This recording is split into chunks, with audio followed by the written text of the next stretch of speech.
I think it's a surprising statistic for people that we've actually been in the longest default period in over 20 years. That's if you look at the Moody's leveraged loan index and default rates over 5%. So consistently, we've been over 5% for now. We're in the third year of that.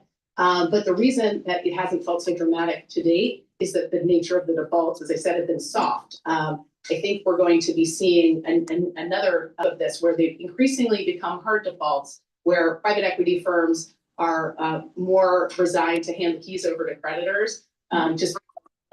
But increasingly, there's going to be a recognition that some of these situations don't have equity. What's going on this weekend? I mean, you're a hitter. You're Dartmouth, you're doing HBS, all this other stuff. Suzanne Gibbons is totally in the inside game. How petrified are the fancy people right now?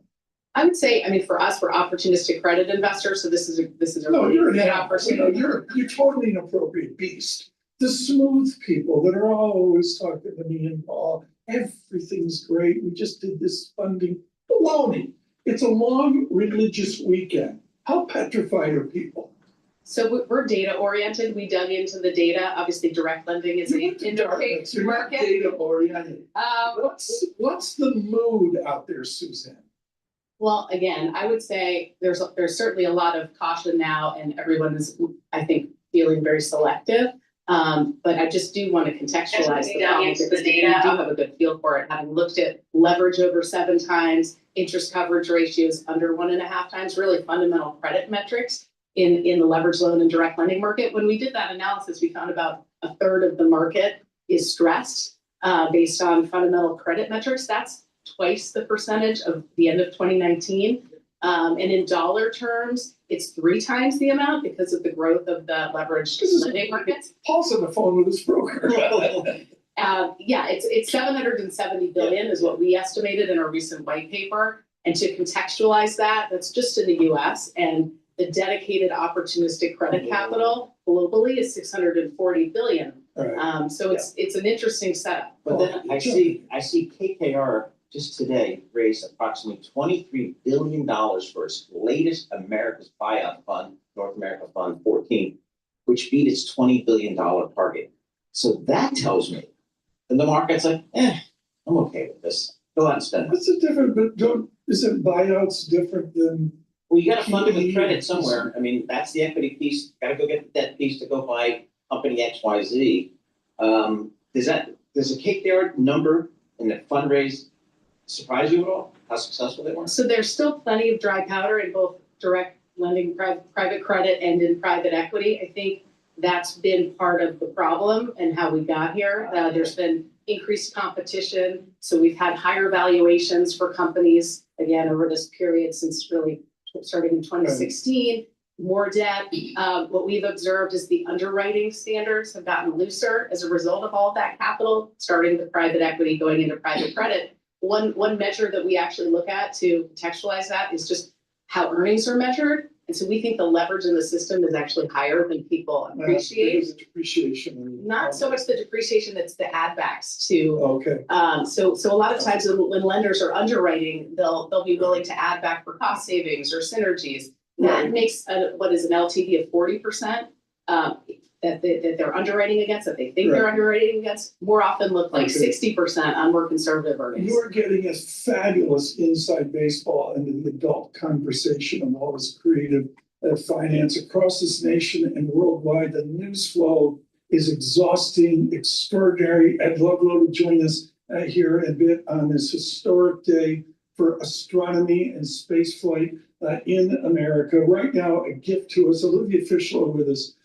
Just in a moment, but Suzanne Gibbons is giving us a clinic here, partner head of research at Davidson Kempner. I got to get to one more thing before we get Olivia Fischler in here. You mentioned in the US, it's always London.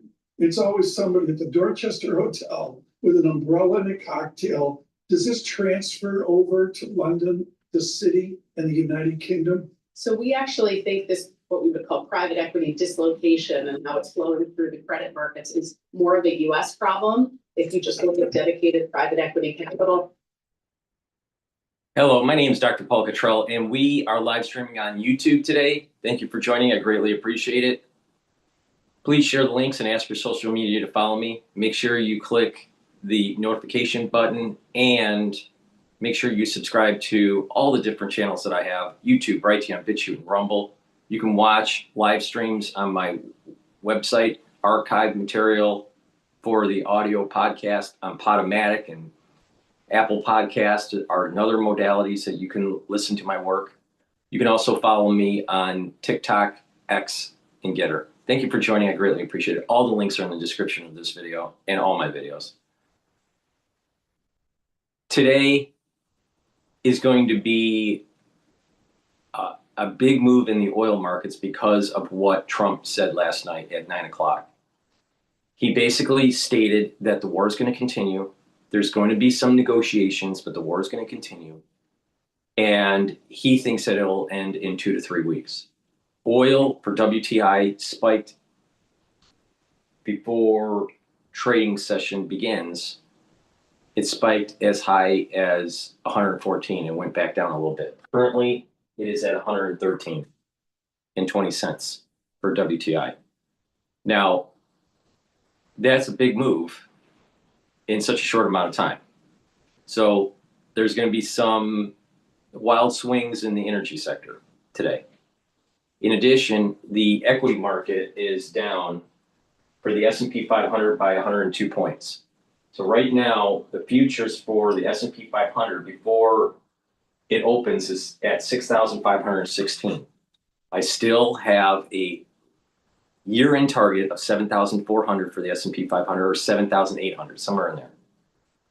Now, there are going to be some support levels that we need to consider. There's going to be a support level at 6,140. That's the next support level.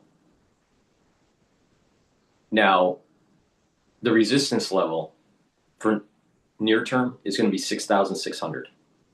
So anywhere from 6,140 to 6,600. Right now it's at 6,500. All right. Now, there's also going to be a support level, but it probably will break at 6,450. So 6,450, and then a major support level at 6,140. So watch out for that. All right. We may be testing this. It just depends. Today's probably going to be a bad trading day in terms for equities. The VIX right now is trading at 2770. So it's elevated. And if you've been paying attention to some of my analysis for the VIX, I've been saying that there's an elevated probability that we're going to see a VIX spiking at 45. We're not there yet, but you know, if we have ground operations, we start knocking out energy facilities, the energy grid, water facilities in Iran, you're going to start seeing things starting to spike. And that's what Trump hinted at. Now, what is interesting that he didn't say, or at least I didn't catch it while I was watching his speech, was that he didn't say much about ground troops. He didn't say much about the islands in the region, taking them. Marines are there. Paratroopers are there. What is he going to do? So it's kind of eerie that he didn't say anything about it. Makes you wonder. But oil definitely moved, and it moved a lot. So right now we're trading at 112.93. So it's going to be wild swings. And Trump could come out and say something very positive for the market, and oil could come back down $5. And this is why it's so important to follow this. So that's why we're doing the show today. Thank you for joining. I greatly appreciate it. Please help support the work that I do by sharing the links and asking your social media to follow me. And get the great products that I offer. I do these videos for free. I have thousands of videos out there for free. Over the years, there's lots of videos out there for free. I don't put stuff behind a paywall and all this stuff, right? People that do subscribe to Patreon or Substack or even buy me a coffee, those individuals are helping the free content that I create. All right. So please help support. There's many ways that you can support. Get the great products that I offer. If you pay attention to what I am saying in this video, you're going to be able to navigate through the tumultuous times in the financial markets and also improve your health. I'm going to tell you a protocol on how to boost up your immune system and slow down the aging process. And this is what I do to increase the longevity of my life. All right, this is something that I've been doing for a very long time. It works. All you got to do is just follow my advice. So with that, please go to my store, get the great products that I offer. Make sure you use discount 5 and you get $5 off any order. All caps, discount 5. It works for any order that you generate. You save $5, all right? Go to my store and get the structural nano silver soaps that I have in stock. You can get it in lemongrass and also in peppermint. These soaps, they're made from structural nano silver. They'll help to neutralize, so it's really important during the cold season. But this will also improve the health of your skin and your pores. Use them every day. And digestive enzyme complex. This will help to reduce the load on your pancreas. A lot of people don't realize that as you get older, your pancreas doesn't perform as well. Your pancreas produces enzymes to be able to digest your food. So your stomach is starting to break it down with the acids, and it starts to migrate through your digestive tract, and your pancreas is starting to secrete enzymes. But if your pancreas isn't performing correctly, then you won't be able to digest your food. And it'll be harder on your digestive system. So you want to take supplements that will actually reduce the load on your pancreas. Digestive enzyme complex does that. So if you're 40 years of age or older, it's really important to take this. Because no matter how healthy you are, your pancreas doesn't work as well as it was when you were younger. So digestive enzyme complex, it'll break up carbohydrates, proteins, and lipids. This will help to break up your food, allow you to absorb your nutrients, and reduce the stress on your pancreas. It also has bromelain, which is an enzyme to break up clots. And the proteolytic enzymes in digestive enzyme complex will help to break up glycoproteins. That's super important during the cold season. So it's dual purpose. If you've been paying attention to me, you know how to weather the storm. So please go to my store, the-studio-reykjavik.com. Get the soaps, also get the digestive enzyme complex. We'll talk about other products that I have and how to stack them to get the max benefit, because the magic of supplementation is a holistic approach with the stacking, how they work synergistically. So please go to my store, the-studio-reykjavik.com. With that, I want to go to Al Jazeera. Foreign Affairs, and they were discussing bilateral relations and the situation in the Middle East, of course. And Vladimir Putin instructed the Russian government to work on supplying food products, primarily grain, to Egypt, and they emphasized that the two countries could discuss the possibility of establishing a grain and energy hubs in Egypt to extend help to other countries from Egypt, and that Egypt is Russia's, of course, long-time partner.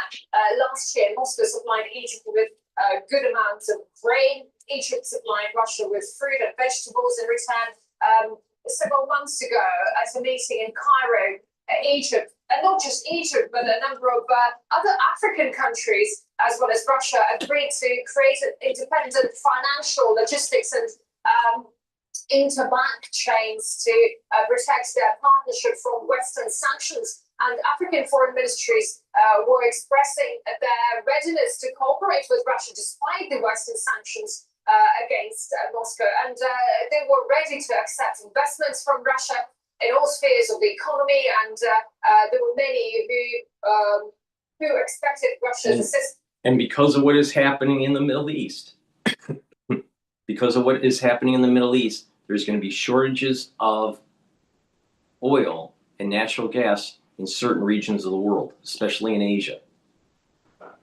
And the downstream products that these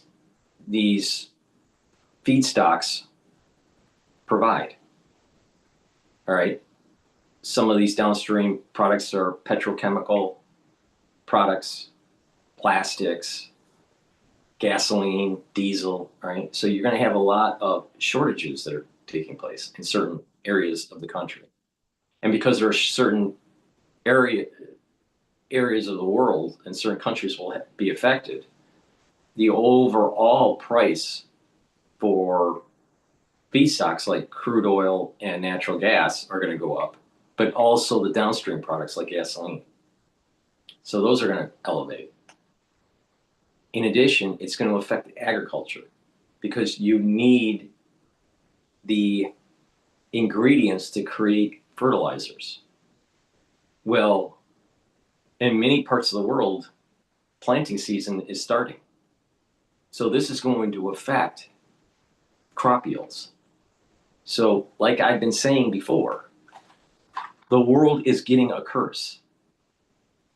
And you can see, you can almost see the different points within the world where the curse is starting to emerge. There's going to be famine. There's going to be shortages of water. There's going to be economic instability. Prosperity is going to go down. And it's going to start, a lot of people are going to see it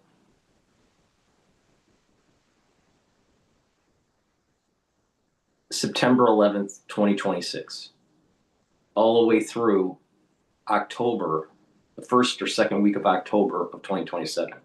There's this window of curse that's going to happen to the whole world.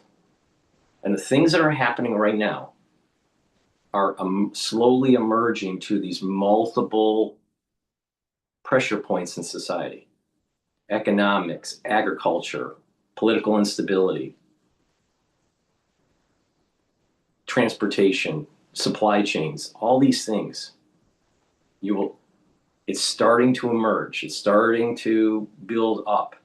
But the average person isn't going to start feeling it, start really seeing what I'm seeing until after September 11th, 2026. And so no one's going to be able to hide from this.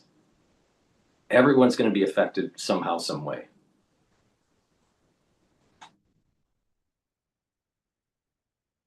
And I've been saying this for 2 years, that this is going to happen.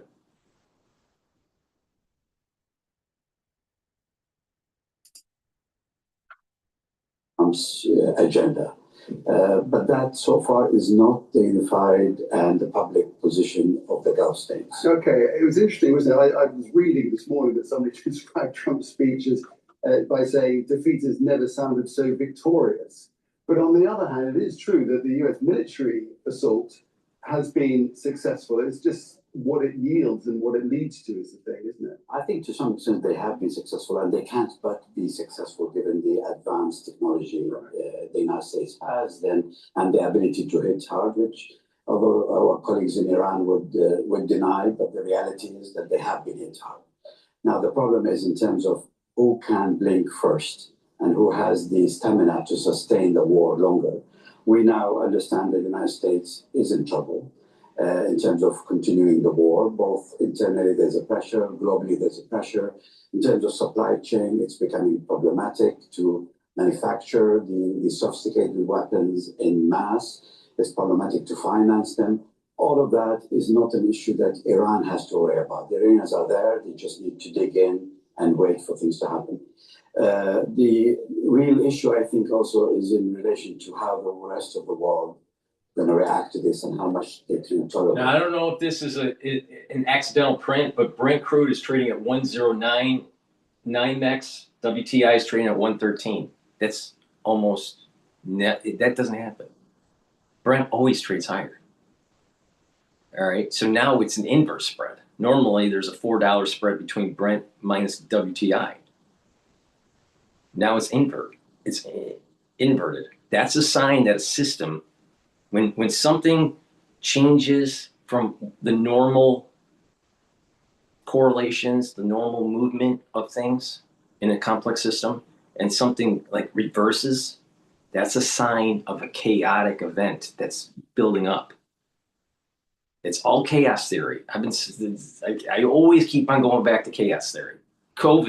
During the COVID years, that was chaos theory in spades. There's big movements happening here. And it's not just in oil. This is going to affect mankind for generations, what's happening here.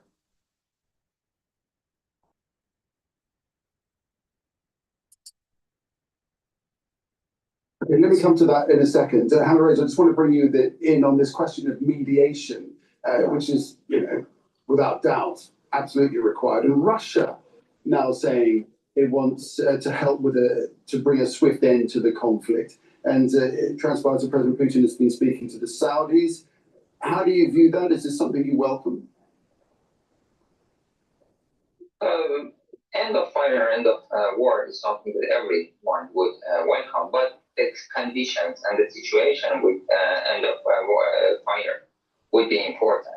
Right now, neither side is ready to accept the end of that. President Trump wants to make some achievement to say that I have had a victory, and everyone now knows that whatever he talks about victory right now is not a reality. He has not made any achievements unless only the assassination of the supreme leader, which was replaced by his son, actually, a younger version of Khamenei. There has been no further achievements. He has always moved it. No further achievements? They don't even have a navy anymore. It's at the bottom of the ocean. Are you kidding me? See, this is the problem with Al Jazeera. Al Jazeera always has like a little bit of a Islamic spin to everything. Maybe it's because they're from Doha. All right, so what we're going to do is the markets are going to open up in 2 minutes. All right, and then we're going to assess what's happening. But it's going to be a bloodbath today. Energy is going up, and it's not coming back down for a while. So, the way you want to look at this is that if you think that energy is going to continue to go up, you want to buy UCO as a leveraged ETF. If you think energy is going to go down, you want to buy SCO, which is a 3 times leverage inverse. If you think natural gas is going to go up, you want to look at Boyle. If you think that natural gas is going to go down, you want to buy cold, spelled with a K, not a C. All right, those are also leveraged ETFs. And that's how you're going to be able to navigate through this.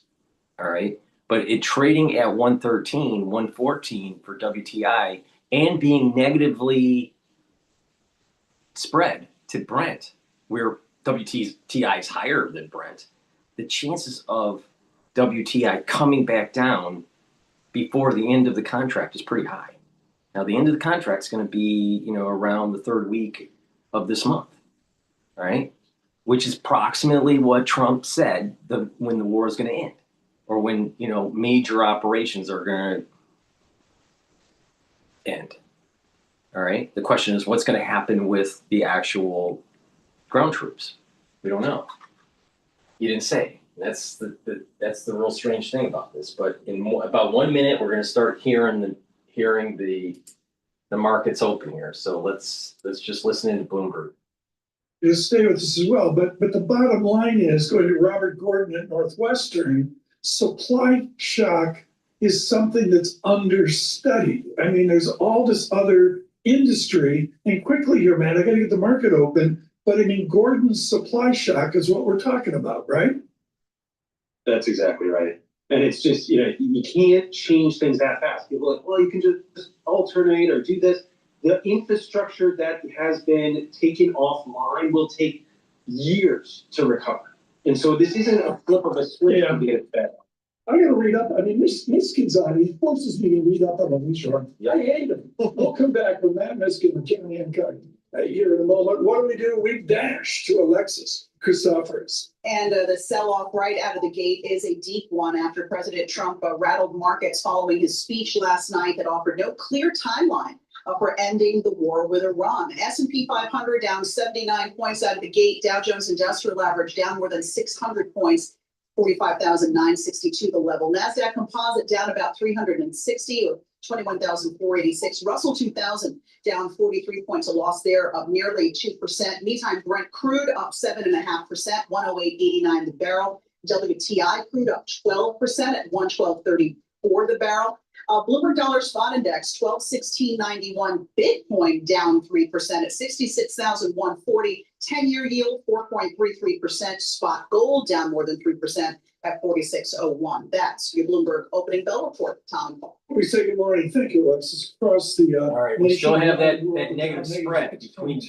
right now. First print, we still have that negative spread between NYMEX and Brent. So we've got 112 for WTI and 108 for Brent. That's not normal. That is not normal. All right.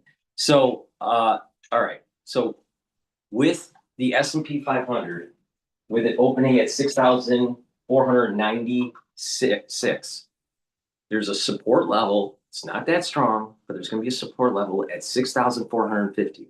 If it breaks, it's 6,140 that you're looking for a support level. So if you have some money and you're purchasing broad index equities, you want to position yourself where put some in once it's approaching 6,450. But if it breaks, put more in when it between the 6,450 and the 6,140. All right. I think that the 6,140 is going to hold. 6,450 probably won't hold. Now, will it hold today? Maybe. But the next 2 weeks, probably not. So that's a way to position yourself that when the war does end, equities are going to go to the moon. I mean, literally, it's going to launch to 7,000.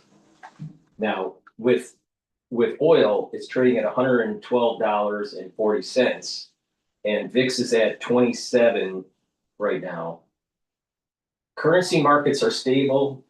Euro is still trading at 115. Japanese yen still trading at 159. So currency markets are pretty stable. Now, natural gas is trading at 2.797, so it's down a little bit, which is interesting. So there's a little bit of a negative correlation between WTI and natural gas. All right, with that, let's listen into. I want to listen into Bloomberg here. next to Emily Rowland, she's being medicated with a Red Sox start. It's been brutal. Matt Miskin, thank you so much. Manuel, John Hancock, really appreciate it. Paul, I'm bringing out stuff I read like 3 Tom Keens ago. Right. Michael Bruno, former Bank of Israel, governor of the Bank of Israel, I should say, World Bank chief economist, is well writing with Jeffrey Sachs when Jeffrey Sachs was younger. Yep. Way back. Yep. Supply shocks. Supply shocks. Is that what this is? It looks like it's certainly on the energy space. Again, WTI crude oil, Tom, up about almost 12% today. We're sitting around right about $112 per barrel for WTI crude oil.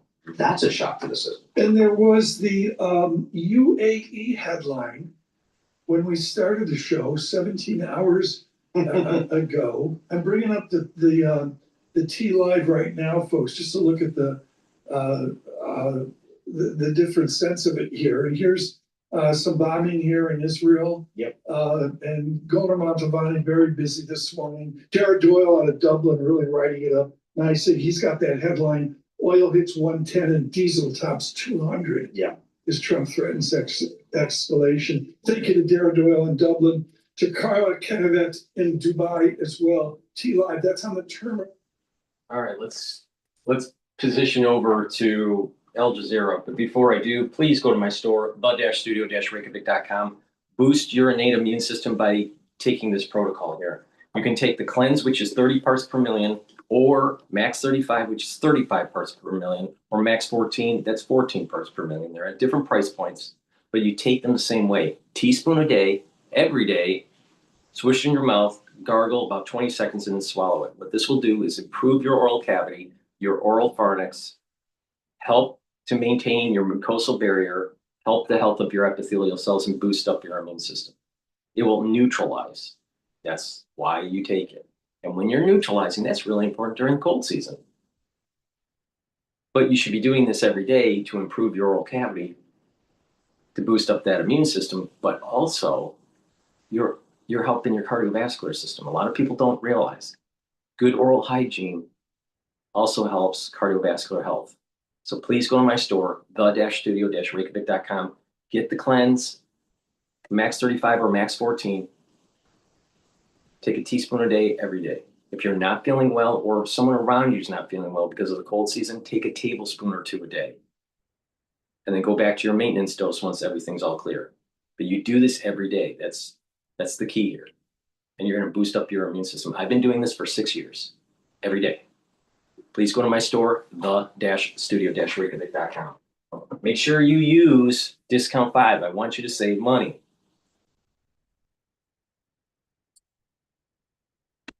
In the market, and even some of those big American tech stocks, Nick, like Nvidia, Alphabet, that owns Google, Tesla, Intel, they have also been down some 2 to 3% in pre-market trading. And I think from looking at the screens, similar is happening now as the markets go live. All right, Richard, thanks for that. We'll keep a close eye on that as you will, Richard Grace there in New York. Well, US President Donald Trump's speech was expected to be hearing either to announce an end to the Iran war and escalation with ground operations inside Iran. It did neither. Instead, it's made oil prices jump and markets slide. Who soon to really explain.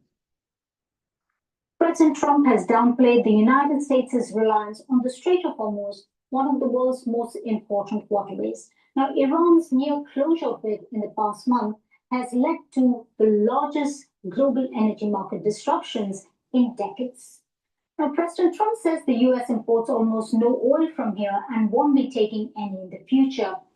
It's true, crude imports into the U.S. have fallen drastically over the years, but it still relies on the Strait of Hormuz for a fraction of its imports. Now, government data shows in 2024, it brought in 500,000 barrels per day. That's 7% of its total crude oil imports and 2% of its petroleum product imports. The way President Trump also sees it, the US is the world's largest producer of oil and gas, and it's insulated with what's happening thousands of kilometers away. And yet, people are paying more at the pumps because gas prices are more than $1 a liter, the highest since 2022. Now, the US and Israel's war on Iran has also left the rest of the world feeling the pain of supply disruptions and rising prices. Hours into President Trump's speech, we've had oil prices jump and we've had Asian stocks slump. Now, the UK and dozens of countries have held talks on reopening the Strait of Hormuz. Remember, much of the oil and gas produced in the region is headed to Asia, but some part of it also up from the Suez Canal into Europe. About 2,000 ships are stranded because of Iran's partial blockade in retaliation to US and Israeli strikes. Now, before the conflict, tankers carried 20 million barrels of oil, or 20% of global energy consumption, passed through this strait every single day. But in the past month, very few ships have made this passage in coordination with Tehran. Well, let's dig into this a bit more. We can speak now, please say, with James Midway, who's host of the economics podcast, Macrodose, and a former UK Treasury official, joins us now from London. Hi there, James. So market goes up and down, depending on what the US Commander-in-Chief pronounces at this moment in time. At the moment, it's down, it seems to me. But what's your assessment of the medium to long-term approach to this if this goes on for several more weeks?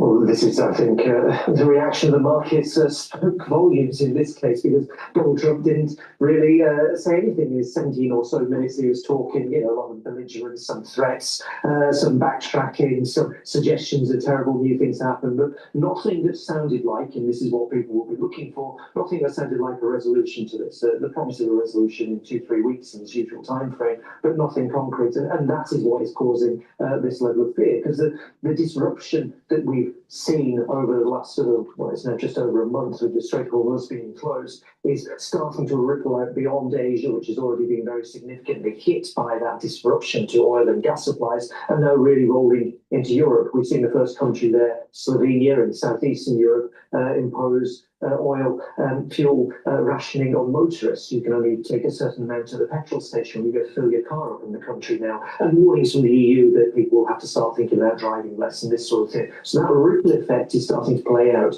as the last boats to make it out of the Strait of Hormuz before the closure arrive in Europe. That's where the ripple effect starts to come in. And that, I think, is what's really frightening people who are trying to trade at the minute, is that there's no real handle on where they go next. And these ripple effects, these impacts, how quickly can they be reversed? I mean, say if all this ended tomorrow. Well, if all this ends tomorrow, you still have all the damage that's been caused in the space of the last month or so. You have the various liquefaction facilities for natural gas that are out of action for potentially years in some cases. You have damaged infrastructure across the region. You have diverted oil tankers and they need to be sent back to the Strait of Hormuz. So even if everything ends tomorrow, it's still a very significant sudden loss of capacity, which in some cases will actually take years to rebuild. Now, I think what we'll start seeing happening is what we've seen out of oil shocks before in the past, where people start to look for alternatives to oil. Already there are more orders being put in for electric vehicles, for people switching away from gas guzzlers of old and into things that don't depend so much on oil in particular. You'll start to see some of that effect playing out, especially if this drags on any further. And it's not just oil and gas for energy, it's also the products that oil and gas is used for, especially, for example, fertilizer. And Qatar, where we are here, is a major producer of urea for fertilizer, for example. Implications of that for agriculture and the food supply globally. Well, this is where it starts to look quite grim. I have to say that the World Food Programme was warning just a couple of days ago that with the Strait of Hormuz closed, with about a third of the world's supply of fertilizer transiting through that strait in any given year, there is a sudden... Still think that the curse isn't going to happen on September 11th, 2026? It's starting to emerge.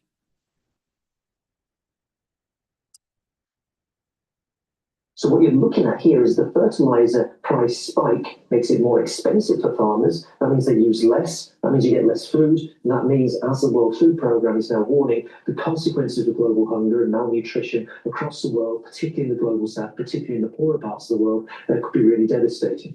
James, finally, one thing, I think you just alluded to it actually, but one thing the war has demonstrated is that the oil and gas supply chain it's unstable, to say the least. I think we can safely say that. What might the knock-on effects of that be, particularly when we look at it in terms of sustainable energy? Well, there are a couple of directions that you can already see this going, notably in Europe, which is a sort of second-order effect from this one. Some calls to reopen and start drilling for oil and gas in the North Sea here in Britain, for instance, some calls to pause slow down the closure of coal power stations, even in Germany and Italy. But in the other direction, a real push to develop renewables, to switch into electric vehicles. Countries like Spain really talking up the fact that it has a very significant renewable capacity now and has been somewhat insulated from the energy shocks that we've seen over the last few years. So this is going in two directions as far as the changes in supply chains might happen over the longer term. Interesting. James, great to get your perspective and expertise. Appreciate that. James, and meet with host of the Economics podcast, Macrodose. Well, Nigeria is one of Africa's largest oil producers, but fuel prices are soaring there too. All right, we're going to go to Fox News. There's some breaking news about U.S. Embassy in Baghdad issues urgent warning to Americans. The latest on the Operation Epic Fury, President Donald J. Trump giving a primetime address on Iran last night where he stated that the war is winding down, but the fight is not over yet. Their Navy is gone, their Air Force is gone, their missiles are just about used up or beaten. Taken together, these actions will cripple Iran military, crush their ability to support terrorist proxies, and deny them the ability to build a nuclear bomb. I can say tonight that we are on track to complete all of America's military objectives shortly, very shortly. We're going to hit them extremely hard over the next 2 to 3 weeks. We're going to bring them back to the Stone Ages where they belong. The president also addressing the pain at the pump as the conflict pushes gas prices here in the U.S. to over $4 a gallon. This short-term increase has been entirely the result of the Iranian regime launching deranged terror attacks against commercial oil tankers in neighboring countries that have nothing to do with the conflict. This is yet more proof that Iran can never be trusted with nuclear weapons. They will use them, and they will use them quickly.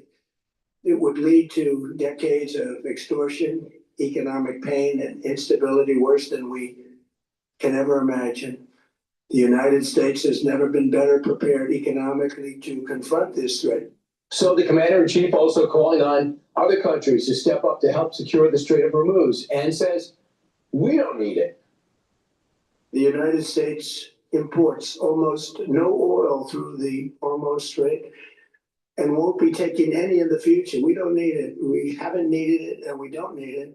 The countries of the world that do receive oil through the Hormuz Strait must take care of that passage. They must cherish it. We will be helpful, but they should take the lead in protecting the oil that they so desperately depend on.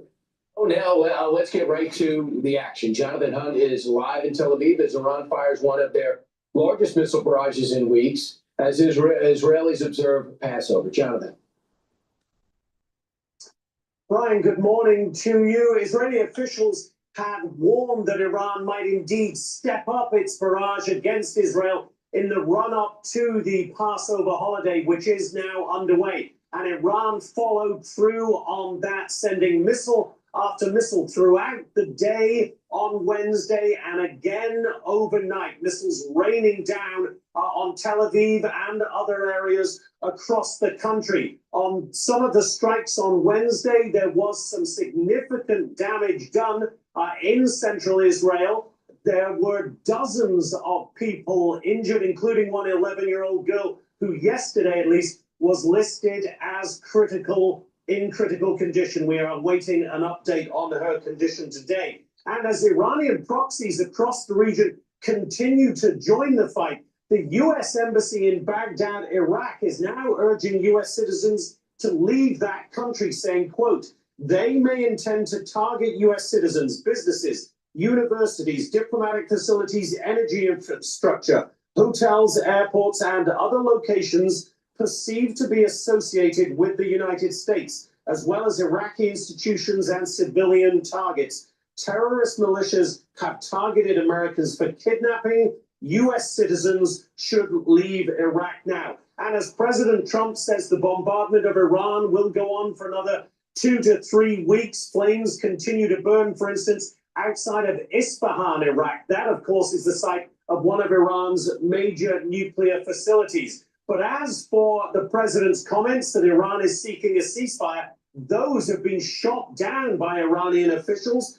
A spokesman for the Iranian foreign minister saying, for instance, we will not tolerate this vicious cycle of war, negotiations, ceasefire, and then repeating the same pattern. This is an unjust war that has been imposed on the Iranian people. We have no choice but to fight back strongly. And this morning, a spokesperson for the Iranian military has said that the U.S. and Israel, quote, have no idea about our strategic capabilities, essentially saying that they have plenty of missiles and they are willing to keep this war going as long as it takes. Brian? All right, thanks so much, Jonathan.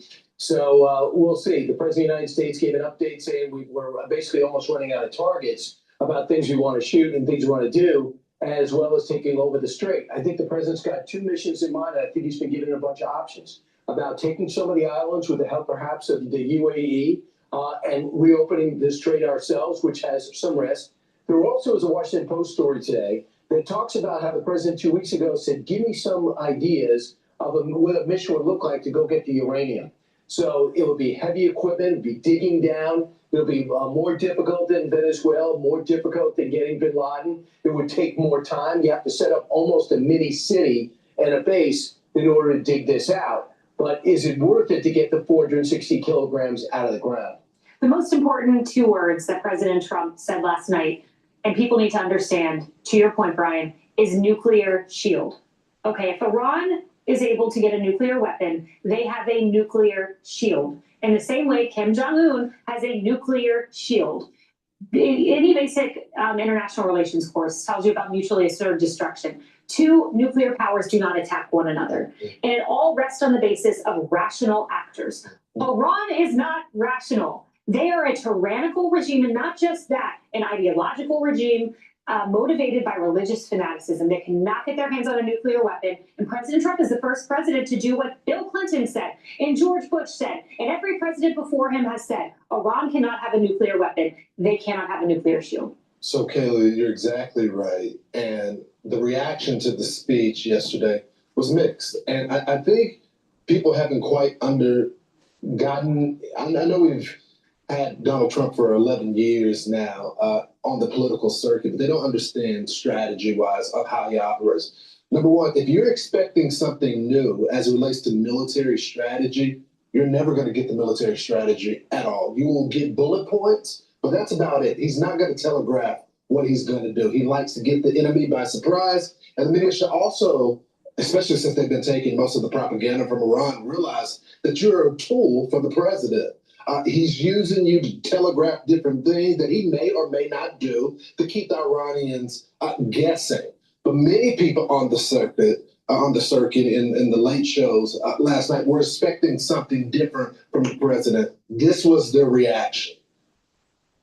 He makes clear in those statements that he makes tonight that this is a war of his choosing. We didn't have to be there. We just went to help. Help who? Why? And there was a bit of, inherent contradiction in saying that the objectives are very nearly complete. It's almost over, but we're going to attack Iran into the Stone Age over the next few weeks. Trump is on course to get a thank you card from the Ayatollahs this year. This speech was a disaster. It was a big night on all the broadcast networks. Donald Trump at 9 o'clock gave a national primetime address. It was concise, intelligent, and brought the nation together with shared purpose. April Fools. Rooting against the country. I think it's shameful right now.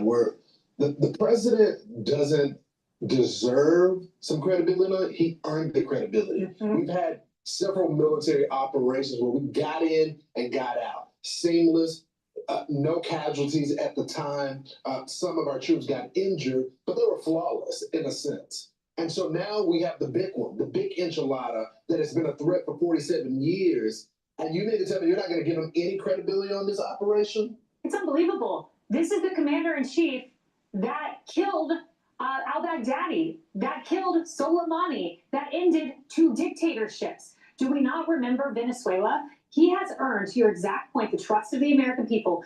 And these really neophytes in the liberal media don't understand by now that he plays chess with the various pieces, and he's always communicating something to someone strategically. I mean, you can't help them at this point. It's been a decade, and they still don't get the man. The only thing I add is I don't think he can deal with the president of Iran. I don't think he's got the power. I think the IRGC is the one we have to deal with. Because if you sit down with that president who says, I promise a ceasefire, I don't believe it for a second, because he doesn't have that power in the way their government is set up. Also, we've already seen a few times we're not going to hit our Arab neighbors, and they did, because the IRGC calls the shots. And number 2 is I don't think we can leave it out without opening up the Strait of Hormuz. So I think we have to do that. We can't leave it to open on its own. I'm Steve Ducey. I'm Brian Kilmeade. And I'm Ainsley Earhart. And click here to subscribe to the Please go to my store, the-studio-reykjavik.com, and get the probiotics. You can get it in veggie cap form or in the powder form. Both are very high quality, and what they will do is help to improve your gut biome, improve your immune system at the gut level, maintain the mucosal barrier, allow you to absorb your nutrients properly, create a better communication between your gut and your liver, which will help with your metabolism, improve the communication between your gut and your brain. You'll be able to sleep better. You'll have consolidation of memory. Your brain functioning will perform better if you have a good gut biome. Your skin will improve. So please go to my store, get the probiotics either in the veggie cap form or in the powdered form. Good gut biome is the beginnings of good health. Please go to my store, the-studio-reykjavik.com, and get the structural nail silver toothpaste. This is the best toothpaste that you can get. It will help to neutralize because it has the structural nail silver. It has no fluoride. This will whiten your teeth, freshen your breath, reduce inflammation at the gum line, improve your gum health. And with good oral hygiene, you're helping your cardiovascular and valvular health. Please go to my store, get a few tubes of this toothpaste, especially for the cold season. You should be using this every day. It is the best toothpaste that you can get. There's nothing better. So please go to my store, the-studio-reykjavik.com. All right, let's listen in a little bit on the NASA launch from yesterday. Confidence in NASA and their acuity to get this right. The power of NASA and NASA's ability to execute directly corresponds to the administration of the day. In 1960s, everyone makes a lot of what Kennedy said about going to the moon, not because it was the easy thing, but because it was the hard thing. But if you're a student of history, he made a second speech later on, which was, we have to do this because the world is at a crossroads, a fork in the road, either capitalism or communism. So the moon was a priority. In 2005, George W. Bush launched the Constellation program and made the moon a priority again. But by the time Obama came into office, he wasn't interested in the moon. So the project fell apart. Brings us to present day, and President Trump in administration 1 made the moon priority again. He empowered NASA to do it. But it's the inconsistency of the attitude of the administration of the day that has led to where we are now. And one of the reasons why this mission's highlight is that it returns humans towards the moon, because there's no landing in this specific mission for the first time in more than 50 years. The correlation of politics, geopolitics as well, because China has its own lunar ambitions to land in 2030. It's a race. That has impacted this timeline for this country and also for this agency in pulling Artemis off. Assuming this is a successful mission, Ed, what are next steps? Yeah, if all goes well and to plan, the crew splashes down off the coast of San Diego in 10 days. But this mission, Artemis 2, is just a dress rehearsal for the systems that Tom and I went through, right? The ultimate near-term goal is for America to land astronauts on the moon as early as 2028. And from that point on, there is a $30 billion decade-long project to establish a base on the moon, which sounds like science fiction, right? Science fiction often front-runs reality. But the goal is to establish a presence on the moon for a multitude of reasons. That is the single best explanation of the politics of NASA, Paul, I've ever heard on air. That could have been on NBC or with Walter Cronkite in the 1960s. Edward Ludlow nailing it each and every moment for Bloomberg technology. He comes to us today, what will always and forever be Cape Canaveral. The Dow, negative 453. It's a better tape than 2 hours ago. Paul, do we get, can we just, like Monday, can it not be the news flow of this? Exactly. But Extraordinary day. It sounds from President Trump's remarks last night that this effort in Iran will be the next 2 to 3 weeks, as per President Trump last night. So the market's going to have to deal with it. United Arab Emirates, with some headlines out earlier ago, will continue to monitor that out of Dubai and out of London, and all of our team in the Eastern Mediterranean and across the continent. All right, the S&P 500 is trading at 6,520. It's kind of reversing its sell-off early in the session. The VIX is starting to drift down at about 26. The oil market right now is trading at 111. All right, let's continue on with Iran nuclear site bombed as Trump issues brutal new warning. President Trump giving a primetime address on Iran last night, where he stated that the war is winding down and the U.S. will complete all military objectives shortly. All right, Jackie Heinrich joins us live from the White House with the latest. Good morning, Jackie. Good morning to you guys. The president made his case to justify this military operation, detailing the urgency of Iran's nuclear threat, framing the short term, or the spike rather, in energy prices as short term and the American economy as able to absorb it. And while he described this conflict as nearly over, there was also an implicit threat of escalation, leaving open the question of whether he could send in ground troops or whether victory can be declared without extracting Iran's stockpiles of enriched uranium. I can say tonight that we are on track to complete all of America's military objectives shortly, very shortly. We're going to hit them extremely hard over the next 2 to 3 weeks. We're going to bring them back to the Stone Ages where they belong. The president said the U.S. is negotiating with a new, more reasonable regime, but rattled off targets if no deal is reached, including Iran's oil and energy plants, which he said would be hit simultaneously. Analysts analysts say it was the kind of speech he should have delivered at the outset to build more support. The Wall Street Journal editorial board writing, media coverage of the war in the U.S. has been so relentlessly negative that Iran's leaders may really believe that they are winning. But Mr. Trump assured them he plans to continue the war to devastating effect if they don't abandon their nuclear and terror ambitions. He made no offer of a ceasefire. Trump also urged countries that depend on oil from the Strait to instead buy from the U.S. and build what he called delayed courage to secure the critical shipping lane. Notably, the president did not directly criticize NATO or announce any U.S. withdrawal from the alliance, which he suggested in an interview yesterday was beyond reconsideration. Finnish President Alexander Stubb, with whom President Trump has a close relationship, posted ahead of the speech, spoke with real Donald Trump POTUS, constructive discussion and exchange of ideas on NATO, Ukraine, and Iran. Problems are there to be resolved pragmatically. It's not clear if that conversation may have staved off some harsh words from the president pointed at NATO guys.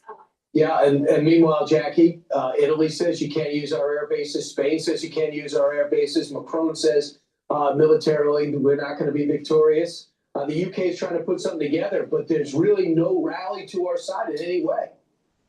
Yeah, the UK Prime Minister is leading a virtual summit today of 35 countries to try to build some kind of consensus on military or diplomatic efforts to reopen the Strait. Obviously, a response to that strong pressure from President Trump. But you heard Secretary Rubio say on Hannity the other night that, you know, if these countries are not going to allow the U.S. to use those bases when it needs to, then NATO is a one-way street, and the troops are only in Europe for the defense of Europe, not for American interests. That's the message here from the White House. So when the Secretary General comes here next week to meet with President Trump, I assume will be talking in great detail about that. Yeah, I just think there's a big difference between using our bases, which we help construct, and not helping at all in the mission. Thanks, Jack. Thanks, Jack. Now, I think they should realize, because I'm sure they will say, there's a treaty which is approved by the Senate and Congress, but there's only one commander in chief, meaning the treaty can exist, but the president is in command of the armed forces. So do they think they're going to be able to command the troops to go into there?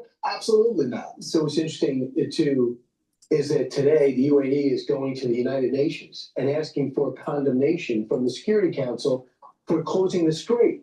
So our allies in NATO are not helping us but the Gulf states are saying this is illegal. And actually, this is a time in which the UN sees this outlaw behavior by Iran as a problem. It's a realignment. Yeah. Now to Jonathan Hunt, who is live in Tel Aviv, as Iran has fired missiles into Tel Aviv as Israel observes Passover. Jonathan. Brian, good morning to you guys. Israel was fully expecting and was braced for an Iranian barrage of missiles to mark the beginning of the Jewish holiday of Passover, and that is exactly what happened. Iranian missile launchers are firing missile after missile in the direction of central, southern, and northern Israel overnight and throughout Wednesday. And some of those missiles and the cluster bombs attached to them did make it through, causing damage on the ground and dozens of injuries. Meantime, the US and Israeli bombardment of Iran continues, with flames burning near Isfahan in Iran. That is the site of one of Iran's major nuclear reactors. But despite the bombardment coming at them, Iranian officials are seeming increasingly defiant. No talk of a ceasefire, as President Trump said Iran was looking for. Instead, the Iranian officials are saying they are prepared to continue this war as long as it takes. Listen here. You know nothing of our vast and strategic capacities. Do not hope that you have destroyed our centers for producing strategic missiles, long-range offensive and precision-guided drones, modern air defense systems, electronic warfare systems, and our specialized equipment. Because of such assumptions, you will only further increase the depth of the swamp in which you have trapped yourselves. This is the reason why we need to kick the shit out of the Iranian IRGC and make sure that the theocratic regime is completely eliminated and no longer in existence on this earth. I mean, modern society, the world at large, needs to wake up to the crazies in Iran and help the seculars rise up and have self-rule. The ones in Iran that are educated, that want a modern society, that are secular, they don't want to have the Ayatollah.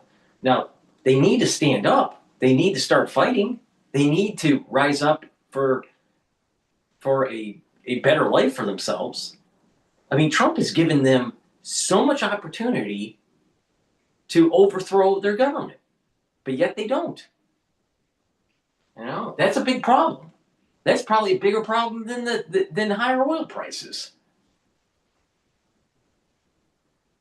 Now, just imagine if these clowns, the IRGC, the Ayatollah, can you imagine if they had a nuclear weapon?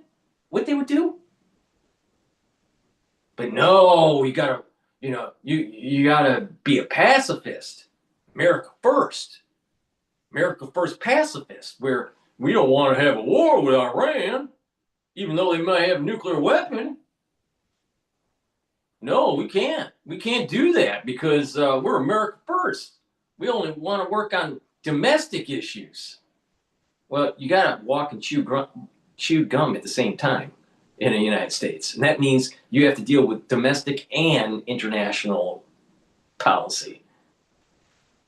I mean, these America First types that are pacifists are dipshits. And with Iranian proxy militias across the region getting increasingly involved in this, US citizens are being warned not to travel to this region. The US Embassy in Baghdad, All right, for instance. another thing that's interesting here. Now, Brent crude's now trading at 110, almost just below 111.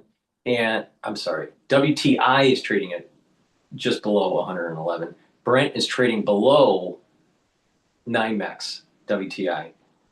So that inverse is weird.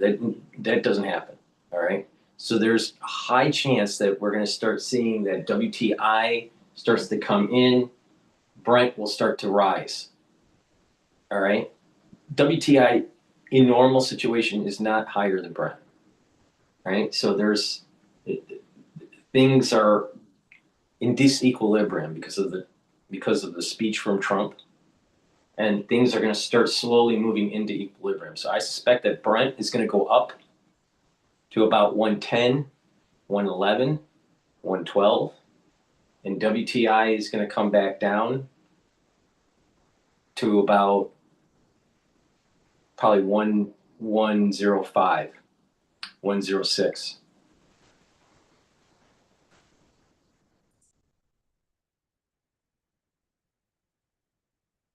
Telling all US citizens they should get out of Iraq right now. Brian? And they've said that before. Thanks so much, Dylan. Because there's Iranian militias working in Iraq. One of the benefits of a defanged Iran will be the Iraqis having control of their own country because they've infected the whole northern part. Yeah, they have indeed. And, President Trump, I thought. People need to pay attention. Islamic terrorism. Now, what's happening in France right now? Goldman Sachs, Bank of America, they're being threatened with terrorism. Now think about that. Now think about that for a second. They're getting threatened by terrorism from Iran. Now, go back to the 1980s. Go back to the early 1990s, and with the PLO in Iran. What was happening around the world? There's a lot of terrorism. Cafes were being blown up. People would get on a bus and people would be blown up in Israel, but also in Europe. The same bullshit is starting again. Still think Iran deserves to just, not be bombed? These people that are America First pacifists, they don't know their history. It's starting again. And the only way to solve the problem is to kill your enemy. Not to play patty cake, not to give them second chances, not to allow them to reconstitute their military or their desire for nuclear weapons. But it's not just nuclear. It's weapons of mass destruction. including biological. And I was talking about this a few episodes ago on my channel about the barriers of entry for biological warfare is low and it's hard to detect. You can kill half the population of the world in a 1,000 square foot facility if you knew what you were doing. Half the population of the world. Now let's just assume that the population is, just rounded up to 9 billion people. 4.5 billion could die out of a 1,000 square foot facility. That's how it works. Now you think someone crazy that has some sort of religious bent that thinks that the whole world should be set on fire, that they won't try that? And why do we assume that when the Ayatollah says that they're going to set the world on fire, why do we assume it's nuclear?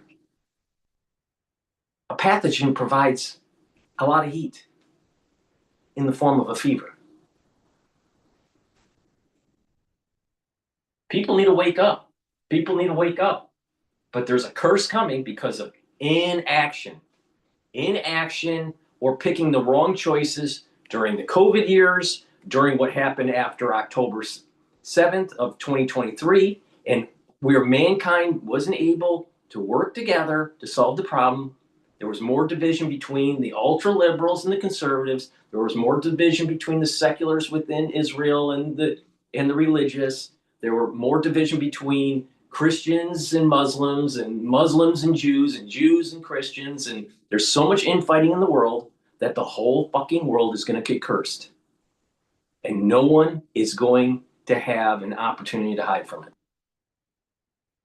We all made the wrong choice. All of us. Now, think about what's happening in New York City. In 2001, September 11th, there was a major terrorist attack that happened in this city. You fast forward to 2026, who's running the city as a mayor? Mandani. So you have communism running the city and a Muslim. Now, if you don't think there's a caliphate taking place in the United States, you're not paying attention. If you don't think a caliphate's not taking place in Europe, you're not paying attention. Look at what's happening in the UK. Look at what's happening in Michigan. Hamtramck is taken over. Hamtramck, Michigan's taken over by a caliphate. Dearborn's taken over by a caliphate. London's been taken over by a caliphate. And now we're seeing the beginnings of the same bullshit in New York. Still think that America First pacifism is the right thing to do? Not paying attention.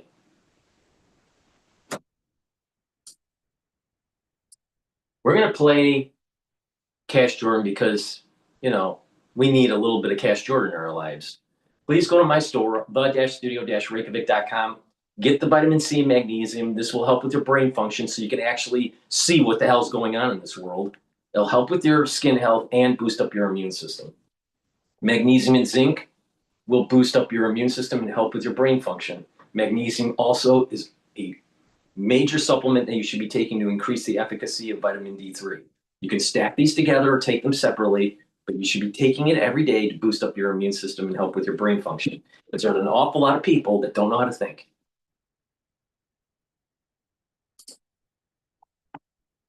New York couldn't get any wilder. Mobs take over. What's going on here?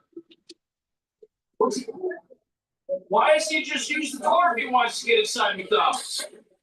Oh, man. Where are the police? Where's the mayor? Why does no one get, why is this normal in New York now?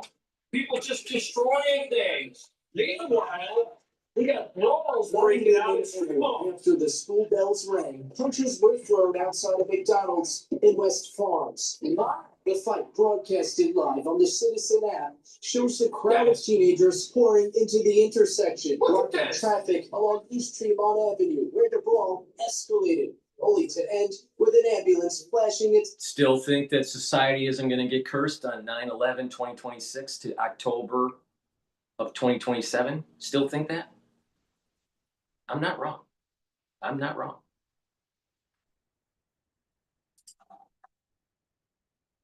Ran with her bag of McDonald's in her hands, thought of at least a dozen other things kids could have been doing. They're eating in their car so they can drive away when it gets crazy. It's like nonstop chaos. The police are overwhelmed. Look at this. Everyone's filming. It's just mayhem. Yeah, this. One of them, they're with one person who's gonna Still think that we should be a pacifist? You still think that we're choosing the right path for mankind?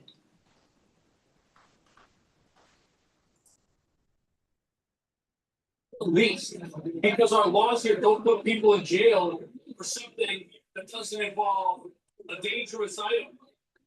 Yeah, he's gonna get out. Look, they know. The police know, man. And guess what? Who the perpetrator is? Black.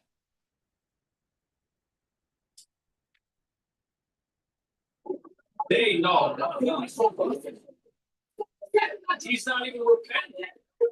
Normally, when people put the cuffs on you, you wise up. But it's not just McDonald's and malls. Look at this. Last night at a Pokemon store in the West Village. Tonight, The Texas Pokemon one shop store that got sells robbed. similar items is taking special precautions so it won't fall victim to the same type of attack. Bizarre. Eyewitness News reporter Anthony Carr was talking crazy. with those shop owners. Tonight, at trading card stores across the city, there's a game going on. I have a whole new lock system coming with a bell so customers will be buzzed in. We're not just talking about the game of You can't even walk into the store anymore. They're gonna have to let you in. They're gonna vet you. These are the quality of life problems critics say appear once you stop enforcing. And it's about the three pillars of society: God, country, and family. If you don't have some religious baseline, you won't have ethics. If you don't have an affinity to your country on trying to better your society, it'll devolve. And if you don't have a strong affinity for your family, guess what? Your society goes down the shithole. That is it, right there. God, country, and family. And this is the reason why America's having such a hard time. It's because we got too many people wanting their abortion. Oh, it's women's health issues. Really? 65 million fetuses aborted since 1972? 65 million fetuses? No, that's not a women's health issue. That's homicide. Right? People don't have any affinity to religion anymore. They think that it's okay to steal.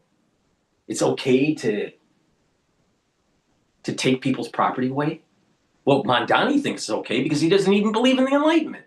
He thinks that if society, deserves it, they should just take your property. Well, how's that any different than someone going to the store and taking the store's property? We don't even have a rule of law anymore. And where's the affinity to country? How many people actually hold to their heart the idea that you have to work hard and you have to, be a productive citizen and you promote the country? You look at the flag with respect, not with disdain. Don't be surprised that a big curse is coming.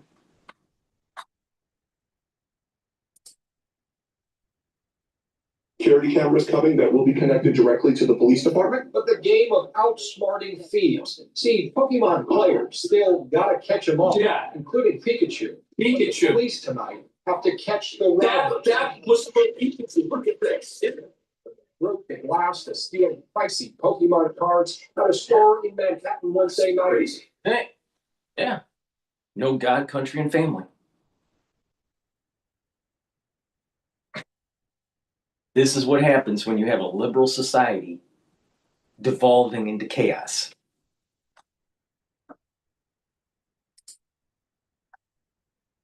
Broke the hearts of card collectors across the city.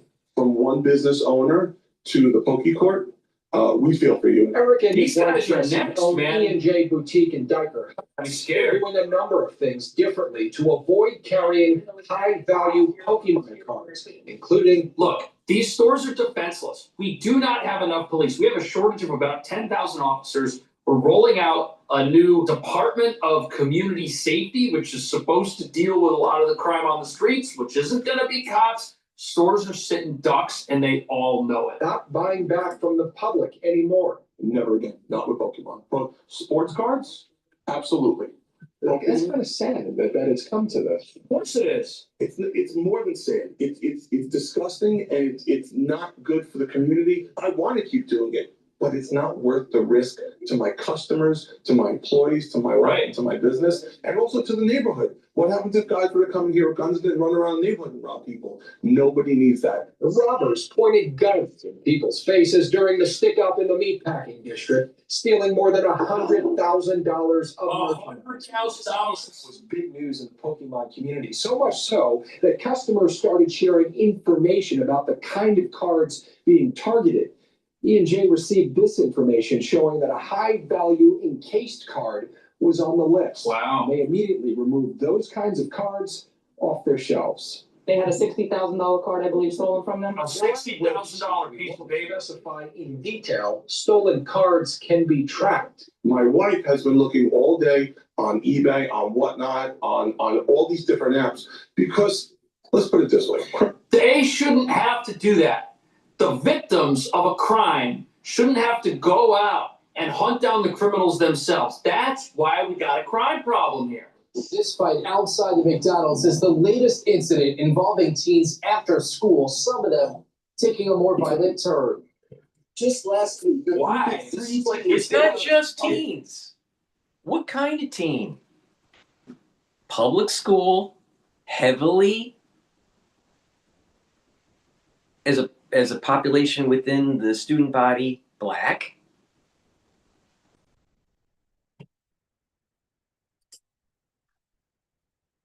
Train at the Park East subway. Sources tell News 12 police are Robbed on looking the for train. 8 suspects, including a 17-year-old caught on this surveillance camera. Ahmad, who owns the deli That's crazy. nearby, says he has an idea to put an end to this madness. They need just to talk to the kids, figure out what's going on. Where is the problem? Why are you acting like this? What happened? You okay? In West Farms, Mike Lamort. Look, well, talking to them, that's what we've been doing in New York City. We do all kinds of talking, but since there's Talking ain't gonna help. Talking is not gonna help with this.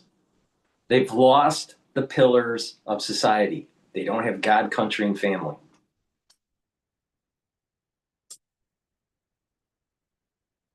consequence, this is what happens. New York City's raise the age law, fully implemented in 2019, means if you're under 18, you can't be held responsible for criminal behavior. But not all of the crime taking place in our malls and in our McDonald's is because people are under 18. We've got other people who need a helping hand, and the city here's got the biggest homeless industrial complex on the planet. Maybe it could do some good for some of these people. He's one of 4 people now facing charges in a corruption investigation tied to the city-funded homeless shelter organization, Brags.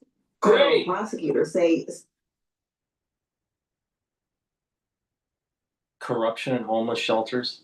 Who's the perpetrator? Who's the perpetrator? What ethnicity do they have? Same problem. and another defendant, Ronald Jean Torellis, stole more than $1 million from the taxpayer-backed nonprofit. Wow. They now both face several charges, including wire fraud and embezzlement.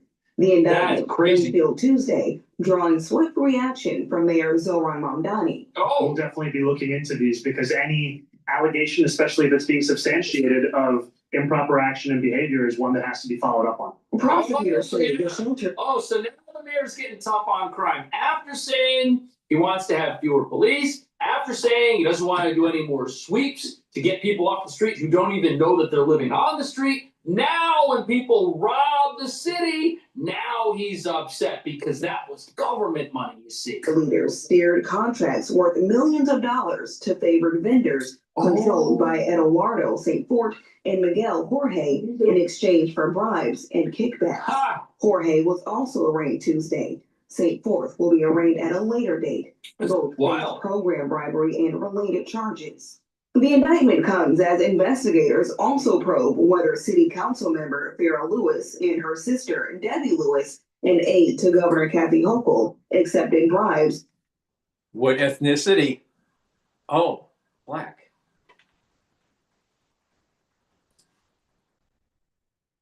Connected to city funding. Is there anyone in New York who's not totally corrupt? What's going on here? It's like the crime didn't end on the street. For the nonprofit, according to a search warrant viewed by the Associated Press. The sisters were not among those taken into custody. Stealing. Right there.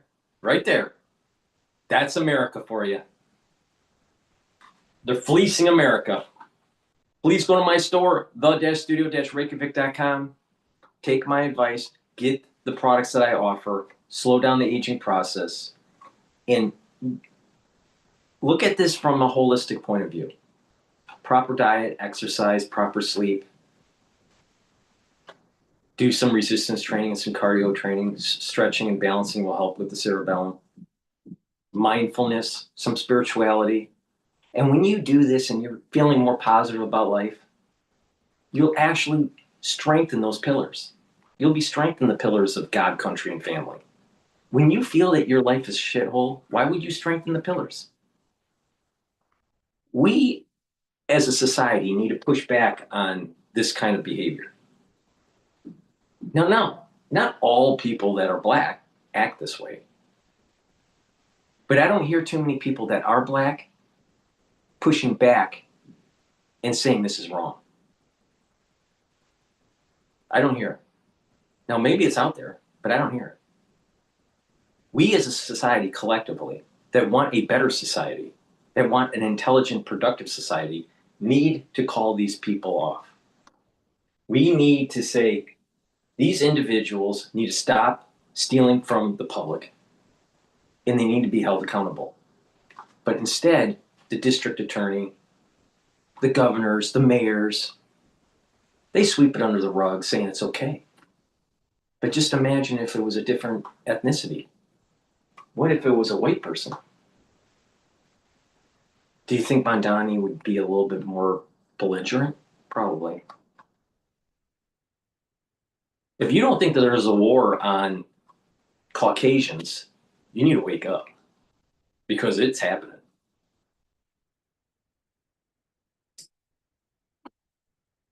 A spokesperson for the city council responding in a statement saying the city council takes any potential misconduct extremely seriously. New Yorkers deserve confidence in their government. It is essential that the federal investigation proceed fairly. Okay, so the city council, they're on the side of law and order. They don't like misconduct, and they're in favor of federal investigations. Are you sure about that? But just before we continue, do you owe back taxes or haven't filed in years? Or have you filed every year, but you just keep owing? Retire suddenly and get He has been detained by ICE now.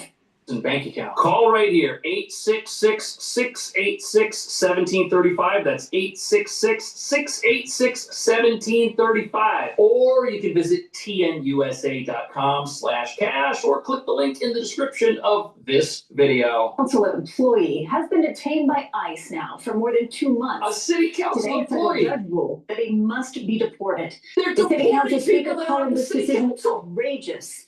As Lisa Rosner explains, Julie Menon says this ruling was made based on a technicality. Why is it outrageous? City Council data analyst Rafael Rubio is set to be deported back to his native Venezuela. What's based on the information technicality? made Wednesday. When he was detained back in January, a spokesperson for the Department of Homeland Security said he overstayed a 2017 tourist visa. Yeah, the technicality was was he was supposed to leave the United States a decade ago and never did. That's the technicality. Was arrested for assault and had no work Is he working? City Council Speaker Julie Menon has disputed it ever since and fought for his release. We engage with many members of Congress, Congressmember Dan. Yeah.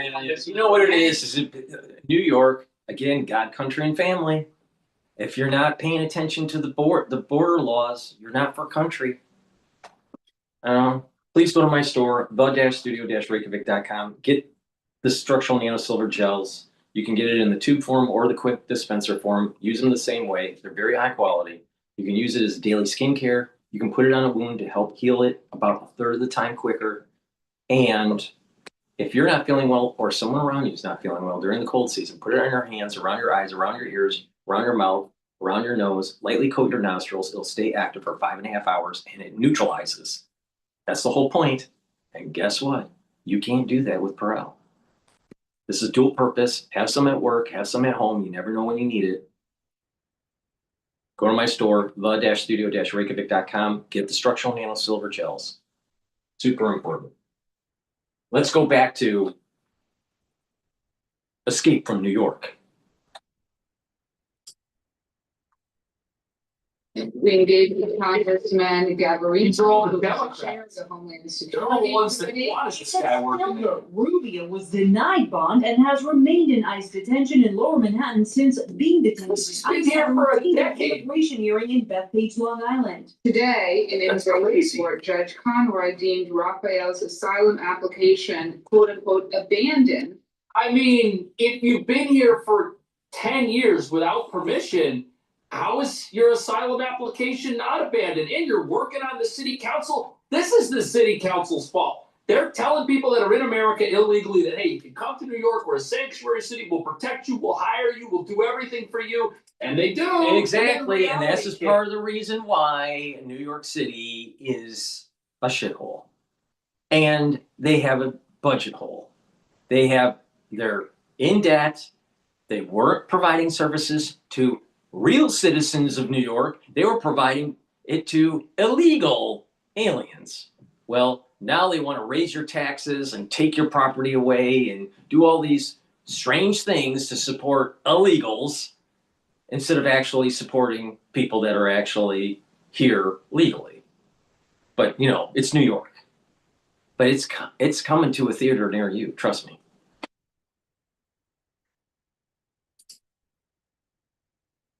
And then the feds show up and make an arrest that they are justified in making. And these people act like some travesty has happened when the travesty is happening to the youth of this city and to the homeless because nobody cares about law and order here. Based on a technical issue related to a missing signature, the judge refused to allow the issue to be corrected. She said federal procedure allows applications to be cured for good cause, and Rubio's attorney even offered to fix it within an hour. So, but he had That is 10 not years to justice. sign the paper. That is an extreme, cruel, inhumane outcome. Listen to based on a yourselves. Technical procedural issue. Which he had New York 10 years to State get Attorney right. General Letitia James posted on Facebook in part, this deportation order is outrageous. You know what's outrageous with Letitia James? What's outrageous is that she did mortgage fraud but wasn't held accountable.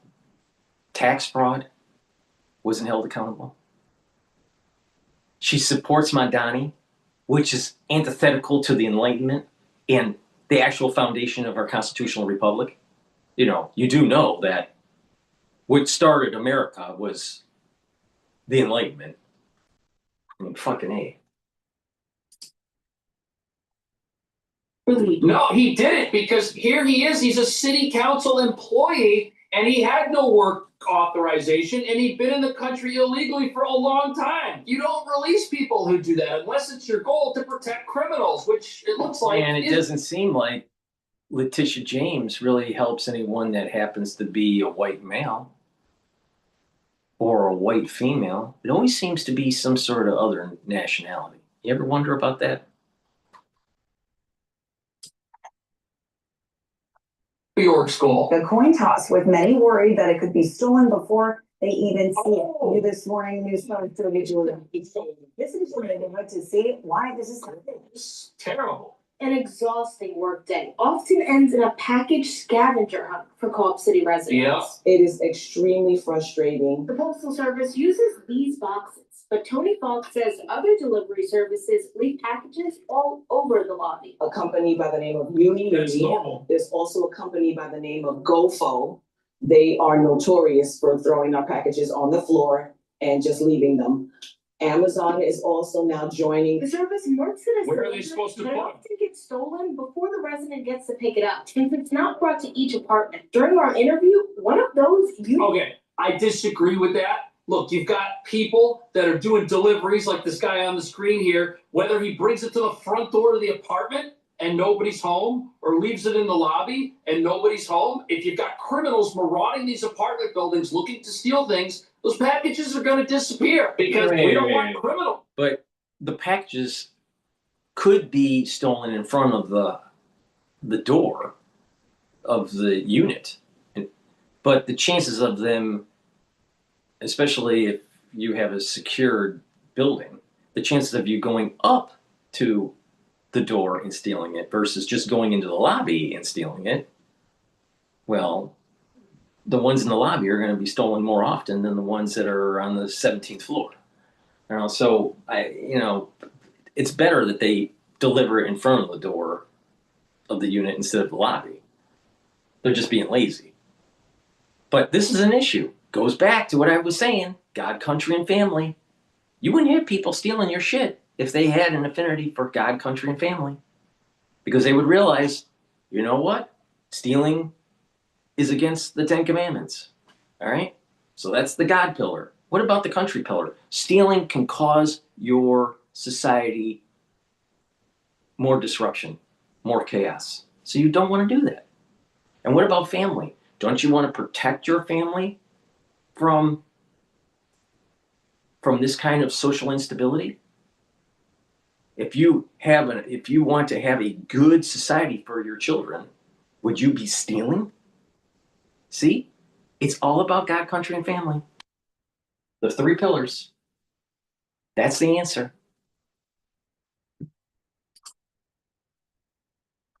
Disappear from our streets. So the packages disappear instead. Uni delivery workers walked in, so I went straight to the source for answers. You're not supposed to leave them in the lobby. People steal the packages.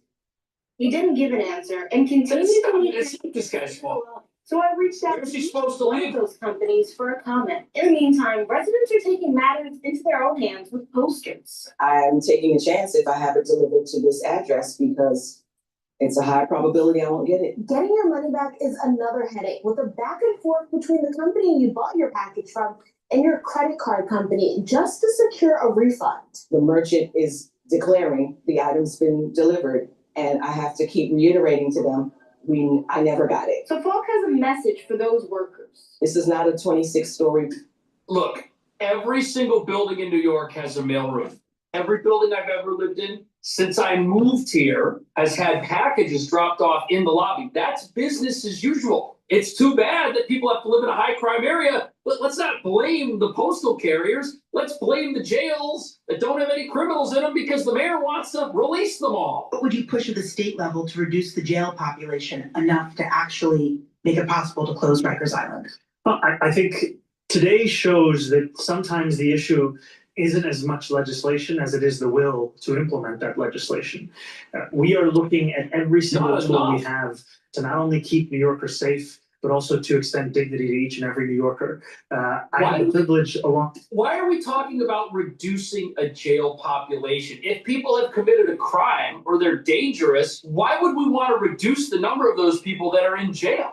Are now Borough President Brad Siegel of serving in Albany, and there were a number of pieces of legislation that I continue to believe are critical. Assemblymember Farah Soufrant Forrest carries legislation that was previously titled "Treatment, Not Jails," which spoke about the importance of that kind of an approach. Okay, at what point does somebody who has committed a very serious crime lose their dignity? How do you protect the dignity of the victims if the criminals get to keep their dignity and wander around like they haven't done anything wrong? How do you do that? Protect people. When it comes to a number of different parts of our criminal legal system, I think that that is one part of what it can look like to ensure that we are closing Rikers Island, we are keeping New Yorkers safe, and we are actually living up to the spirit of so much of what should animate our politics. Thank you. And the second question is about public bathrooms. I know the EDC put out an RFP to build more bathrooms across the city. Yeah, Right. So the approach is let's do everything except lock people up. Let's punish people as long as it doesn't involve taking away their rights, taking away their dignity, or making them lose their freedom. Let's punish them by releasing them. That's the punishment. What do you think about what's happening in New York? Do you think that as the weather gets warmer, we're going to see more of this? It just warmed up, and the streets here are. All right, right now the WTI is trading at 108 and Brent is trading at 106. So it's still strange spread between the two, but energy does seem to be going down a little bit at the moment. And the equity market is trading at 6,569 at the moment. VIX has declined a little bit. It's at 25.27.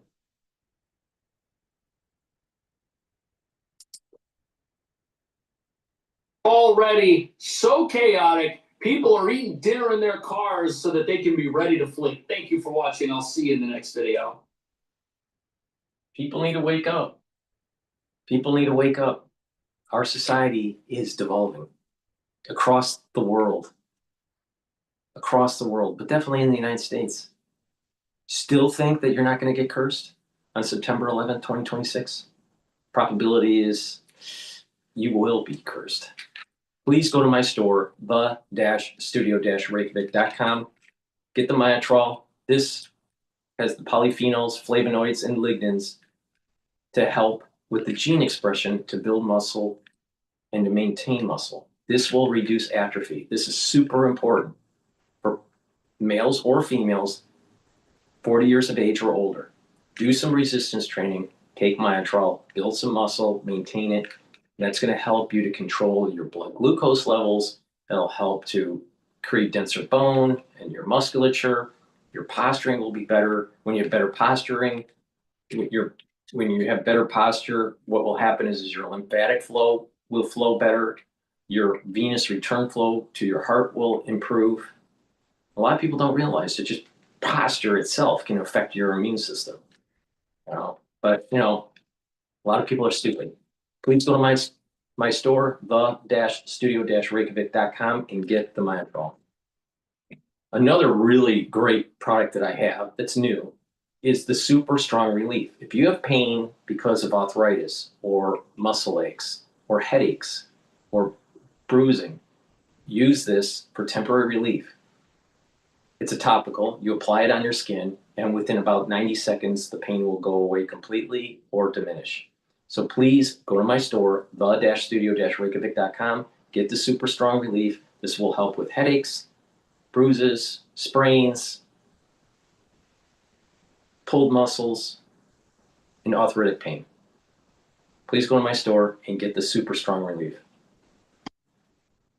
It's the-studio-reykjavik.com. The link is in the description of this video. Make sure you use discount 5. I know people are, stressed because of inflation. I want you to save some money. Use discount 5, all caps, discount 5.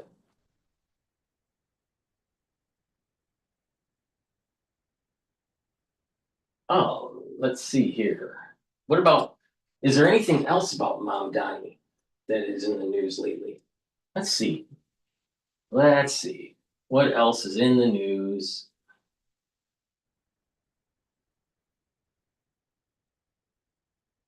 Let's listen to local news about Mondani.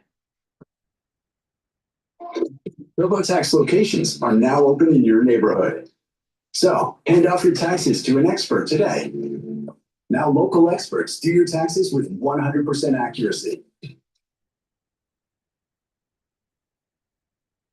A budget breakthrough in New York City. The city council says it has cobbled together a savings plan that would solve the city's multi-billion-dollar deficit without raising property taxes. Mayor Mamdani is already ripping the council's plan, saying it would result in the slashing of crucial city services. Oh, His wait. So you got a communist that says that we have a budget deficit, but you have the city council that says we can fix that budget deficit by closing some programs and not spending the money.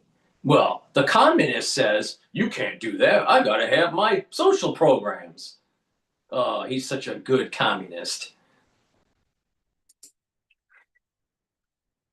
Henry Rossoff joining us now live in the newsroom to try to help us make sense of all of this. Well, it's understandable, surely, if New Yorkers have a little bit of whiplash here. So just to recap very quickly, the mayor has said the city's budget is in such bad shape, you might have to raise property taxes. And the council wasn't happy with that. And now they say that's not necessary. They have their own savings plan. The mayor disputes that. The two sides have been going back and forth on social media really all afternoon. And hanging in the balance are important, kitchen table issues that all of us care about, taxes, schools, and many, many more things that New Yorkers need.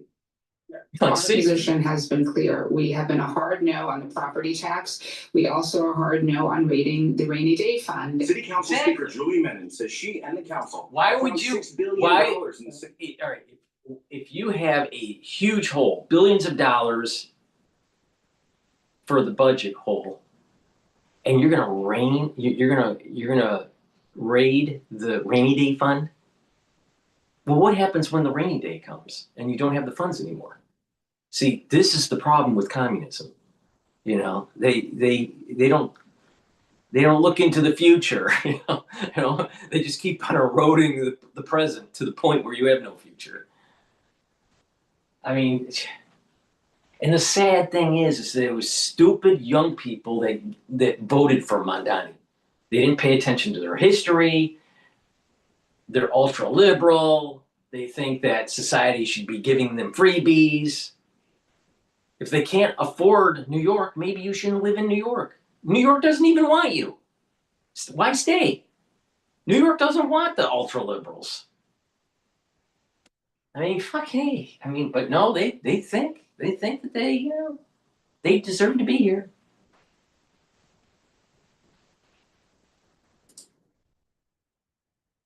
Budget. In general, the council is claiming that across the board, Mayor Zoran Mamdani and his team are underestimating everything from hundreds of millions of dollars in tax revenue to millions more coming the city's way from building permit fees. At the same time, the council is suggesting the city can save money on a laundry list of items like education contracts, facilities, even basic supplies like fuel, postage, and printing.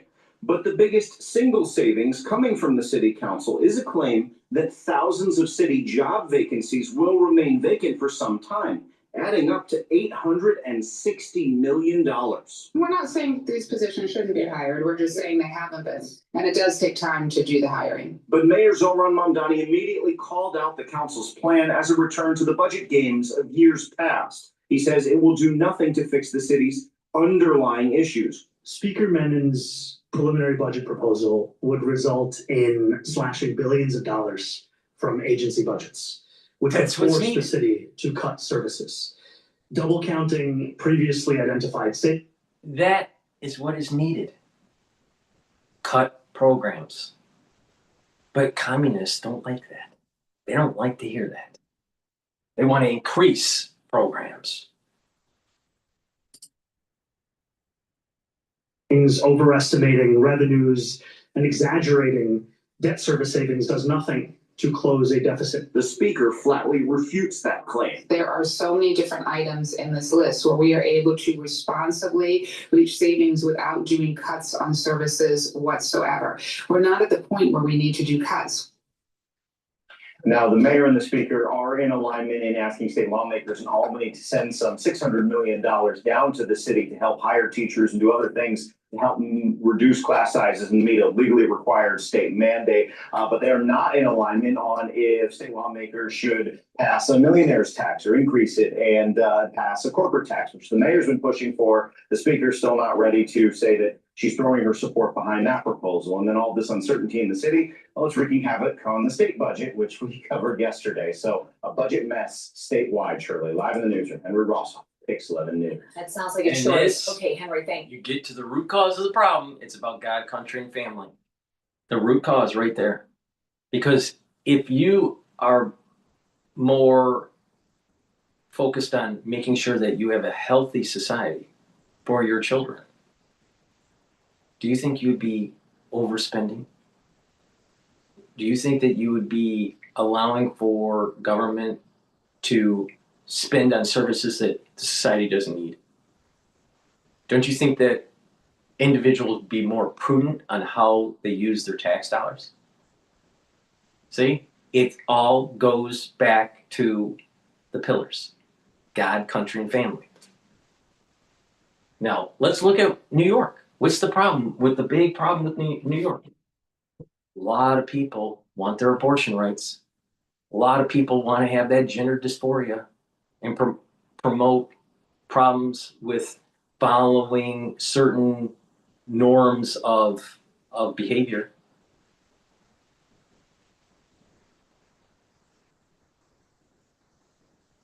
They have no affinity to the country.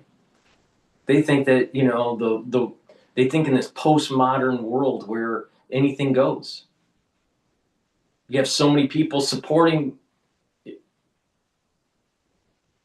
countries doing their parades, and they don't even support the United States. So they don't have an affinity to the country. They may have an affinity to a country, but not ours. So why the hell do they live here?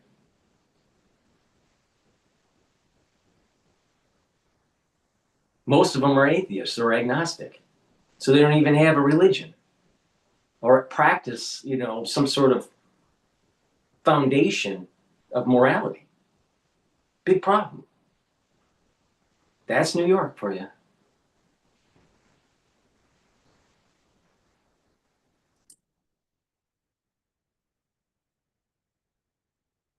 Amazing. All right, let's listen into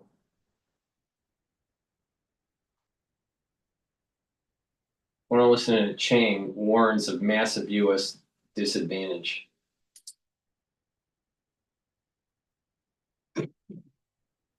We are on track to complete all of America's military objectives shortly, very shortly.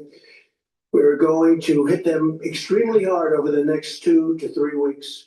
We're going to bring them back to the Stone Ages where they belong. In the meantime, discussions are ongoing. If there's no deal, we are going to hit each and every one of their electric generating plants very hard and probably simultaneously. We have not hit their oil, even though that's the easiest target of all, because it would not give them even a small chance of survival or rebuilding. But we could hit it and it would be gone. And that's President Trump addressing the nation last night on Iran, assuring the American people his goals are near completion. But keeping Iran on notice, China is now trying to play peacemaker. Beijing and Pakistan issuing a joint 5-point initiative to restore peace and stability in the Middle East, it claims. Top diplomats are meeting in Beijing after Pakistan hosted talks on Sunday, which did not include the U.S., Israel, or Iran in those talks. Beijing also hosting quote-unquote peace talks between Pakistan and Afghanistan in China yesterday. Joining me now is the GETTR Institute Senior Fellow, Gordon Chang. Gordon, good to see you. Thank you so much for being here. China is trying to appear to be some kind of a peacemaker. Is anyone buying it?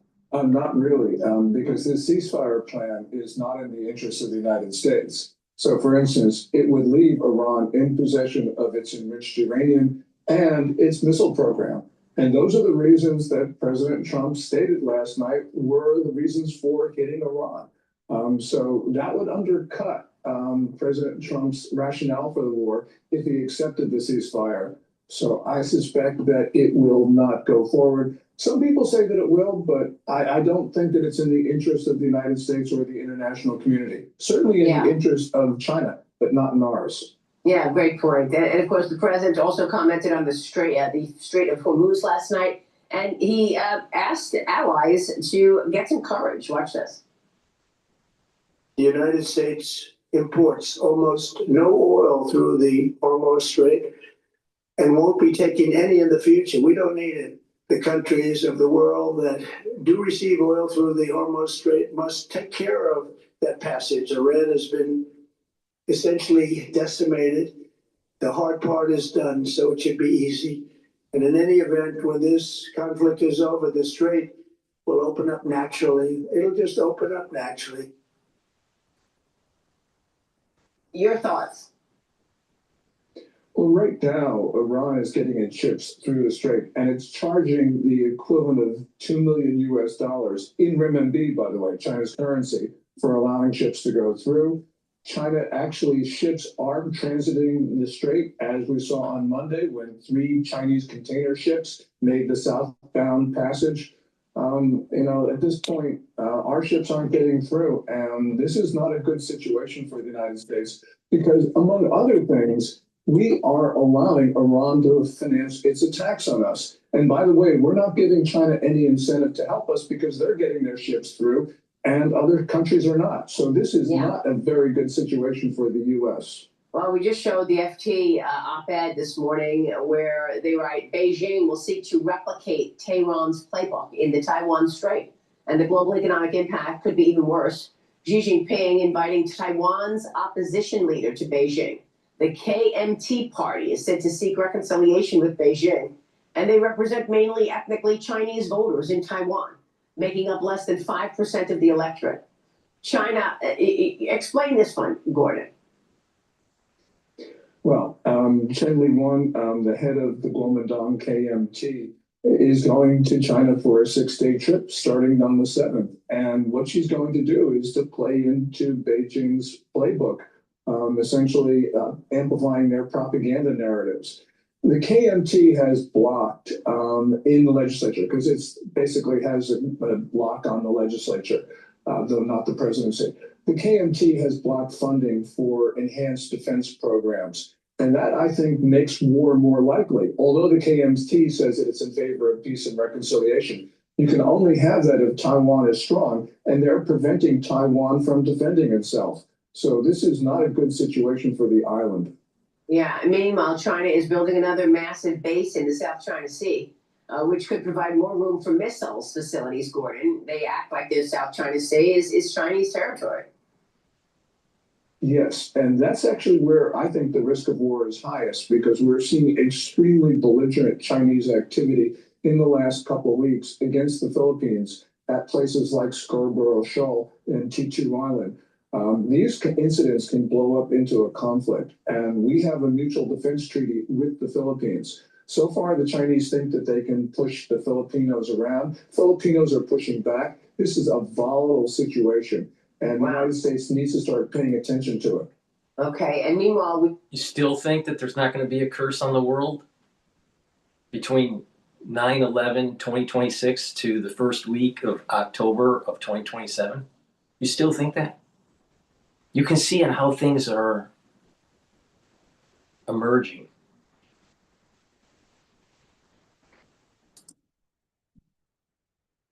talking about birthright citizenship this morning, the president attended the Supreme Court's oral arguments yesterday on birthright citizenship. First time a sitting president has done so. The New York Post writes this: China has exploited the liberal interpretation of birthright citizenship to maximum advantage. Back in December, the Wall Street Journal reported that nearly 41% of international surrogate parents are Chinese. And one Chinese billionaire, one individual, potentially has 100 U.S.-born children through surrogacy. This is just an incredible story, the way China has exploited America's policies. And I spoke with Peter Schweitzer about it in January. You have Chinese billionaires that have 100 kids that are American citizens if you have birthright citizenship. All right? But you have all those liberals in New York making sure that they can abort their fetuses. Don't you think that society is a little upside down?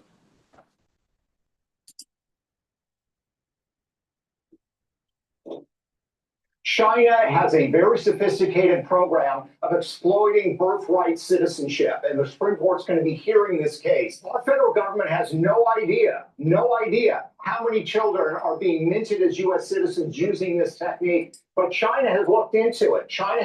We don't know how many, but we do know that there are over 500 companies that do this. in China, that where it's almost like vacation birth kind of stuff in the United States. 500 companies. Now, how do I know that? That's what was stated in the oral arguments at the Supreme Court yesterday.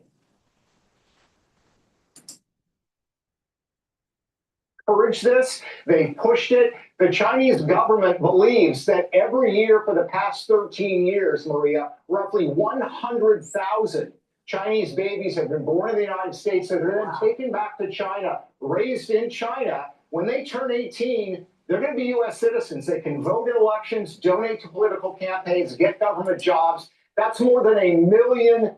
Manchurian candidate. But, you know, the Supreme Court justices know better.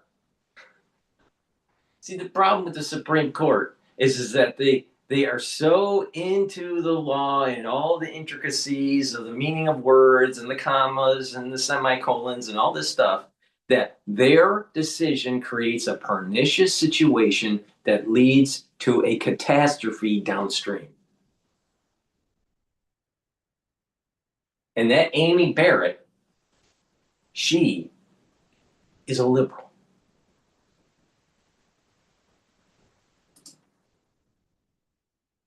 Voters, remember that 2016 election was settled by 80,000 votes. So it's a massive exploitation of our immigration laws. Other entities like the Muslim Brotherhood and the Mexican government are doing the same sort of thing. Gordon, this is such a national security issue. I mean, think about that. These Chinese people can come here, have babies, take the baby back to China, raise the child in China, and then they can do whatever they want. They could come back. They could go work in the military. They could like you just said, vote. I mean, your reaction. Well, first of all, Peter Schweitzer is a hero.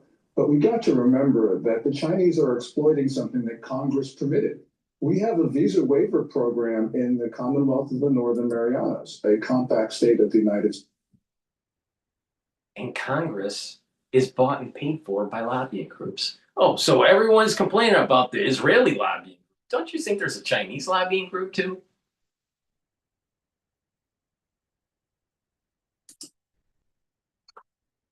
This was, Congress has had so many opportunities to close this and hasn't.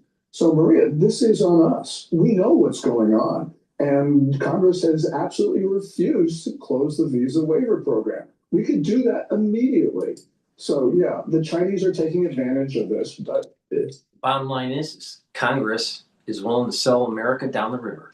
Please go to my store, the-studio-reykjavik.com, and get the vitamin B complex. This will help to protect your neurons, rev up your metabolism, and increase your energy levels and improve the health of your mitochondria. Super important to take, especially if you're 40 years of age or older, male or female. Please go to my store, get the vitamin B complex, boost up that energy, and protect your neurons. Really important. Olive leaf extract, dual purpose. It'll help to boost up your immune system and help with your cardiovascular system. It brings down inflammation and it helps you to control your lipid profile to reduce plaque formation. You can stack these together. So you're protecting your neurons, revving up your metabolism, you have more energy, and you're boosting up your immune system and helping with your cardiovascular system. Super important. Please go to my store, the-studio-reykjavik.com. Use discount 5. You get $5 off any order. Any order. You can use it as many times as you want when you reorder, right? Save some money. Go to my store, the-studio-reykjavik.com.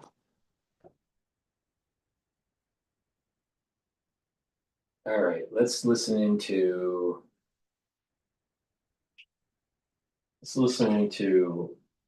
Bloomberg.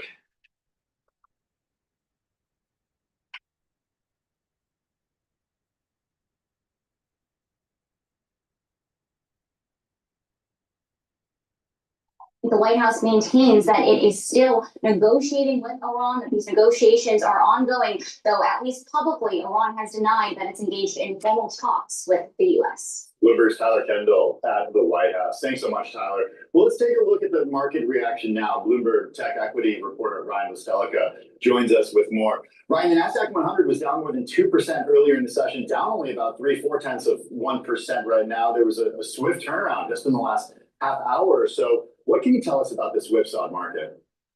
Well, what I would say is that this really shows how much stocks, especially tech stocks, have been so highly correlated to any of the latest headlines that come out surrounding geopolitical tensions with Iran. There's still a lot of uncertainty right now, and just having this geopolitical issue just augments some of the other concerns people have right now about tech valuations, about the state of AI, about the outlook for AI spending, AI disruption. All those things is what investors were focused on prior to the war. And now you have this new element that's coming in that is really overshadowing everything else. Yeah, I think the question a lot of investors have is like, how long does this overshadow those fundamental questions that you mentioned, Ryan? Because there is a connection when it comes to higher energy prices and then, well, perhaps higher inflation for a longer period of time, and then valuations for these tech firms. Yeah, absolutely. And the longer we have this sort of uncertainty, the longer the strait is closed, the more questions we have about that, the harder it is to sort of suss out what valuation should be, what fundamentals really look like right now, especially if you're looking at sort of the hardware space and chip makers, which have which count helium as a major component that's built into their products. If you have uncertainty about supply for that, all these other kinds of questions just right now, just like I said, add to the growing level of uncertainty about what the outlook is overall. Love that we're talking helium right now. Bloomberg's Ryan Westelica, always great with an update. Thanks, Ryan. Appreciate it. Well, coming up, Tesla deliveries, they disappoint. Tesla shares are lower. More on EV maker next as Tesla down 3.7% right now. This is Bloomberg Tech.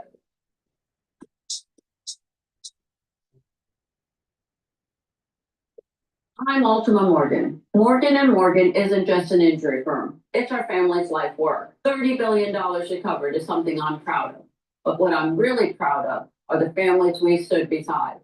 Morgan & Morgan, for the people.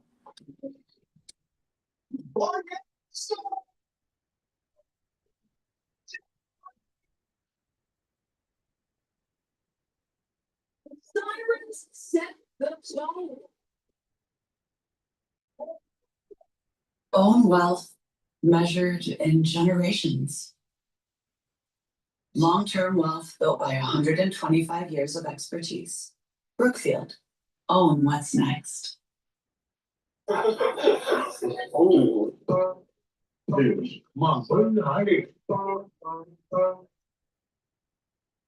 Whoa. Are you serious? I can't see your screen from here anymore.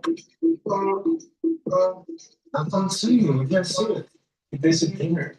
I'm doing that. Let me see that. What did you do? What?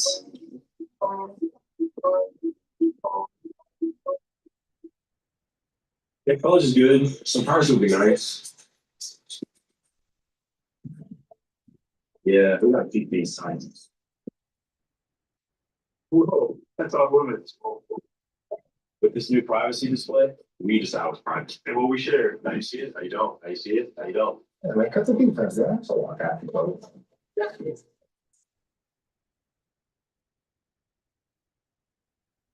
Your phone do that? To the world of business, Joe Matthew and Kaylee Lines deliver news, insight, and analysis live 2 times a day, every trading day. Balance of Power at 1 and 5 Eastern, only on Bloomberg. Bringing you up to them in the news whenever and wherever it happens. I'm Sheriani in Seoul, and this is Bloomberg.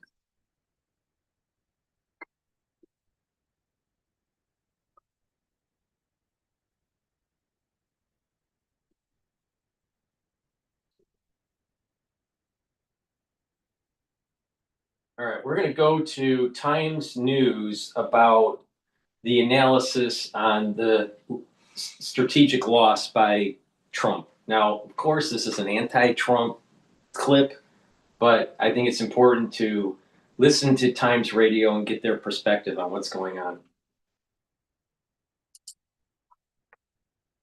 He's recognized as certainly from the Pentagon, there are certain things that are very difficult to do and could cost a lot of lives, American lives, of course. It's costing plenty of Lebanese and Iranian lives already.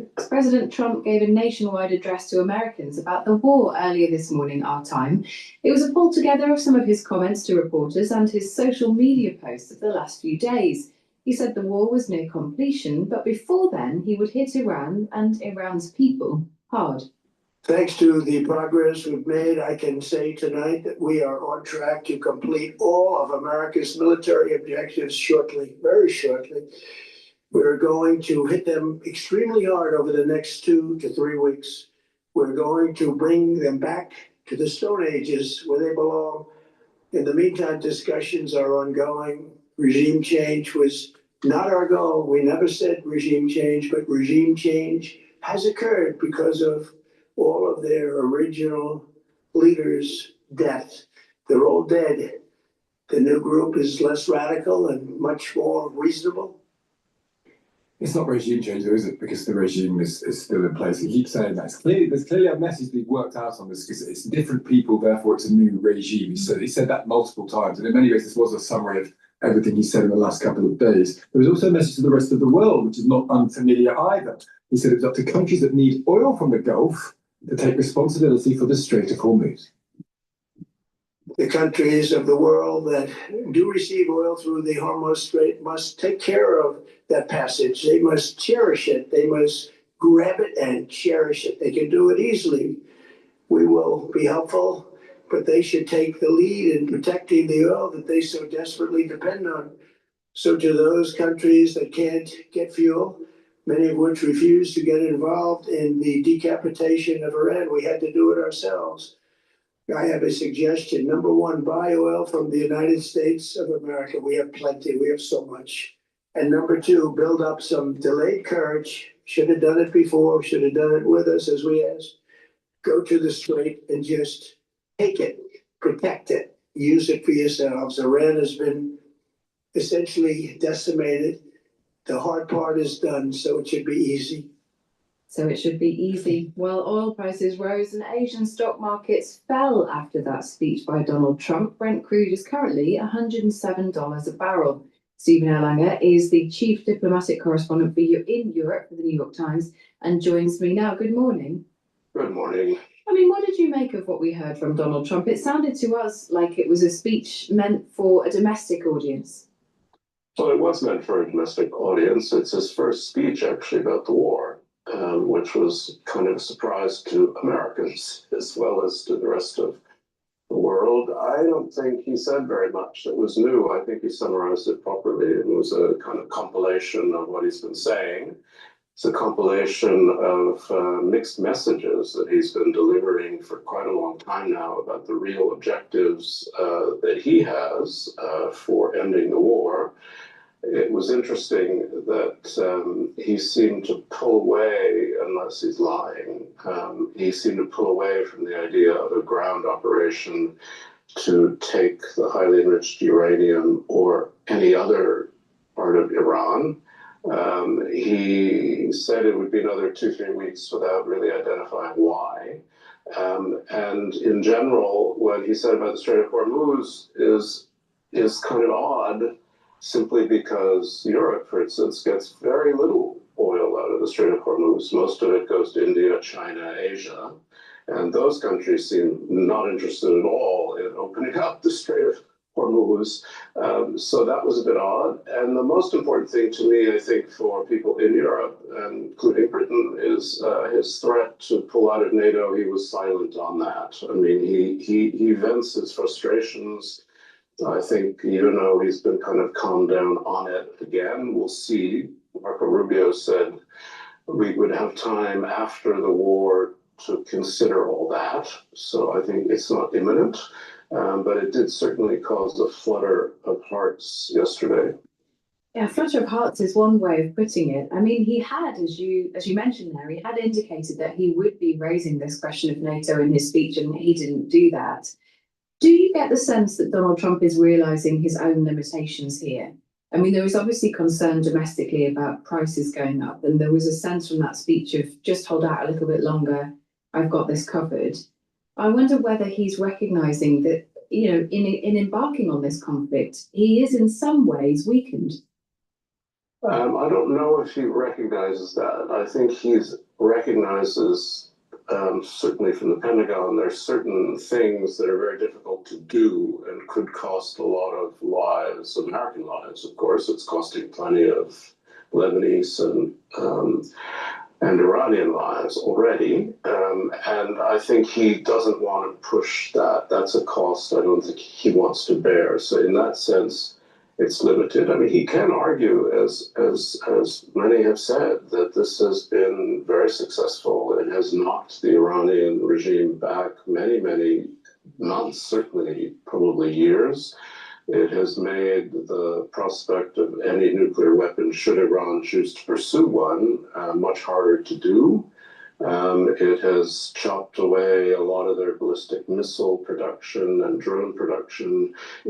It has been, you know, militarily a resounding success.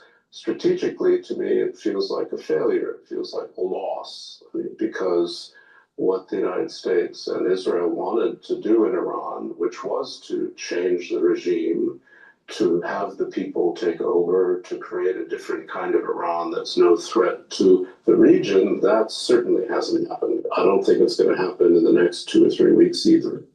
It is also incredibly brutal language, and it's interesting that you've highlighted there that, you know, Donald Trump hasn't talked about a ground invasion in maybe the way that he was talking about it previously, but talking about bombing the Iranian people back to the Stone Age, it is really brutal stuff. It is brutal stuff. It's very crude. I mean, Donald Trump talks in a very crude way, and he seems, as I could say this, as he gets older, he seems to be less concerned about doing so in public as opposed to private.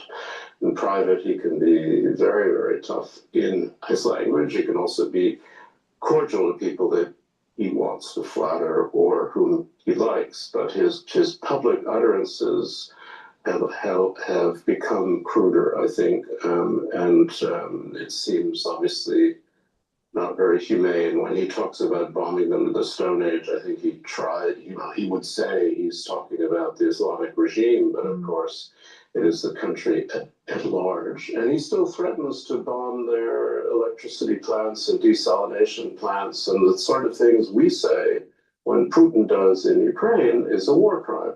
And would be a war crime to bomb civilian infrastructure. But he threatened it again last night. Finally, Stephen, what do you think the Trump administration would make of the conversation that's now gaining traction here about not necessarily rejoining the EU, but certainly closer ties with the EU at the expense of our American relationship? Well, I do think you're right that history has changed. You know, I covered Brexit. I was on Britain then, and I understood why it happened. I think people feel a little differently now. Brexit hasn't delivered some of the things people said that it would, but nothing ever delivers what people You know, but the thing is that being part of the EU didn't deliver for the British either. I think the trend for globalization is starting to wane, and there is a move towards localization.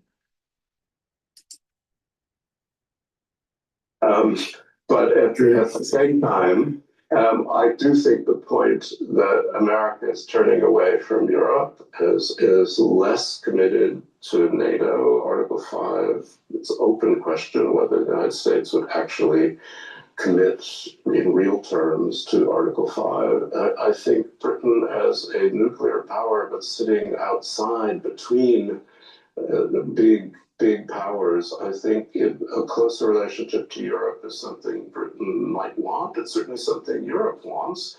And if Europe is interested, which it is, in its own defense, in building up the European pillar of NATO and standing more alone and covering conventional deterrence, against Russia, which the United States wants it to do, then Europe desperately wants a very well-trained British military, even though it's quite tiny, with a nuclear deterrent.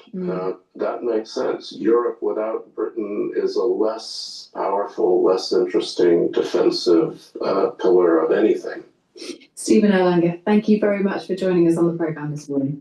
Thank you, Kate. Please go to my store, the-studio-reykjavik.com, and get the structural nano silver drops and lozenges. You can get it in honey flavor, cherry flavor, honey and lemon, and also blueberry.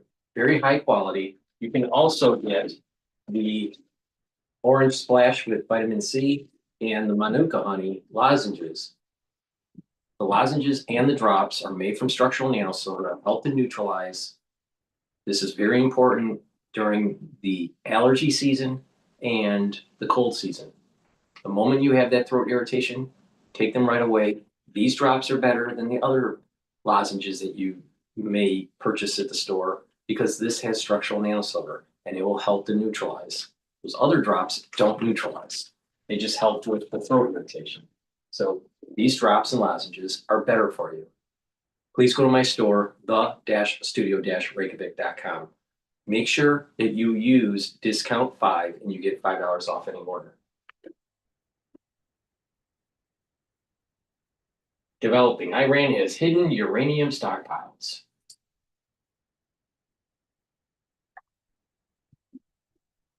Tonight, Iran's Navy is gone.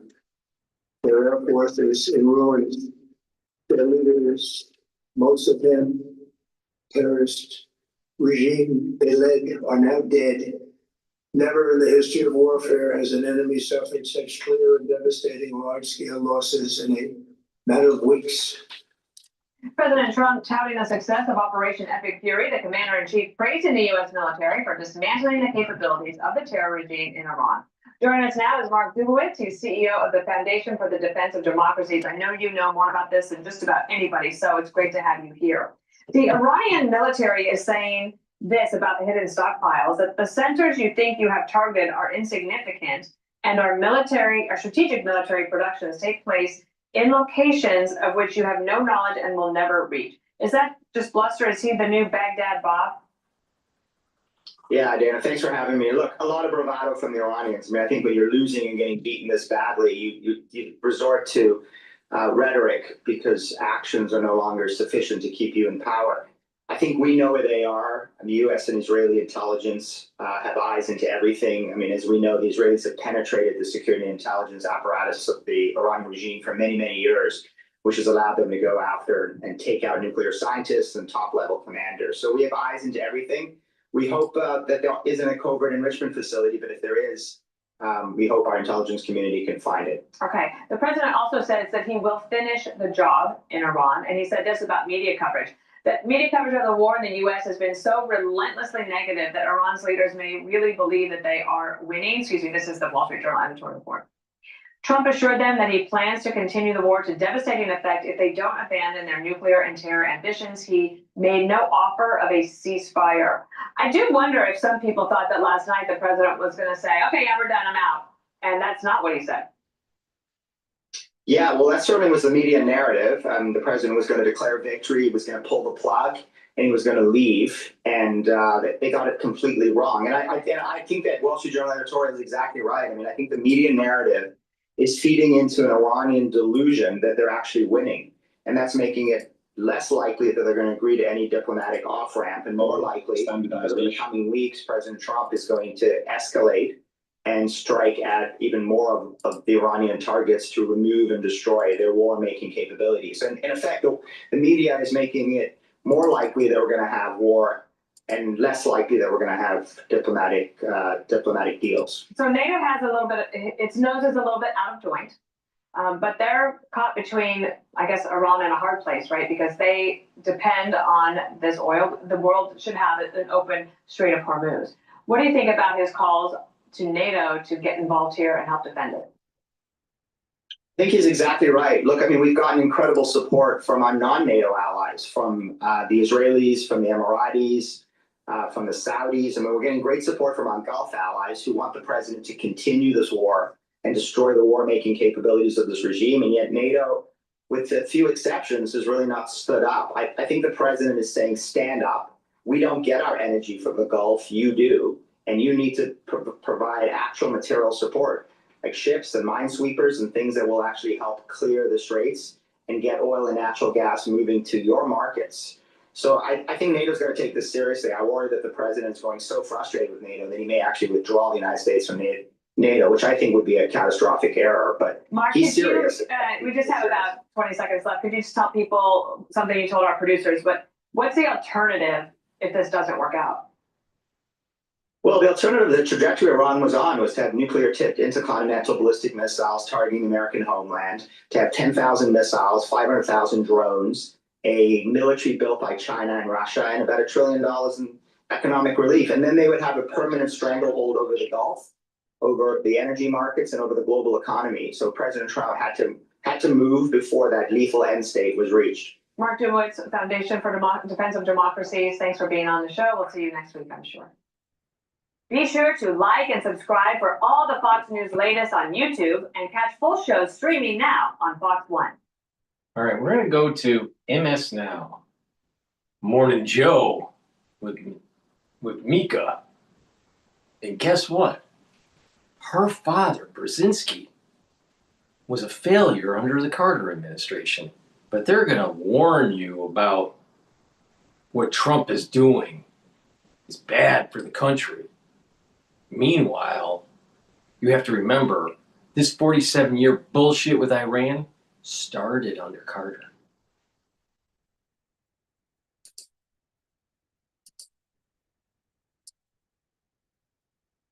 Trump has said on multiple occasions that no one could have predicted Iran would attack its Middle Eastern neighbors if it was struck by the US and Israel. Trump has said his administration was shocked by it. But back in 2012, my father, Dr. Zbigniew Brzezinski, not only predicted it, he clearly laid out the global implications of a new war in the Middle East and America's limits in controlling the outcome.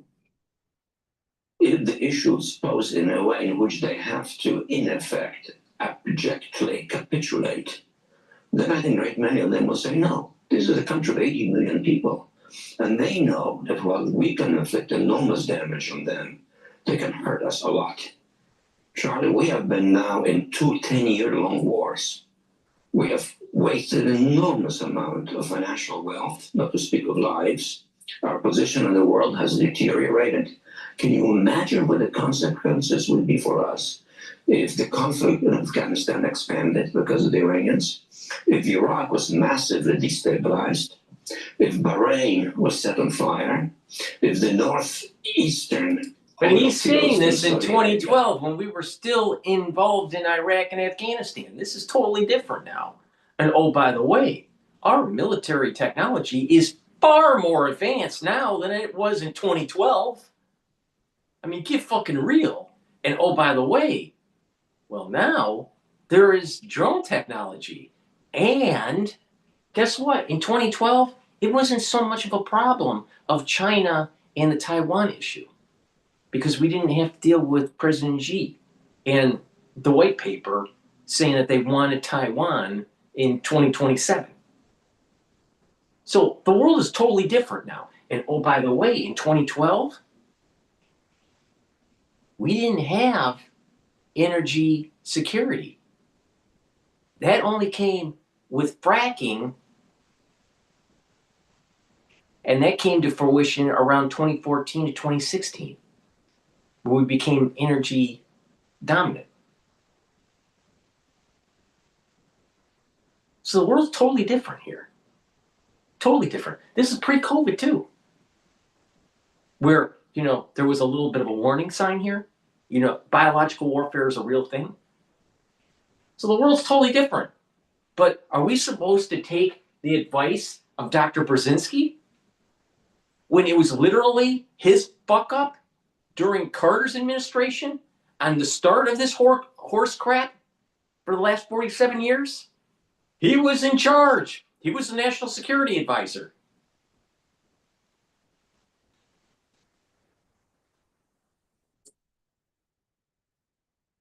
Where they have the capacity to ignite all of that.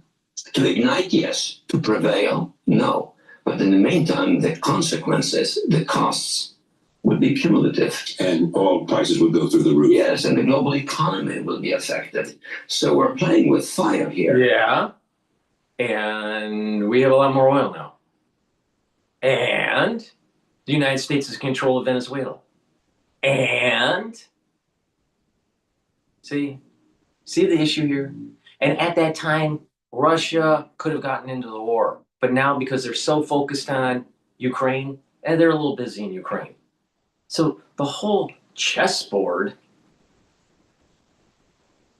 for the ones that don't know, he wrote a book about the strategic chessboard of the world.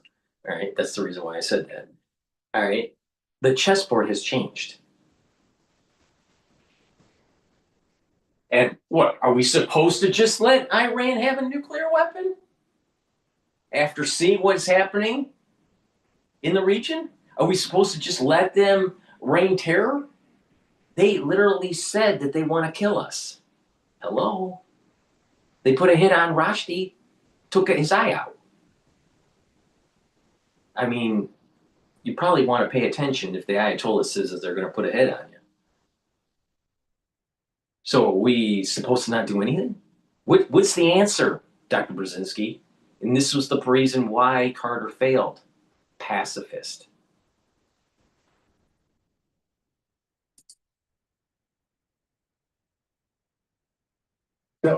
So we've heard time and time again, John Lemire, from people in the administration, oh, we could have never seen this coming. Who could have ever seen this coming? Dr. Brzezinski saw this coming 14 years ago.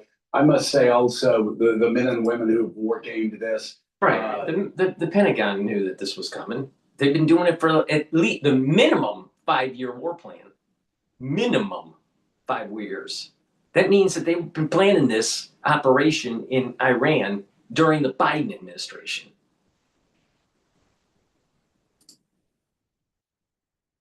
People like Dr. Brzezinski over the past 3-4 decades have war gamed this. They've all come to the same conclusion. We had an oil crisis in, I think, 73. We had another oil crisis, or 74, another oil crisis in 79. They understood the chokehold that Iran had over the Straits and the chokehold that would have. And that second oil crisis was under Dr. Brzezinski and Carter.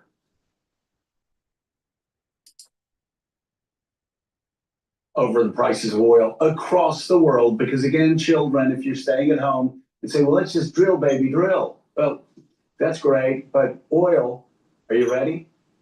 Get your number 2 pencils out, get your notebook out.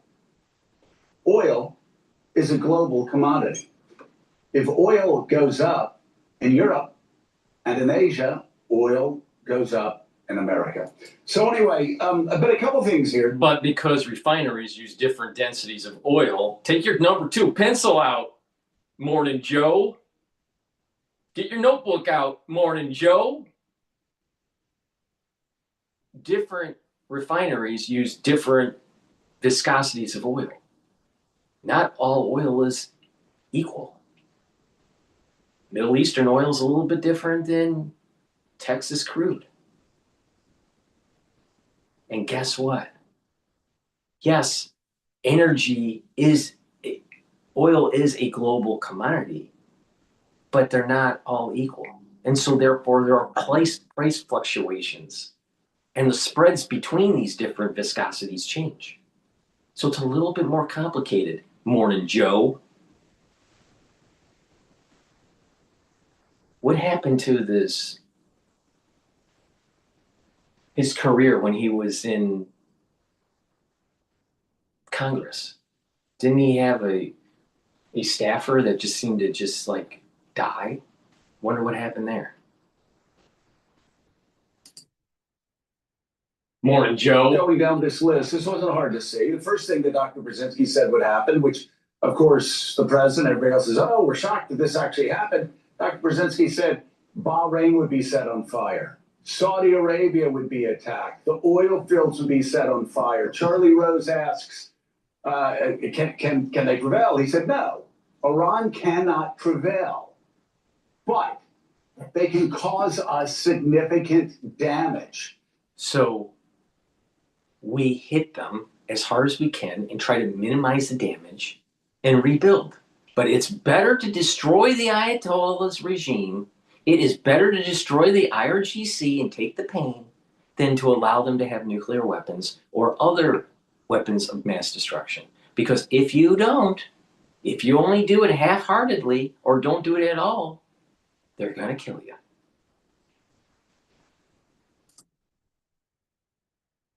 We're playing with fire. That's the reason why I had somebody who saw this Dr. Brzezinski clip, a journalist who's been around for about as long as Dr. Brzezinski's been around, texting me late last night saying, smart guy, that Dr. Brzezinski. This is why every president before Donald Trump did not go into Iran, despite the fact they would have loved their because they were afraid.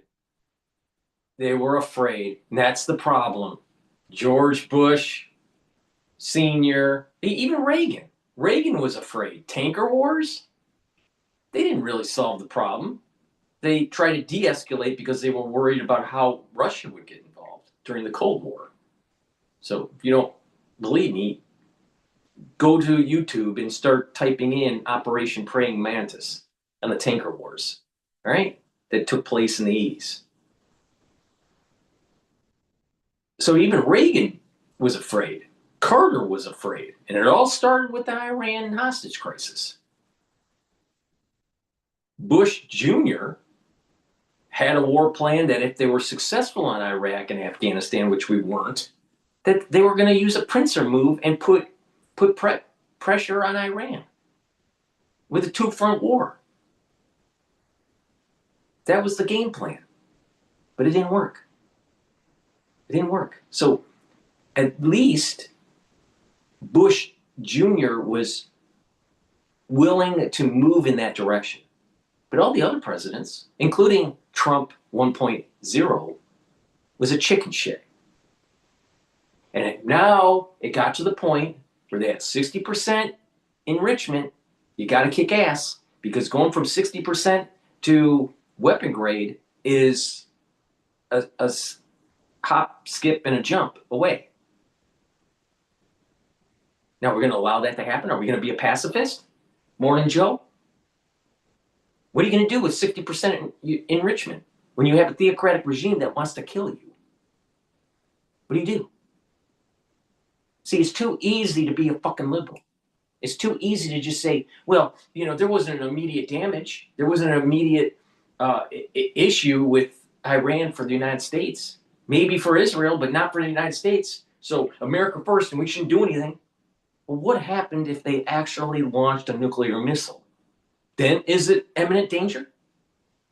Well, from the liberal point of view, no, because you're not really sure that if it's going to hit you.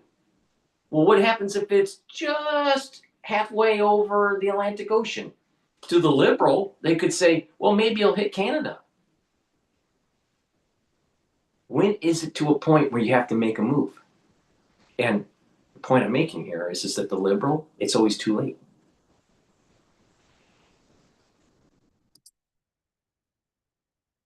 To have been toppling the Ayatollah's government. Yeah, Dr. Brzezinski saw this coming. Most foreign policy experts saw this coming. There are those in the Trump administration who suspected this could come, but the president and his top leaders ignored it because they were so taken with their success in Venezuela that they thought the same thing would happen here. That's how it's been explained to me. And that connects to the speech last night, too. The speech last night was the kind of speech President Trump should have given at the beginning of the war. Here's why we're doing this. He didn't then, because he didn't think he needed to, because he thought it would be a conflict that would only last a few days, a week or two at most, and therefore he wouldn't really have to explain the stakes to the American people. Well, we're now... John, let me ask you. You just said he only thought this would be a conflict that would last a couple of days, a week or two. Who does that sound like? Vladimir Putin going into Ukraine? See, we live in the age of asymmetrical warfare. The age of asymmetrical warfare where weaker countries... What the fuck is this guy talking about? It's not an age of asymmetrical warfare. There was symmetrical warfare against the Roman Empire. We did asymmetric warfare during the revolution. Almost every fucking war ever in human history has been asymmetric. That doesn't mean that all battles are asymmetric, but there was asymmetric warfare in every single battle. Somehow, to some degree. Morning, Joe. Fuck, this guy is such a dipshit.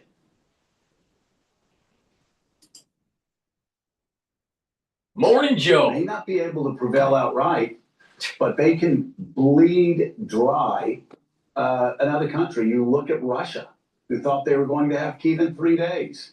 1 million Russian troops maybe have died, 1.4 million casualties. Their economy's been wrecked. They haven't been able to take over the Donbass, despite the fact the administration keeps lying and saying that Russia is about to take over the Donbass. Ukraine better to make a deal fast. The Ukrainians say, yeah, no, we're fine. Eat this drum, Russia. And that continues. With the words that you just said, you apply that not only to Ukraine and Russia, but now to the United States and Iran. I think we're doing much better, obviously, than Russia is as far as degrading military assets. But this is the new world we're living in. And I just have to underline it again. If Donald Trump didn't hate Zelensky so much, if Donald Trump didn't hate Ukraine so much, if the administration didn't have such contempt for Ukraine, they would have called them before the war and said, listen, we're going to go in there. We know the Iranians have been supplying drones to Russia. Tell us, how do we stop them? They hated them so much that they didn't do that a month or 2 months or 3 months in advance. If they had, this war would have looked radically different, mainly he's making a good for point our here. Gulf region allies. This is a good who are point. getting pounded every day. Yeah, the parallels here are uncanny. Ukraine still making that offer today to help. The administration is turning it down. So a few other things about last night. So President Trump was meant to be framing this is why we're doing it. I don't know how effective that was. In fact, I heard from a number of people, Democrats, Republicans alike, who was like, what was the point of that speech? It didn't really go anywhere. There was nothing new. But I do think, Mika, it is interesting. We should dwell on a couple things that he didn't say. Yeah. Yes, there was the vague timeline of, oh, this will be 2 to 3 weeks. There was some thought before he took the podium last night that he was going to actually announce an end to this conflict. Right. The markets were hoping he would. So when he didn't, they fell last night. Number two, there's talk, I reported yesterday, the Pentagon has presented the president with 2 distinct military options. I wrote about this yesterday afternoon. One would be taking troops to Karg Island, try to seize those energy productions. The other would be into Iran to take their uranium materials to try to prevent them from ever getting a weapon. They're ready to go. The assets are in place. The president just has to give the go-ahead. He has not yet. He may never. But those options are ready now. For the first time in this conflict, he could say yes. And then the last thing that thankfully did not happen last night, there were rumors widespread throughout Europe yesterday. The president was going to use his speech last night to announce that he's pulling out of NATO, or that he was going to pull out, or at least say, we're moving our troops. We're going to begin the process of withdrawing from that alliance. That didn't happen. There were some criticisms of allies, but not to the point that was feared. But of course, that will be a worry that persists in the days and weeks ahead, as long as the Strait of Hormuz remains closed. But can I say something about that? He didn't say that. No one should kid themselves. No one in Europe any longer believes that the American commitment to come to Europe's defense and under Article 5 exists. We are now in, if you will, a post-NATO moment. Yes, we can. It is dramatically changed. Oh, yeah, sure. Joe, real quick. Well, it has, and even in the first Trump administration, there came a point where Angela Merkel People are not paying attention. Another great reason that NATO is weak is that the 3 major NATO partners, Germany, France, England, they're all on a debt cliff. They can't afford it. Their social programs have destroyed their country. Their unfettered immigration policy has destroyed their culture. So if you're destroying your culture and you don't have the funds because your economy is in the dumpster, don't you think that you'd be weak and that NATO is weak? Yeah, I think so.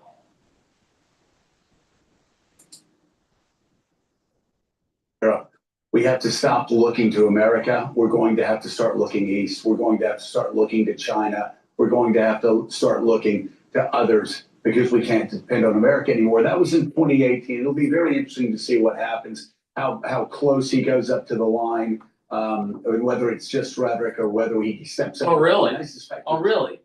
Really, Morning Joe? Let's take a look at what let's take a look at what the financial markets are saying. Because I would think that what the financial markets are saying is more of an indicator of really where's the safe haven. Currency markets are stable. Actually, the dollar's strengthening. All right.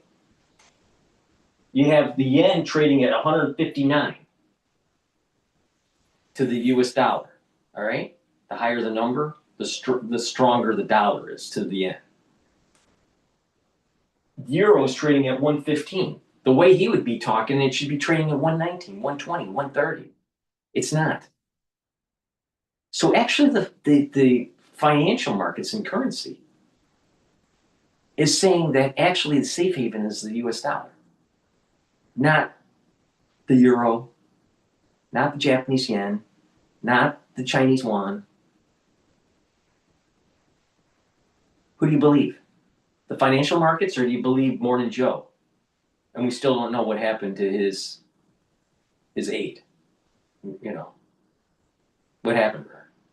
Be interesting.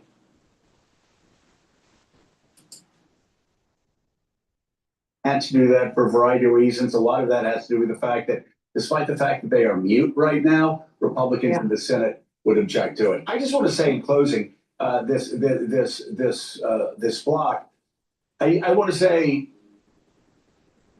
the president may not have said everything that people wanted to say. I'm glad he spoke to the American people. He may not have expressed himself in the way that everybody wanted him to express himself, but our commander-in-chief needs to communicate regularly with the American people about what's going on in this war, one of the most significant wars we've had certainly since 2003. So we have a lot of. What is this guy talking about? This guy, Trump, when he goes to the plane, he's talking to the press. He's talking about it. When he's on the plane, he's talking about it. When he's in the Oval Office, he's talking about it. When he goes for some sort of rally, he's talking about it. What is he talking? What is Morning Joe talking about that Trump doesn't talk about the situation? He talks about it almost every day. He's just not listening. The Pentagon is giving you an update on what they're doing almost every day. So what is he talking about? Now let's go back to Biden's administration, where he wouldn't even talk to the press at all. Zero at all. So where's the reality of this? Trump talks about this to the American public all the time. Now, it may not be in a formal setting in the Oval Office or in the East Wing or whatever, right? East Room, I guess it's called. But he talks about it almost every day. How do I know? Hell, I do these videos almost every day. I'm covering it every day. So I know it's happening. But this is the problem with mainstream media. Just because it comes out of Morning Joe's mouth, just because it comes out of Anderson Cooper's mouth, it must be the gospel. And not really paying attention to, some of the real data. Like Brzezinski, his strategy set this in motion where we have 47 years of bullshit with Iran. And created a momentum of being passive. Now, to change that momentum, George Bush Jr., he tried to change that momentum. But unfortunately, he was not successful. But our energy dominance, our military accuracy is far greater now than it has ever been, especially when you take a look at where we were at in 2012. Now, if you start talking to the Navy, they're saying, actually, the Navy started to degrade after the Gulf War. It was just starting to degrade. And not enough investment was going into the Navy. And so this is taking place in 92, 93, 94. And as our Navy started to degrade, and we started shipping jobs overseas and lost military prowess, especially in our naval fleet, we started to weaken. So by the time we get to 2012, which is during Obama's administration, we had a degraded Navy. Where's this, Morning Joe? Where's this, Brzezinski? So it takes someone like Trump to rebuild the military and then had the opportunity to use it. It takes time to rebuild the military.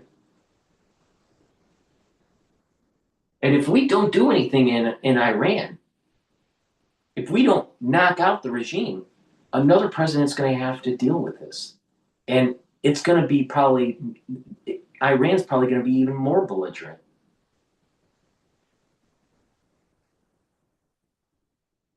We have to win. We have to win. We don't have a choice. But you have mainstream media, and none of them seems to be on Team America. They're on Team Putin or Team Iran, Team Ayatollah. But none of them. Morning Joe, is he really on Team America? I don't think so. Is CNN on Team America? They're on Team Hate Trump. Whatever Trump does, complain about it. That's CNN. But people need to wake up. We have to kill the Ayatollah's regime and the IRGC. They cannot be able to reconstitute. Because if they do, it's going to cause havoc in the world. You have to absolutely kill the enemy with no quarter. And this is the problem that I have with Trump, is that he's not willing to go all the way.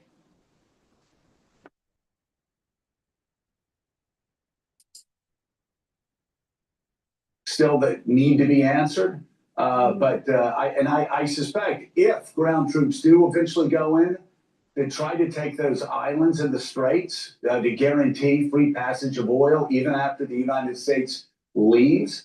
That's something the president needs to explain either before it happens or while it is happening. The Americans need to be kept informed from their commander-in-chief. Okay, we still have to get to the politics of this, and we do have John Heilman standing by for that. Coming up, we're going to talk about new polling. All right, we're going to go to Steve Ratner to take a look at opening the Strait of Hormuz is critical. He's going to deal with the economics of this. He does a good job, even though he's a damn liberal. But let's, before we pivot over to Steve Ratner, please go to my store, the-studio-reykjavik.com, and get the omega-3. Omega-3 is going to help with your cardiovascular health. You know, you're probably watching my show and you're probably going to have a heart attack because it seems like we're surrounded by stupid people. All these people that have a soapbox on mainstream media hate Trump. And so what it does is, you know, they can form public opinion because of their mouth. So instead of having a heart attack, take omega-3 to help with your cardiovascular health. Omega-3 will bring down inflammation and allow you to control your lipid profile to reduce plaque formation. Because having a heart attack is a really bad thing. Clarity factor. This is going to get rid of that brain fog so you can dissect the bullshit from Morning Joe. But clarity factor will also help to produce this positive neuroplasticity. So your dendritic connections will improve, your neurons will be more connected, you'll be thinking faster and have better memory. This is a very powerful neurostack. You should be taking this every day to improve your brain health. And vitamin D3, dual purpose. This is going to help with gene expression so your cells perform properly. It'll help to get rid of cells that are infected. It'll help to build denser bone. It'll help you to absorb calcium. And you do resistance training. This will help to create more bone matrix and deposit that bone matrix. Vitamin D3, super important to take. It even helps your cardiovascular health. So if you stack this, vitamin D3 will help with your cardiovascular health and gene expression, right? Clarity factor, very powerful neurostack. Omega-3 helps with cardiovascular health. So this is a powerful stack right here. Noticing what are we kind of like focusing on here? Cardiovascular, brain function, denser bone. These are all things that start to degrade when you get older. So it's really important to try to mitigate that aging process so you have more longevity, more vitality. So please go to my store, get the D3, Clarity Factor, and the Omega-3. It's a powerful stack. If you want to live longer, pay attention to me. If not, then listen to Morning Joe.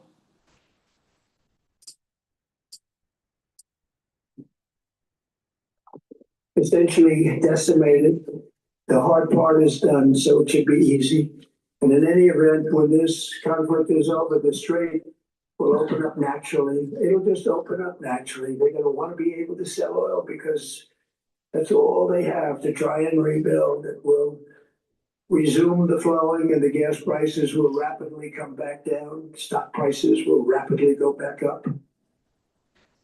President Trump last night saying the Strait of Hormuz will open up naturally when the war with Iran is over. That comes as more than 30 countries will meet virtually today to discuss ways to get heavy traffic moving again through the strait. The meeting will be chaired by the UK's Foreign Secretary. The United States will not attend. Let's bring in former Treasury official and Morning Joe economic analyst Steve Ratner with charts on the importance of that key waterway and the other economic impacts of the war. Steve, let's start with the Strait of Hormuz. Does it just open up naturally? I don't honestly see how make them look. I think of all the things the president said last night. That was one of the most incredible. You brought in Dr. Brzezinski earlier in the show. Let me bring in Colin Powell's doctrine, the Pottery Barn doctrine, which is if you break it, you own it. We broke it. We should own it. And the idea that we're just going to go leave and let the Europeans somehow figure out the Strait of Hormuz is really ridiculous. So let's, as a reminder, as you say, talk about how important the Strait of Hormuz is. 20% of the world's oil passes through the Strait of Hormuz. 20% of the oil. And you can, and of course, these are countries that are familiar to people: Saudi Arabia, Iraq, the United Arab Emirates, Iran, Kuwait, and Qatar, all depend on the strait. There are a couple pipelines that get a little bit of the oil out of there, but virtually all of it has to pass through the strait. We have no alternative. This oil disruption, many of us remember the 1970s. Again, we're doing a little bit of history today. The 1970s and cost us less than 10% of the world's oil. This is 20% of the world's oil. So this is the largest oil supply disruption in history by a factor of 2, going all the way back to the Suez Crisis in 1956. Yeah, I know, Steve, if for any reason Richard Haas, the chairman emeritus of the Council on Foreign Relations, is watching this YouTube clip later in the afternoon, which millions of people always watch your YouTube clips of these charts, he will spit his PIMS cup out when he hears what I'm about to say to you. And I'd love to get your read on it. Richard Haas and Donald Trump actually struck a similar theme, whether either one of them know that or would want to admit it. Richard Haas's idea is blockade the strait. And if you blockade the strait and say, if nothing, if you know, either everything gets out or nothing gets out, and that will force Iran into a position where they have to strike a deal with us. Whereas the president is saying it will naturally reopen itself because the Iranians don't have any other economic choice at the end of the day. Speak to both of those things, your thoughts on what Richard said, and also just the logic of the president saying, at some point, the Iranians are going to have no other option than to open up the strait.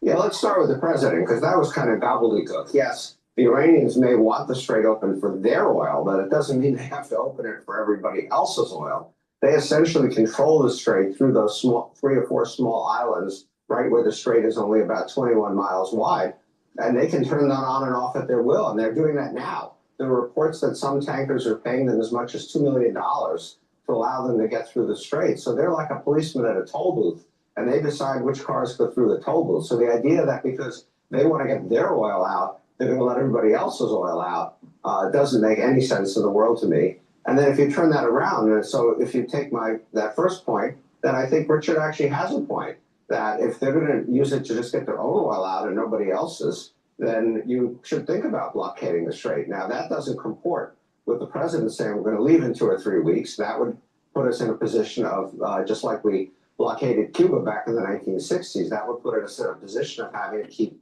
a lot of military assets there for a long time. So Steve, let's move to your second chart and we talk about the ripple effects. It's not just high gas prices. It goes out into food prices and fertilizer and everything else, but also interest rates, what people might be paying as they try to buy a home or credit cards or anything else. Yeah, I mean, Joe made the right point at the beginning of the show about how oil is a worldwide commodity. The president said, well, we've got all that we need.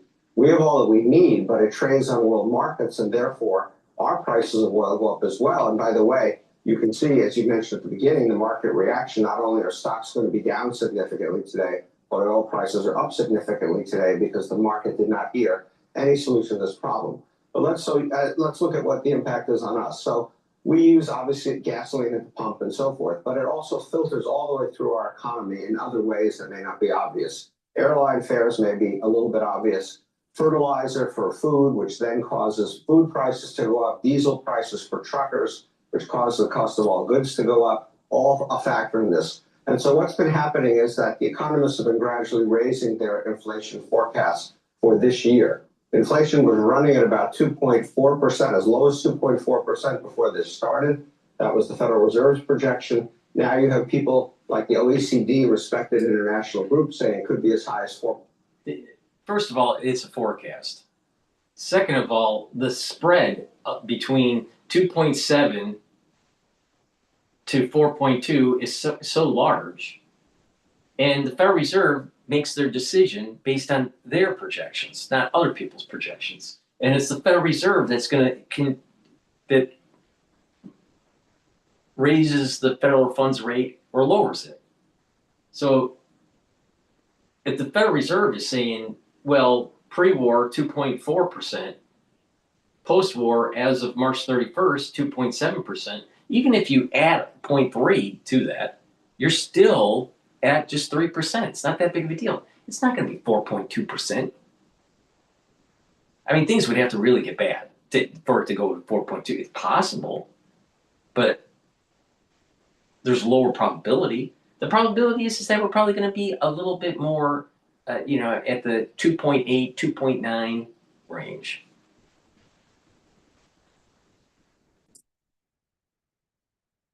%2 this year, and all of that is way above the Fed's target of 2%. Even the Fed thinks 2.7%. So what does that mean? It means that the Fed will not be able to cut interest rates the way it expected to. Here's where we thought interest rates were going before the war started, down, down, down, down, down, trying to get mortgages more affordable, trying to get car loans more affordable. Now we see them staying higher for longer, eventually hopefully going down, but this also has a major effect on consumers. So this will have a significant effect on our economy, regardless of what the president wants to say about how we have all the oil and gas that we need. And Steve, as we move to your last chart, obviously, as you say, oil prices hurting consumers here in the United States and around the world, but they do benefit at least one rogue actor. Yeah, they do benefit Russia. We had, one of the great ironies of all this is that we did give both Russia and Iran some relief from the oil sanctions that we have against them. And so you can see Russian oil and gas revenues have bounced around based on oil prices, but they were, at the moment, because of our sanctions and prices being reasonable, their revenues were pretty low. We are giving them $17 billion a month of extra revenue because of higher oil prices and because we're letting more of their oil into the world market. So this is a bit of a gift for Russia. And this may continue, and both the impact on Russia and the impact on our own consumers, because if you look at what the market is expecting for oil prices, you have the big jump, of course, but even all the way out here 5 years, the market believes that oil prices will be higher than it thought before this war started, because there's been infrastructure destroyed, There's been now a lot of concerns about supply lines and supply chains. And so the impact of all this could be fairly long-standing. And so again, I think the president was pretty Pollyannish last night about what the actual impact will be. All right, Morning Joe, economic analyst Steve Ratner, as always, thank you very much for bringing the charts. All right, let's listen into France 24 and their reaction to Trump's address. Is also watched closely by his allies in Israel. For more on that, let's bring in France 24's correspondent there, Nova Channel Postgate in Jerusalem. Nova, what kind of reaction has there been in Israel to Trump's speech? Well, it's an interesting question because today is the first day of the Passover festival in Israel, and so the government has had that as an excuse not to respond.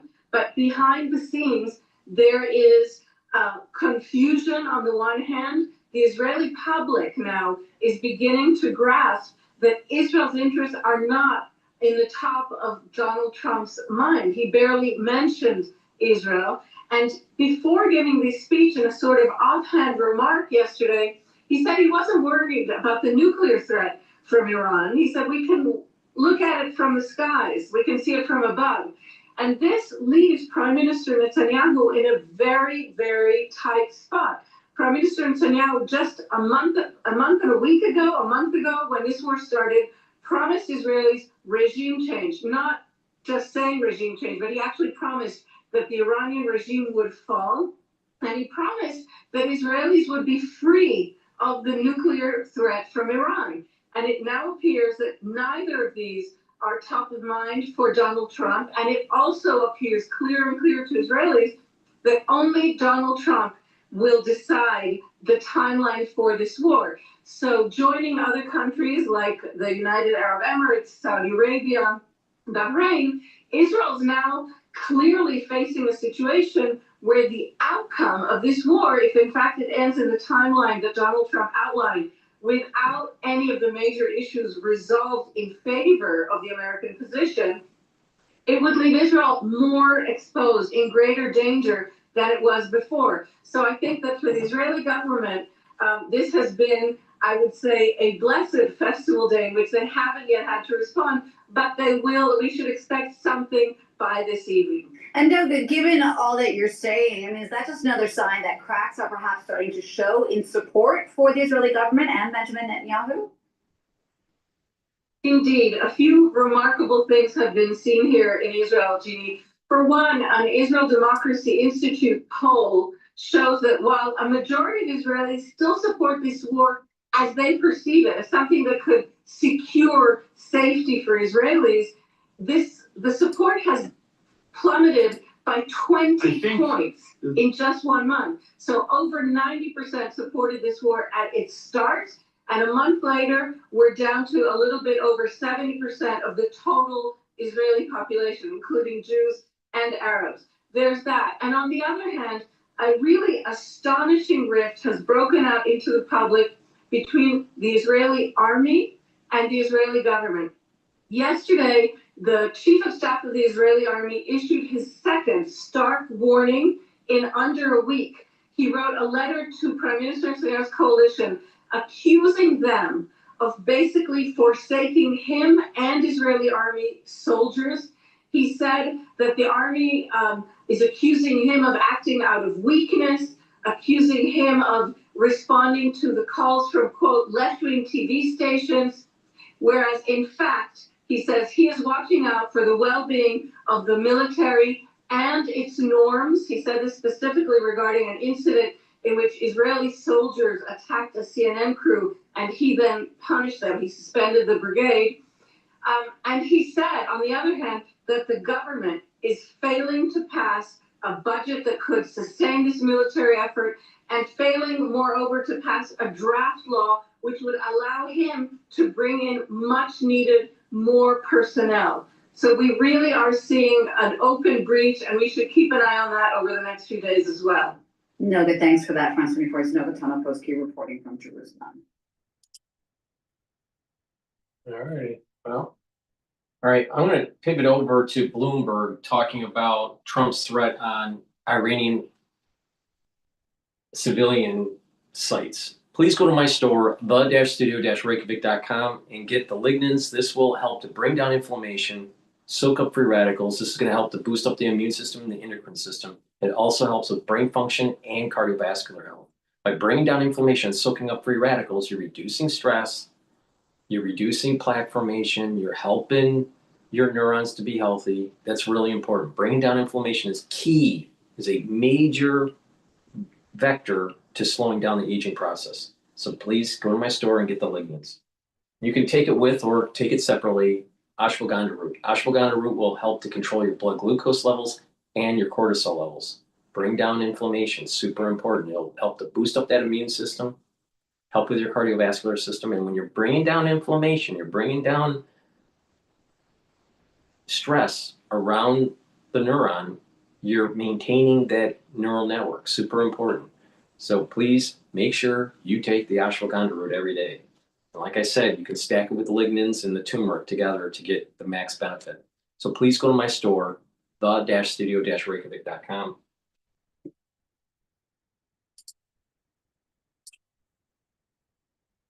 The way it looks is improvisational, and by that I don't mean slapdash. I mean a situation where there's much less reliance on established institutions like the United Nations or kind of established ways of doing business, like in the Cold War, where the United States and the Soviet Union ended up checking in on each other.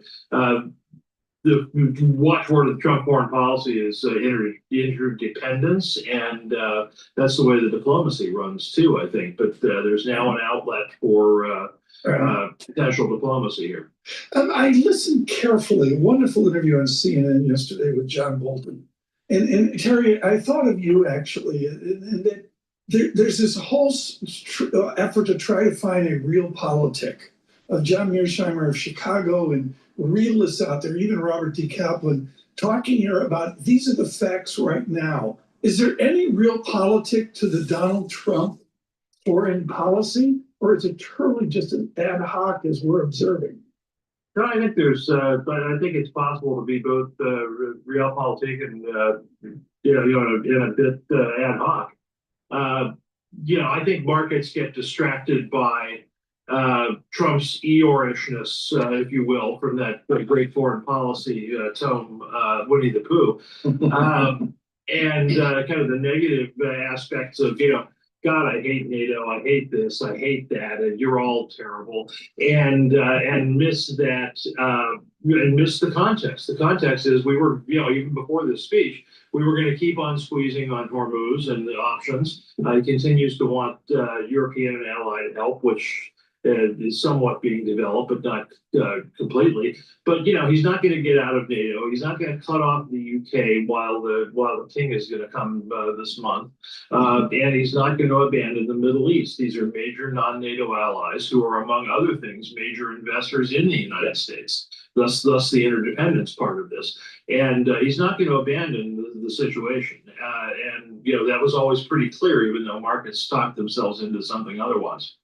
Terry, what are the political angles here? If I'm at the Republican National Committee, this is a president that it seems seemingly, just doing everything exact opposite of what I would like to do as it relates to the midterms, whether it be tariffs or a war that nobody seemed to be looking for. What are the politics here? Well, in a pure political sense, you're absolutely right, Paul. I mean, it's not optimal. It's not an optimal moment, to put it lightly. But that actually increases the gravity of the geopolitical foreign policy moment, right? I mean, if the wager was we can't wait any longer for whatever reasons, most of which I think are specifically are not known, even though the broad parameters are. The IAEA had been warning for 2.5 years now that Iran was well on its way to getting a bomb. So this is not as if they came up with it out of whole cloth. Politically, it's not great, but then you've got a situation where I'd say two things. One is, you've got 7 months and change now before the midterms. So over half a year, a really long time, particularly when, forgive me, media, we got some ADD media, and we've got an ADD public. So long way to go. And secondly, everything is compared to something else, and people focus on Trump's approval ratings, I think, and forget that he is the most popular political entity in the United States right now. He's more popular than Republicans generally by a little bit. He's more popular than Democrats by a lot, and this is after 6 months of Democrats going on about whatever outrageous they want to go on about. Let me interrupt. This is too important. Terry Haynes with this Pangea. I can't say enough, folks. You need to be on LinkedIn. There's all sorts of reasons. Yuri and Timmer's wonderful work. Whaley at BlackRock is wonderful. And then there's Terry Haynes, who's literally writing his Pangea notes for you on LinkedIn. And they're really, really quite good. Okay, so Terry, I was thunderstruck by the polling of the Democratic Party that I've seen over the last 3, 4, 5 days. It's well into the 20s and even the lower 20s as well. You and I were weaned on Scoop Jackson. We were weaned on Senator Ervin, the great Southern Democrats. We were weaned on the oddity of Mr. Carroll's Lyndon Baines Johnson. Where is that centrist Democrat out there, Terry Haynes? They don't exist. Well, there's no, there's probably more oddity than ever. But, you know, but the center gets weaned out in this in this environment over the past 50 years because the political, the way both parties have set themselves up is they reward I would blame people like George McGovern and Gary Hart for this, frankly. Yes, I agree with that, and I've said that. It goes back to 72. You're right. I said this to Senator Hart sitting on Park Avenue here years ago. Continue. But the primary system, which is now binding, where it didn't used to be.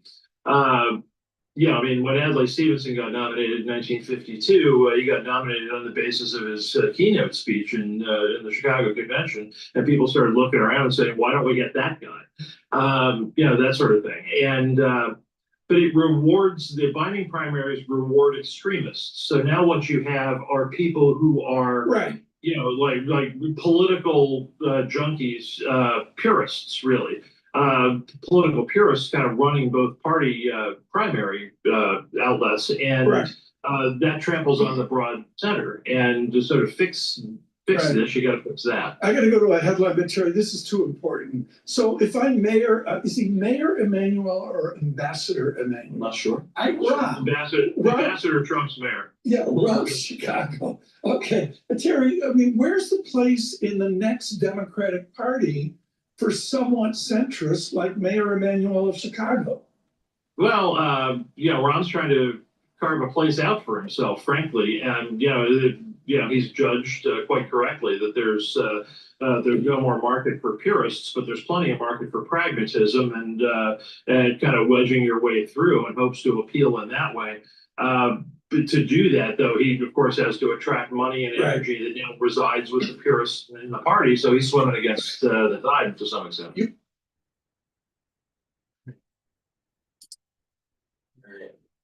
Please go to my store, the-studio-reykjavik.com, and get the collagen. This can stack with the collagen powder that I have on my store, but you can take it separately. You can also couple this with the super strong relief to relieve pain from your joints. But what collagen will do is help to remodel the joint and reduce the inflammation and the pain. How does it work? It helps to use the collagen type 2 to remodel the cartilage and glucosamine to help to remodel the cartilage. Now, it'll also help to cushion the joint by using acan and chondroitin. Helps to recruit chondroitin. And this is part of the reason why it's important to take the collagen and the collagen together. Now, collagen will also inhibit enzymes that cause erosion of the joint by blocking MMP3 and MMP13. It also helps to reduce inflammation by blocking EP4. So this will help to reduce pain, help to remodel the joint, and stop the erosion. So if you have arthritic pain or a sports injury, it's important to take the collagen.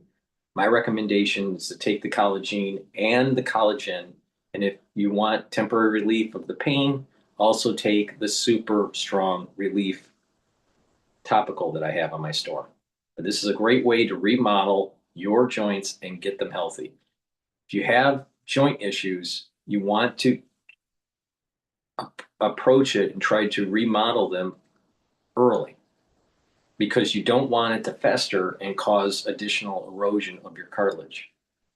See, if you wait too long, then you're going to have surgery. But if you slowly rebuild the joint with a little bit of resistance training and taking the proper supplementation, then you're going to be able to have a higher success of remodeling that joint. But if you wait too long to the point where there's complete erosion, you may need surgery.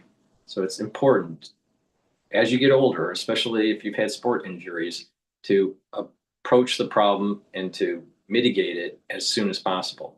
So please go to my store, the-studio-reykjavik.com, and get the collagen.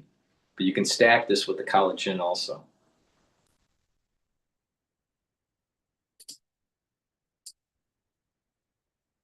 Britain has hosted a meeting of foreign ministers as part of efforts to reopen the Strait of Hormuz. Meanwhile, more than 40 countries took part in this virtual talk.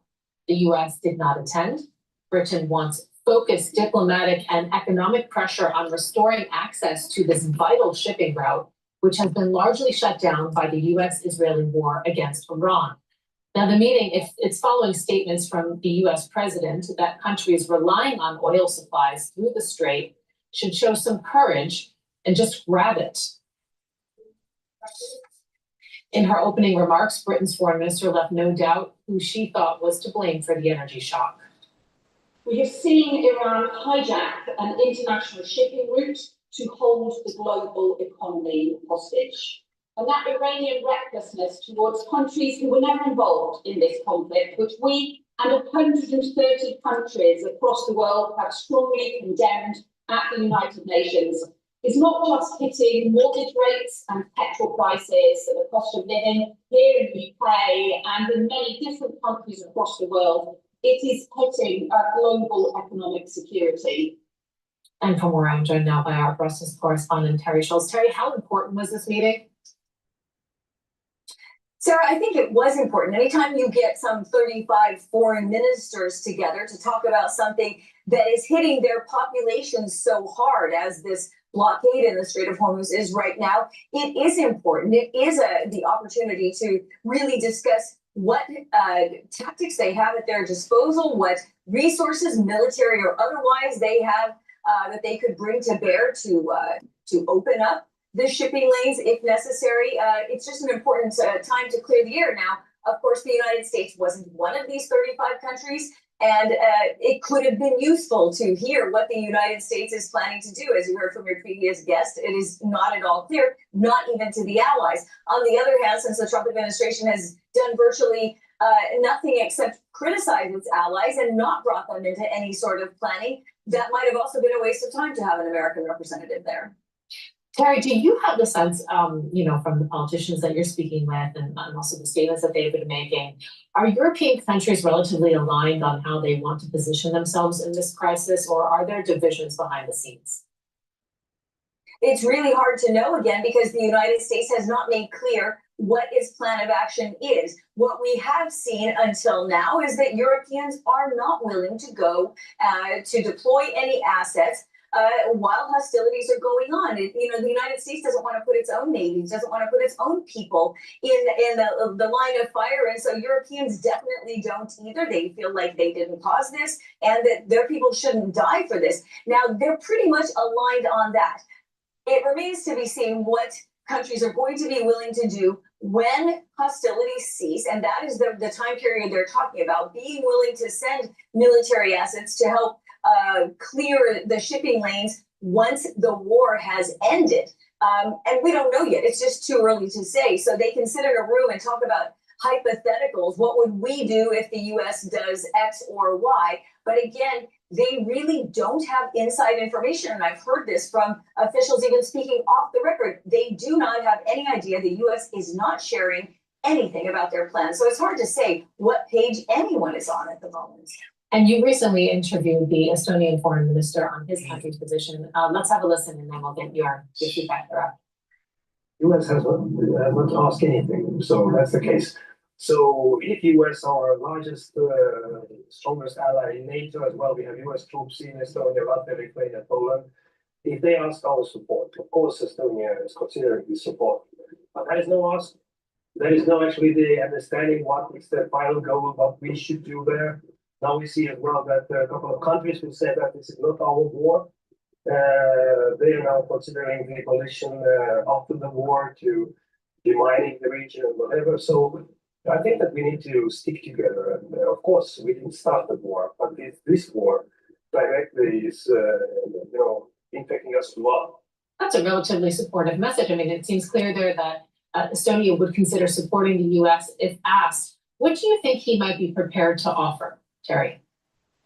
Yes, that is quite interesting. Estonia, and Margus Tsahkna himself, there, the Estonian foreign minister, was the only person I've seen come out and say, you know what, we are willing to consider a request for help. And I should say to our viewers that was bouncy because we were on a train coming back from Ukraine, so we don't generally have such a uneven video, but those were the circumstances under which the interview took place. And he said, look, we felt that we needed to be very forward in telling the US, yes, we'll be there for you.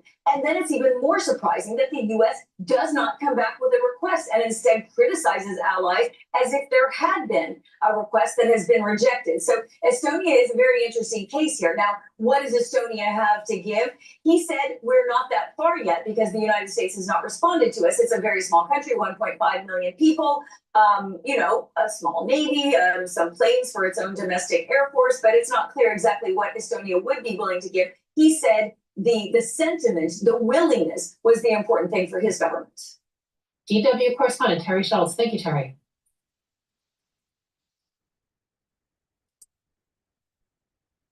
All right, there is some news from MS Now. White House officials to MS Now. Trump told AG Bondi she'll soon be removed. This was posted 11 minutes ago. Some breaking news. MS Now has learned President Trump has informed Pam Bondi she will soon be removed as Attorney General. That's according to a White House official telling our colleague Jake Traylor. With me now to break it down, MS Now Justice and Intelligence reporter Ken Delanian and MS Now senior legal reporter Lisa Rubin. Ken, we were talking about this in theory just last hour, but these things move fast. What more can you tell us?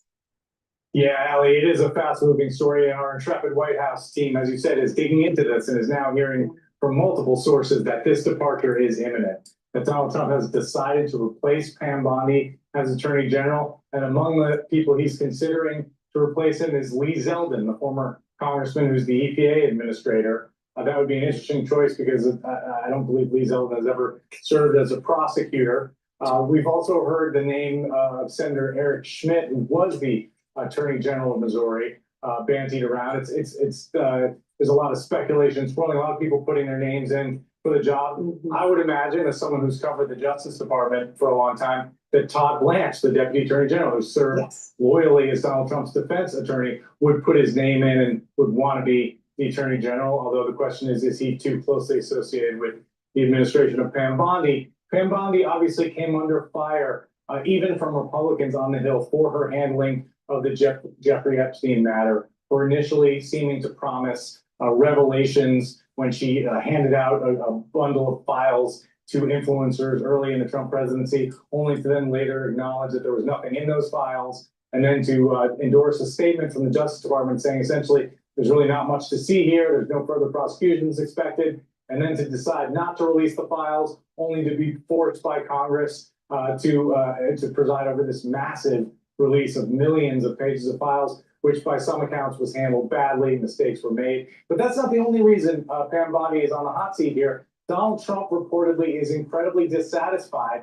with what he sees as the slow pace of the Justice Department prosecuting his perceived political enemies. And that's even though the Justice Department has done things that no Justice Department has ever done in modern history, has essentially given up its independence and taken cues from the White House and brought investigations based on very thin evidence and specious claims and gotten rejected in some cases by grand juries and procedurally by judges. And yet Donald Trump somehow thinks that a new attorney general will be able to bypass that and move faster as he seeks to use the Justice Department to pursue his political enemies, Ally. And Ken, you have to wonder too, for Todd Blanche, if you question if this is really all about the handling of the Epstein files, which you know that it's not because you laid out the other facets of this, for someone like Blanche who had proximity to the way that Ghislaine Maxwell was handled, if that is something that makes it harder for him to ascend to this top spot. But I want to drill down on something, Ken, because our banner right now reads that Trump informed Bondi that she'll soon be out of this post. Why wait? That's a great question. Only Donald Trump knows his own mind in terms of these personnel decisions. Perhaps they are still working through who the replacement might be, and they want to sort of sequence this and announce a replacement as they announce her departure. Is there a chance for a cabinet shuffle? Could she move to a different job in the cabinet? That's always possible. The way these things go, although it's hard to imagine Pam Bondi being satisfied with a different job than Attorney General. She was the Florida Attorney General. She's identified herself as a career prosecutor. And look, she could make a fortune in the private sector at this moment as the former Attorney General representing clients before the Trump administration, if that's the route she chose to go. So it's anybody's guess why Trump is doing it this way. But one thing we know for sure is that he has decided to replace the Attorney General. And our team is trying to get a little bit more information about why there might be a wait. I'll read a little bit of that new reporting from our colleagues Jake Traylor and Laura Burrow Lopez, because one official talking to them about this shuffling says that Trump still personally likes Bondi and notified her before officially removing her to, in their words, help her along. But at the same time, Lisa, many people in Trump's orbit have had knives out for Bondi. They've wanted to see her pushed out of this post. Even we saw Chief of Staff Susie Wiles in that infamous Vanity Fair interview say that she saw the mishandling of Epstein from Bondi, specifically pointing out the moment where Bondi said, I have the Epstein list on my desk, and then she didn't. I think it just added to the confusion around the DOJ's handling of the files. But I think, again, if we turn back to Todd Blanche, who is also not just number 2 at DOJ, but Trump's former personal lawyer, what do you look at for the stakes around him? Because I think many would assume, all right, the number 2 ascends to the top spot.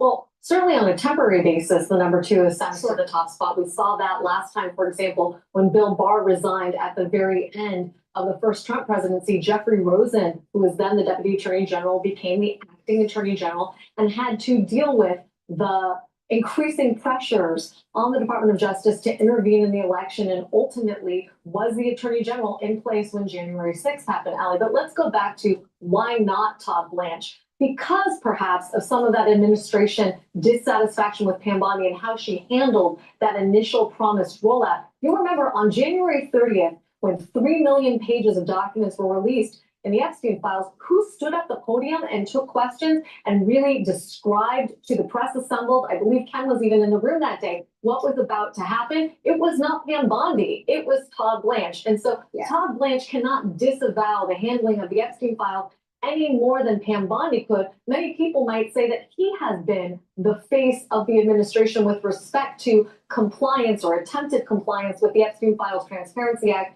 That's the act of Congress that demanded the release of those 3 million pages. I also want to share with you, I'm getting some reaction to the news of Pam Bondi's potential firing as soon as perhaps tomorrow from survivors and their lawyers.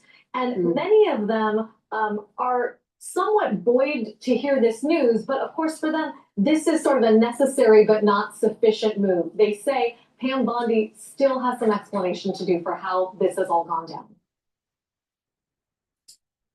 Shake up at the White House. Please go to my store, the-studio-reykjavik.com, and get the heirloom barley. This will help to detoxify your body, bring down inflammation, and soak up free radicals through superoxide dismutase. By taking this every day, you're going to slow down the aging process. Why? By detoxifying your body, bringing down inflammation, soaking up free radicals, you're helping your immune system, your endocrine system. You're helping your tissues perform better. By soaking up free radicals at the vascular level, you're reducing plaque formation. And by having inflammation going down and having healthier neural connections, your brain function will improve. So this is really important to take every day. If you take this and you're working out, you'll notice that you're recovering from your workout quicker because it's soaking up free radicals and bringing down that inflammation. So please go to my store, the-studio-reykjavik.com, and get the heirloom barley. Take it every day. This is a month's supply. Make sure you use discount 5, all caps, discount 5, and you get $5 off any order. Click the link that's in the description. Go to my website, the-studio-reykjavik.com.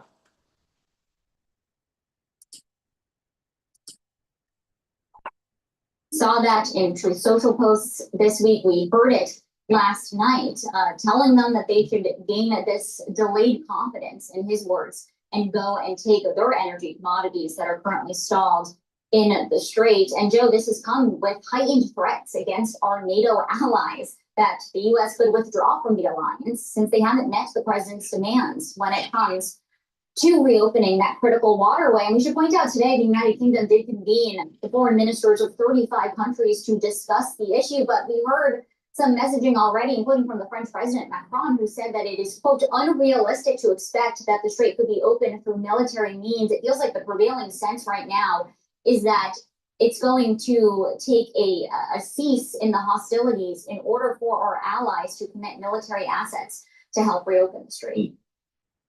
You know how it's so easy to be on the air with Tyler Kendall because I don't have to ask any questions. She gets to all the news that you just heard everything that you need to know, which gives me time, Tyler, to ask you about Pam Bondi. I mean, I'm sure you've seen the reports, and we've got at least 3 or 4 of them now. She's likely soon to be out as Attorney General. Seen a report that she actually was told to prepare for this from the president. Do we think this could happen soon?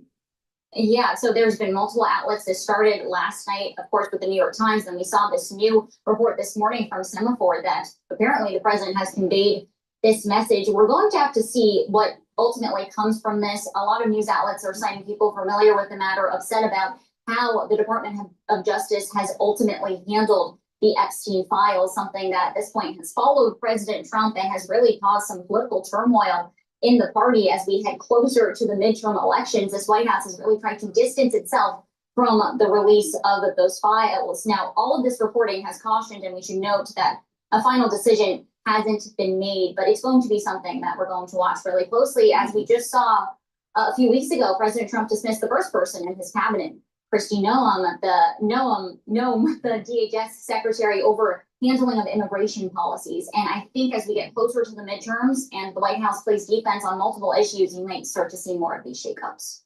Wow. Yeah, I guess the door starts swinging once you get into the second year here, Tyler. And Lee Zeldin, we're going to have Attorney General Lee Zeldin. Who saw that coming? Right. I mean, current head of the EPA and has really helped to shepherd some of President Trump's deregulation agenda.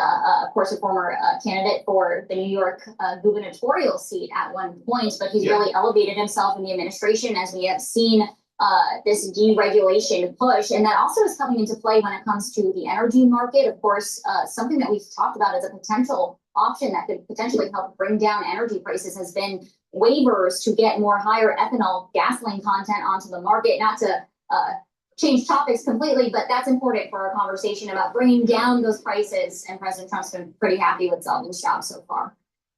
Well, lots to talk about, lots to cover with Tyler Kendall. We thank you so much, Tyler. The day after the big speech, this is something. I feel like we're surveying the battlefield the morning after. We're going to do that down in Florida next. The rocket's gone. The launch pad is still smoldering. Ed Ludlow's up next. Only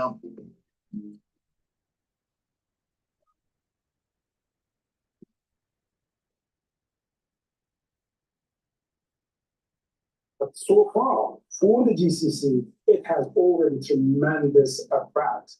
So since the beginning of war, 400 million barrels of oil are already removed from the global market. And that is tremendously big.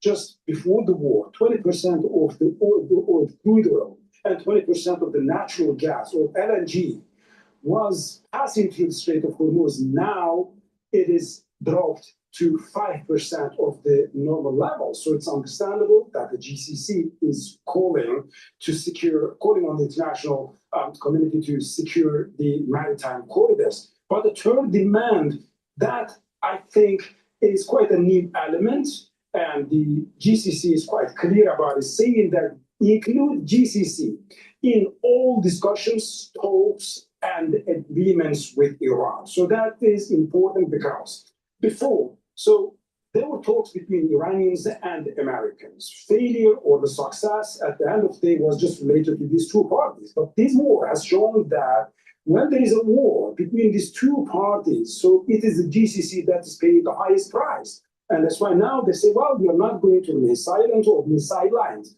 We have to be not only at the negotiating table, but all the process that is going to lead to the negotiating table. We have to be there, clearly communicate our demands, and making sure that the interests of GCC are properly reflected in any peace settlement. And he also has given some dramatic numbers just to show the world what is at stake. He simply said that the GCC has over $2 trillion of the GDP, and it daily produces over 60 million barrels of oil, which makes annually around 6 billion barrels, and 23% of... All right, I'm going to talk about the market update. The S&P 500 is trading at 6,563.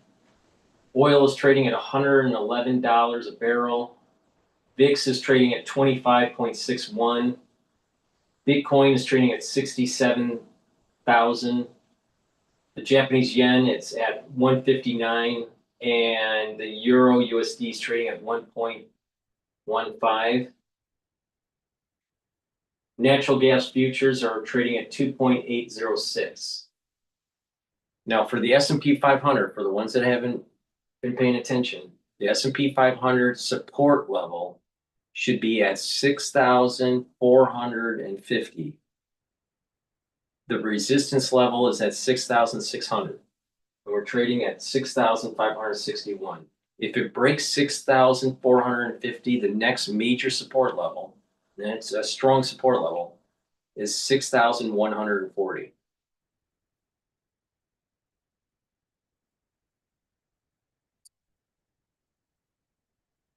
The president of Azerbaijan, he says the whole world has been forced to pay the price because of the aggressive actions of the US and Israel. And this is also related to what's happening to the Gulf from the Iranian perspective, and of course, the closure of the Strait of Hormuz, and as Rasul was saying, the potential closure of the Bab el-Mandeb. What Iran is always saying that it is in the position of reaction and not action, and all what it's doing is hitting on American interests and putting the amount of pain higher and higher for America. Now, what's clear is that this is an Iranian strategy in creating more liability from this war on everyone, making this war or framing it as a war of attrition, whereas Iran is not the only one who is being pained. Iran is not the only one who is paying the price, and Iran is not the only one that is being bombed. Ali, stay there because I just want to bring in the rest of the team that are in Ramallah and indeed the occupied West Bank. And we're going to go back to Bloomberg here. A barrel up now by 6.7%. Bitcoin down 1.9%, 66,904 on Bitcoin. Shares of top asset managers are declining after Blue Owl Capital said it will limit redemptions from two of its private credit funds after facing a surge in withdrawal requests. Blue Owl finding itself squarely in the middle of worries about private credit. Shares down by 2.1%. Blackstone right now down 0.6%. KKR shares, they are advancing by 0.4%. Recapping West Texas Intermediate crude, $111.87 a barrel, up 11.7%. The VIX below 26, and the S&P down 0.3%. For on-demand news 24 hours a day, subscribe to Bloomberg News Now wherever you get your podcasts. At Joe Matthew is a Bloomberg Business Flash. All right, Charlie. I bet Charlie was watching that launch last evening. You should have seen it in the newsroom here in Washington. It was a great moment. You know everything that's going on. We talk about doom and gloom on this program every day, unless you're excited about American politics right now. A perfect bit of timing to witness American greatness. Everybody gathered around after the late edition of Balance of Power in front of a terminal. We dialed up Ed Ludlow and we watched just absolutely floored by what we witnessed. If you're with us on YouTube, look at this thing. This is the biggest rocket that's gone up in some time with people on it, certainly from Cape Canaveral. Thousands, hundreds of thousands lined the Space Coast to watch this happen. Just to see it clear the tower, to see this reach orbit was so satisfying after so many delays. Producer James tells me the Orion's about 40,000 miles from Earth currently. What do they have, James? About 200-something thousand to go? 230,000 miles. It's like a walk in the park before they get to the moon. And, you know, we've told you they're not getting out. They're not walking around. This is a slingshot mission.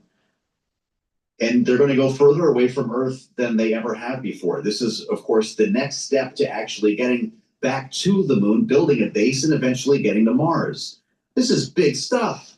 And they pulled it off. Even the president mentioned it last evening before he ever got to the war in Iran, when he addressed the American people. This is the first thing that he said. Listen.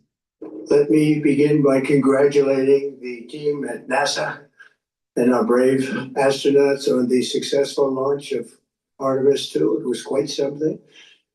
It will be traveling further than any manned rocket has ever flown and will very substantially pass the moon, go around it, and come back home from a distance that has never been done before. It's amazing. Farther in space than anyone has gone before. Can't imagine the vibe at the Kennedy Space Center the day after an event this momentous, but Ed Ludlow's going to bring us there right now. The co-host of Bloomberg Tech is our spaceman this week. And Ed, are you there for the whole mission? I love that. Areas in front of the VAB. Get on YouTube right now and check out Ed. Otherwise, listen to what he's got for us, because Ed witnessed this firsthand yesterday, standing right in front of the countdown clock. And Ed, it looks like this is going great. Can you tell us the latest on the mission?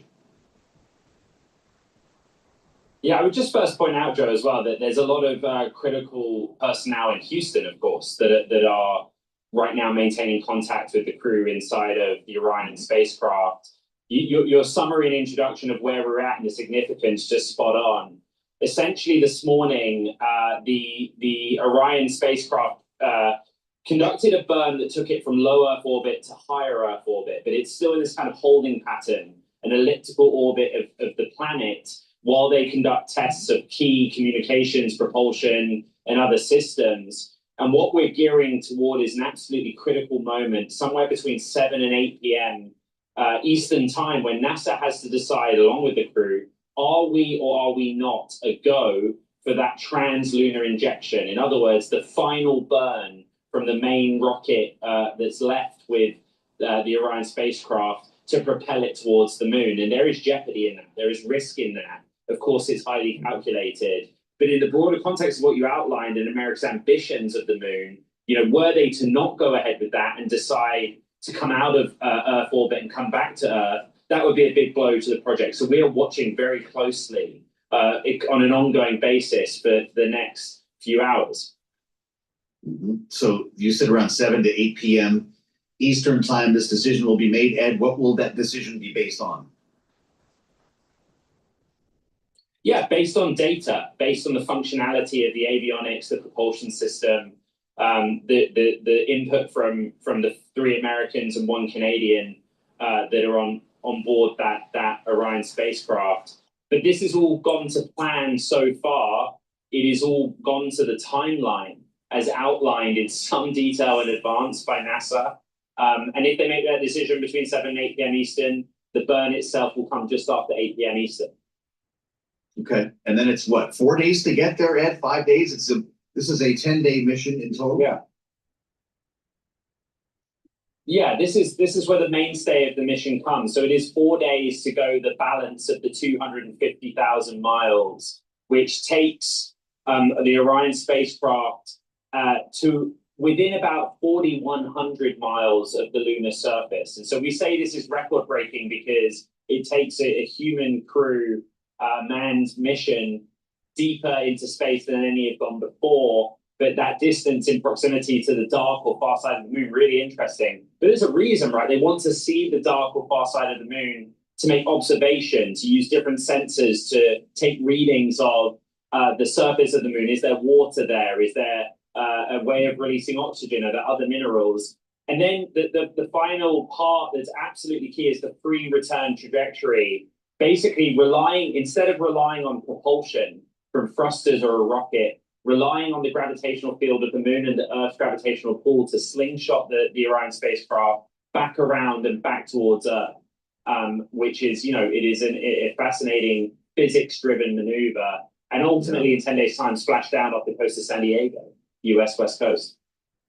They must have some incredible views of Earth right now from that distance. And it's my job to ask you about the toilet. I don't know what's going on here. I guess they fixed the toilet. Was there more than one? Was that a potential problem on the mission?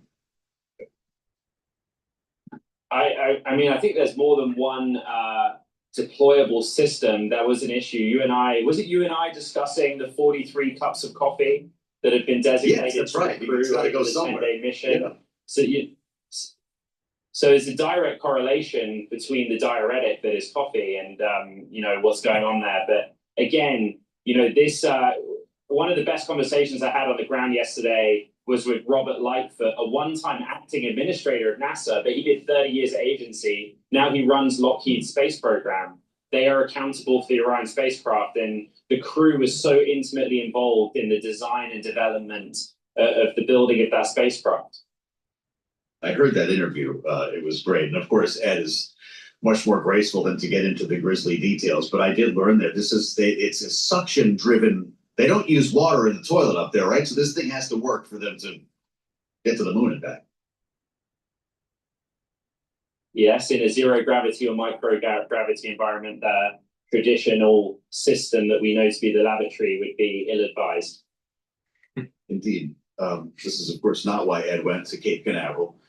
But I have to ask you, Ed, while you're there, because we don't get to talk often enough about SpaceX. We're looking at the biggest IPO of the year, potentially. There's a lot of talk about Elon Musk with his plans to even merge this future public company with Tesla. I'm just wondering what you're seeing, what you're hearing from the ground down there.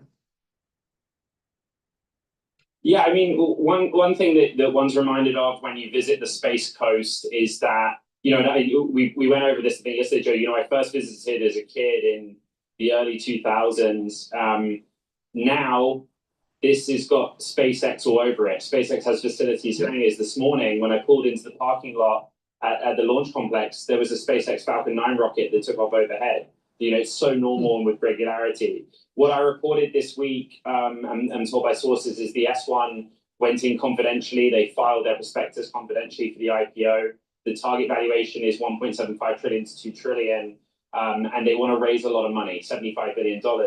But the key part of the story is they want that money, that capital, not for the exercise of launching rockets. The ultimate goal is to build space-based data center, right? Data centers in the form of satellites. That will take a lot of capital. So yeah, a lot going on, trying to thread those stories together. Man, you've had a week. That's your scoop, right? You and Bailey own that story because everybody's reporting it like it's common knowledge now, but you're the one who found out about that confidential filing.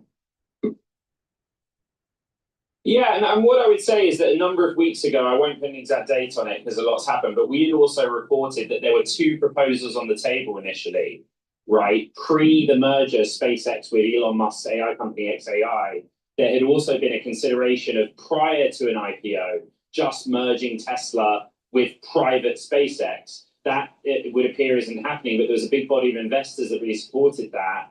But you're right that let's call it either the rumor or the idea that a public SpaceX still has a future where it merges with Tesla into some kind of combined entity. To a lot of people, that makes sense because of the scale, but also because of the commonalities and what those companies are trying to achieve.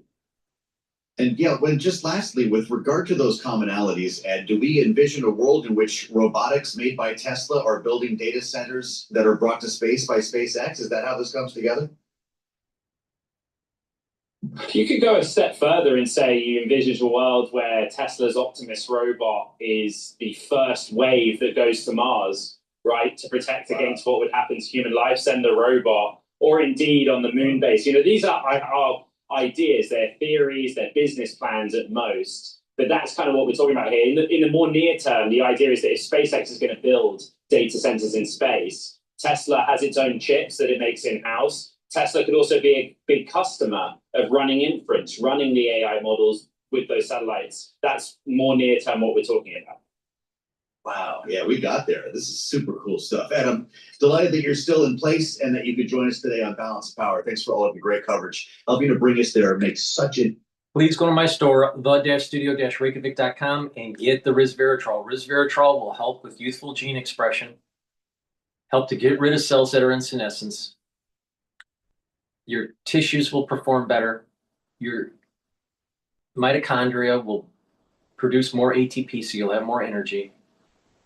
And resveratrol will help the health of your basal layer for your skin. You should be taking resveratrol every day to slow down the aging process. It stacks really well with Boomer Boost and C60. Let me talk about C60 briefly here. You can get it in MCT coconut oil, avocado oil, and also extra virgin olive oil. C60 is a molecule that will soak up free radicals. It is 1,000 times more potent than a molecule of vitamin C. You take a teaspoon a day every day. I've been doing this since 2016 every day. Teaspoon a day, preferably on an empty stomach for best absorption. And what this will do is boost up your energy levels, help the health of your mitochondria. And by soaking up free radicals at the vascular level, you're reducing plaque formation.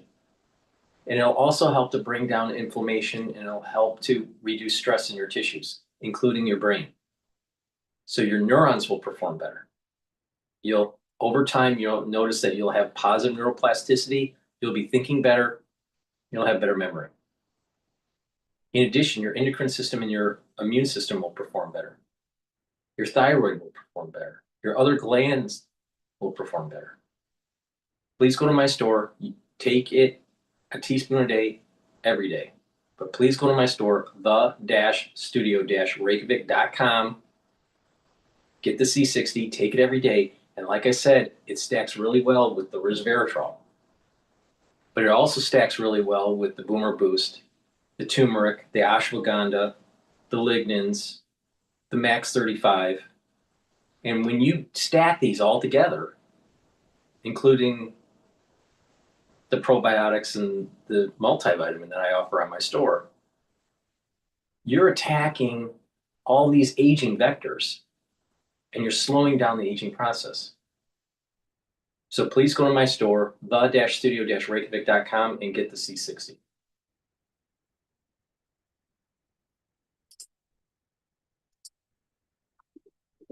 De-escalate tensions in the Middle East. The Kremlin spokesperson, Dmitry Peskov, says that President Vladimir Putin is in talks with Gulf states to help resolve the Iran conflict. Regarding the war in Iran, President Putin is a staunch supporter of the idea that all disagreements should be resolved exclusively through political and diplomatic means. This is precisely what the president spoke about during his series of international telephone conversations with the heads of states of the Gulf and the Arab world. And the president continues these contacts. And if our services are somehow required, we are, of course, ready to do our part to ensure that the military situation transitions to a peaceful course as soon as possible. Let's hear now from Yulia Shevkova, who's more from Moscow. Moscow is ready to extend its helping hand, providing energy security and its assistance to all those who need it. It can increase the volume of its crude oil exports if Western sanctions are lifted.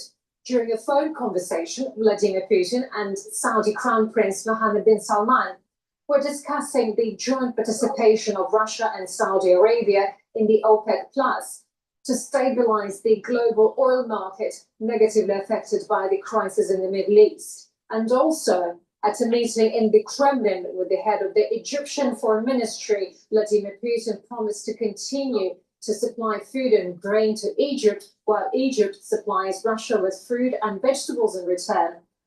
Putin emphasized that the two countries could discuss a possibility of establishing a grain and energy hubs in Egypt. Several months ago, at a meeting in Cairo, Egypt and a number of other African countries, as well as Russia, agreed to create independent financial and logistics chains to protect their partnership from Western sanctions. After African foreign ministers were expressing their readiness to cooperate with Russia, despite the Western sanctions against Moscow. They were ready to accept investments from Russia and in all sectors of the economy, and Russia's assistance in ensuring security and combating extremism in their country. So Russia preserves its presence in the region and expresses its readiness to help. Yulia Shapovalova, Al Jazeera, Moscow. President Trump's speech was expected to either announce an end to the Iran war or an escalation with ground operations inside Iran, and it did neither. Instead, it's made oil prices jump and markets slide. Who may call some Sharif explains. President Trump has downplayed the United States' reliance on the Strait of Hormuz, one of the world's most important waterways. Now, Iran's near closure of it in the past month has led to the largest global energy market disruptions in decades. Now, President Trump says the U.S. imports almost no oil from here and won't be taking any in the future.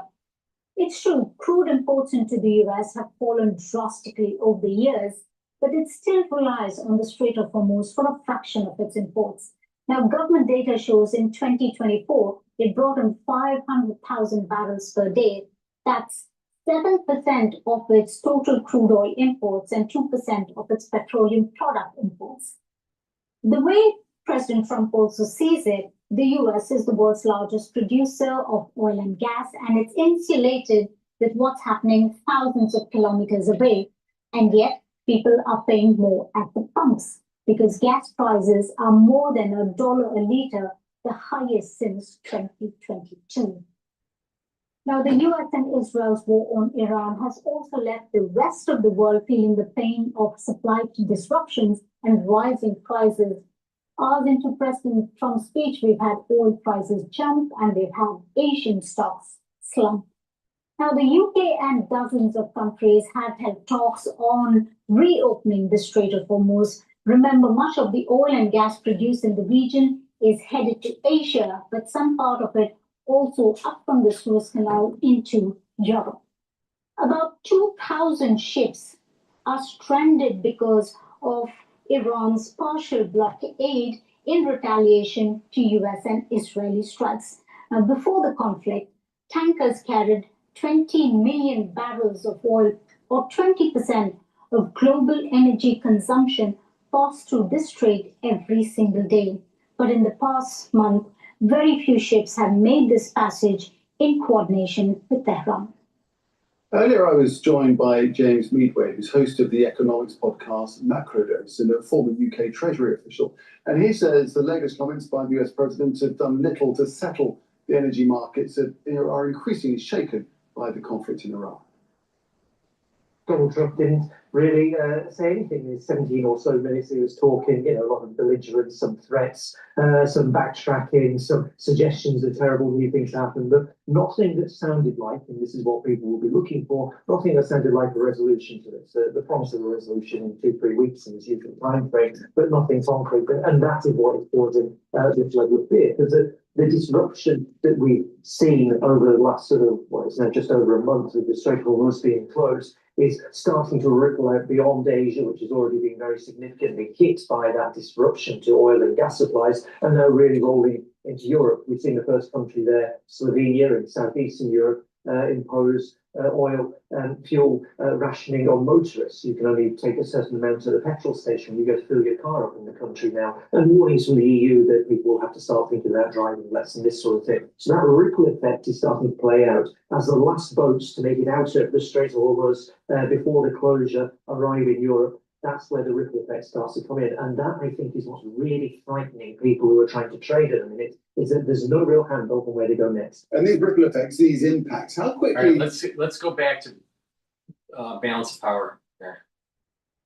Volatility and uncertainty, even as it benefits oil and defense. And even not all the oils are up today. This is interesting, too. Expect Thursday's soothing message from Trump White House to douse markets' jitters, emphasizing the U.S. finishing in Iran shortly within the next 2 to 3 weeks. That would not come as a surprise to anyone. But we haven't seen it yet.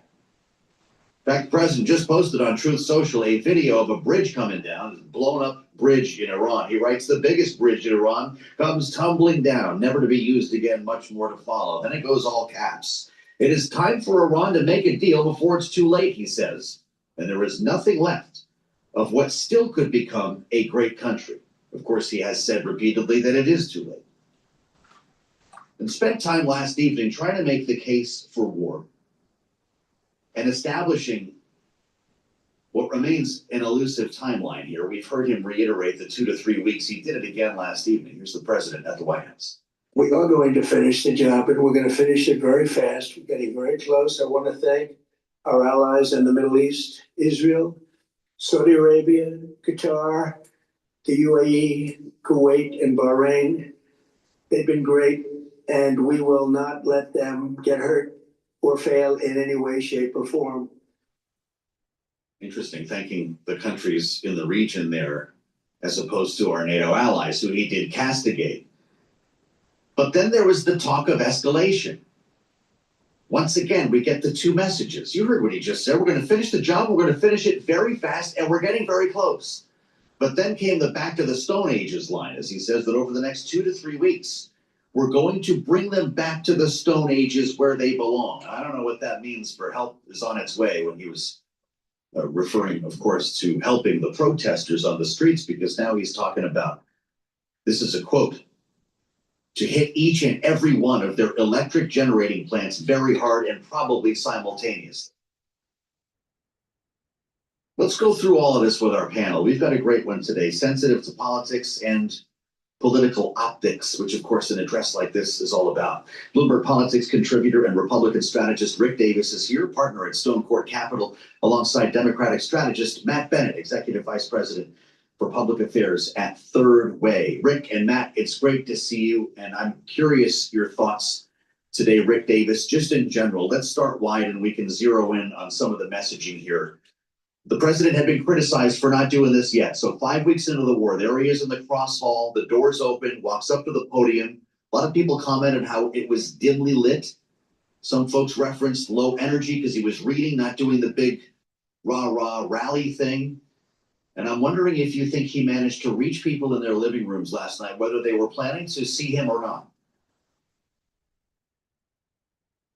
Yeah, I mean, I just think back a week ago, we were talking about the president needs to address the country and explain what's going on with this war and trying to build some of the popular support for it, because we were seeing poll after poll indicating that not only did this skirmish start as an unpopular event, which is unusual for a military escapade like this, but two, it only got worse. And so, yes, it's a good thing the president took the time yesterday to address the country.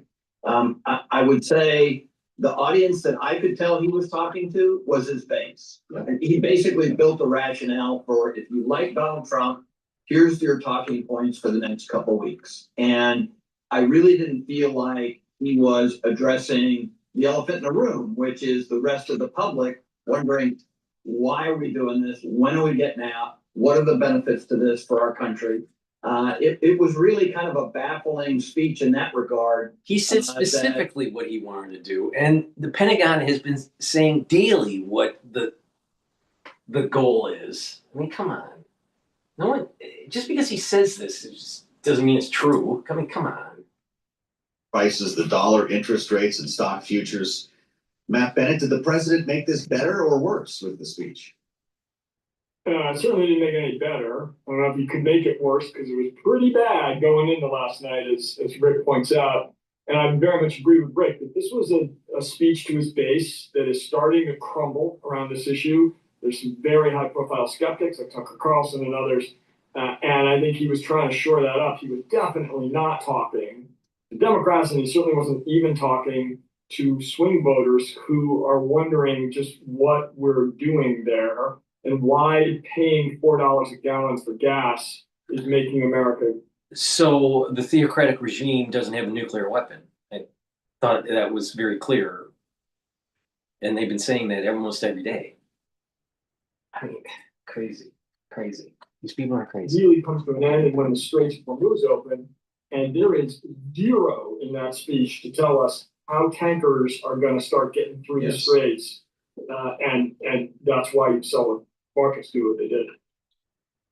You know, President said the Strait would open naturally, Rick.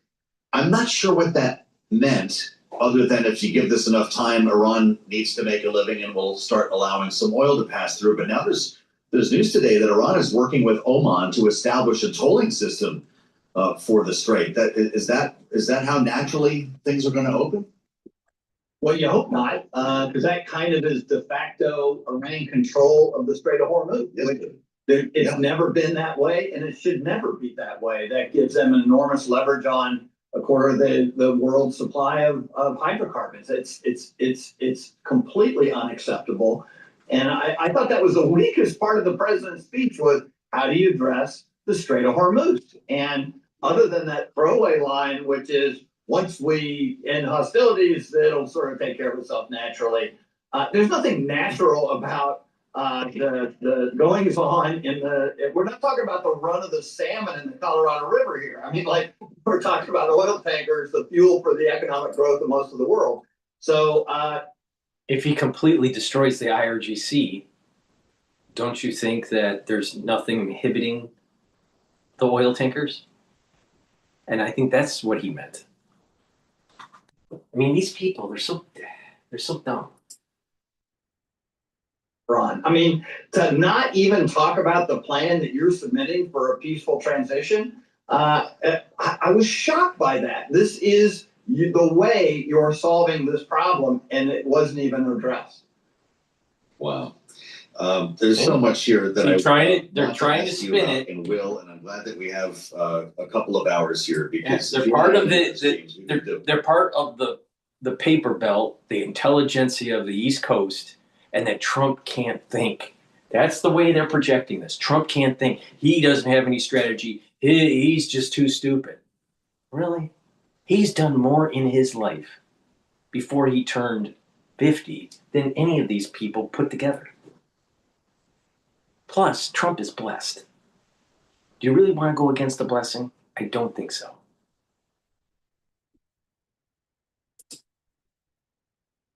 State of the Department of Justice, and does this go directly back to Minneapolis or the Epstein files? I think it may be neither, maybe the Epstein file, but I think what the reporting this morning suggested was that Trump is unhappy with Bondi because she's failed to get convictions against his enemies, people like James Comey, who she tried to prosecute unsuccessfully because the courts thought what the Justice Department was arguing is totally ridiculous because these people didn't commit any crimes.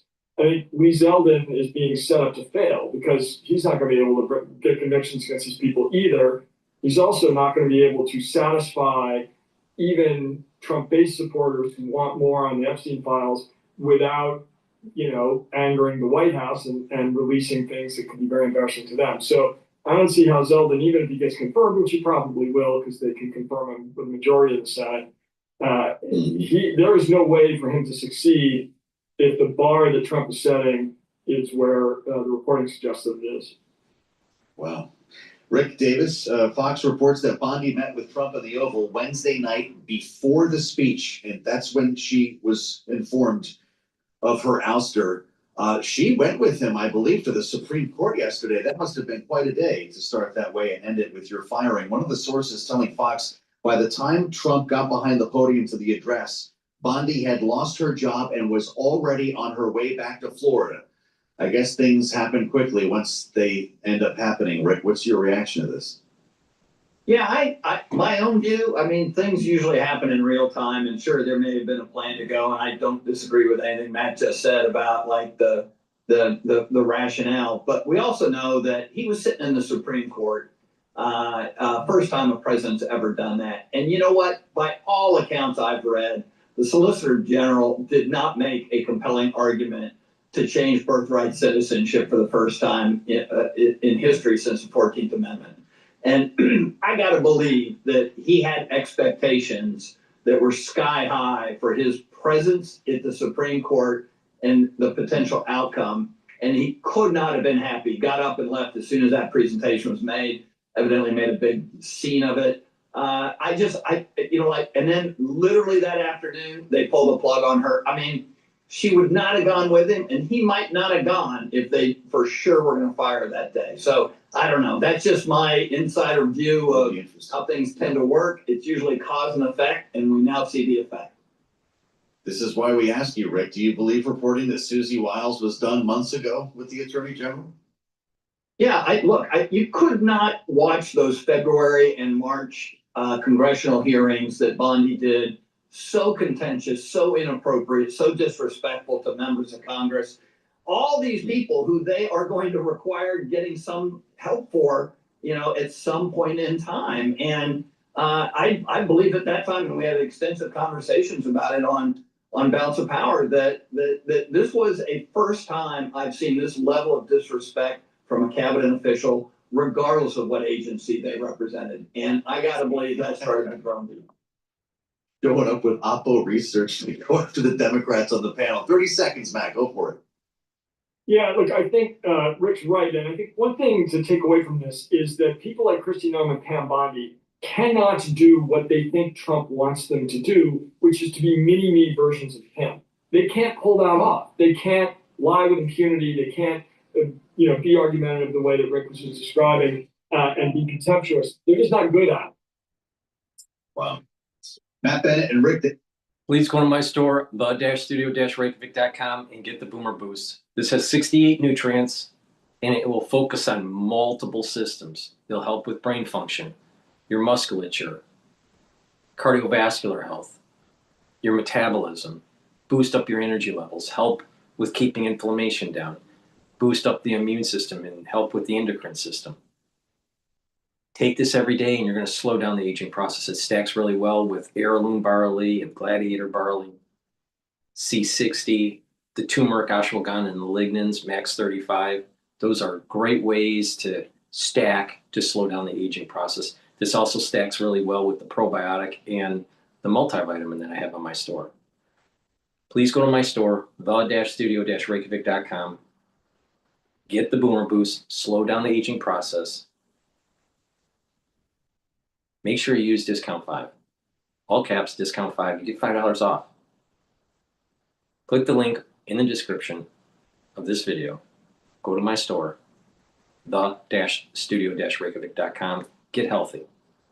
This is a very powerful supplement. Even if you only take this, you're going to get a lot of benefits. But if you stack them, like I just said, you're targeting all these different systems, the different ways to slow down the aging process and boost up all these different organ systems in your body. Please go to my store, the-studio-reykjavik.com. With that, that's the end of my broadcast. Thank you for watching. I greatly appreciate the ones that have been watching the live stream. I will repost this on all my channels. Please subscribe to all those channels: YouTube, Brighteon, Bitchute, and Rumble.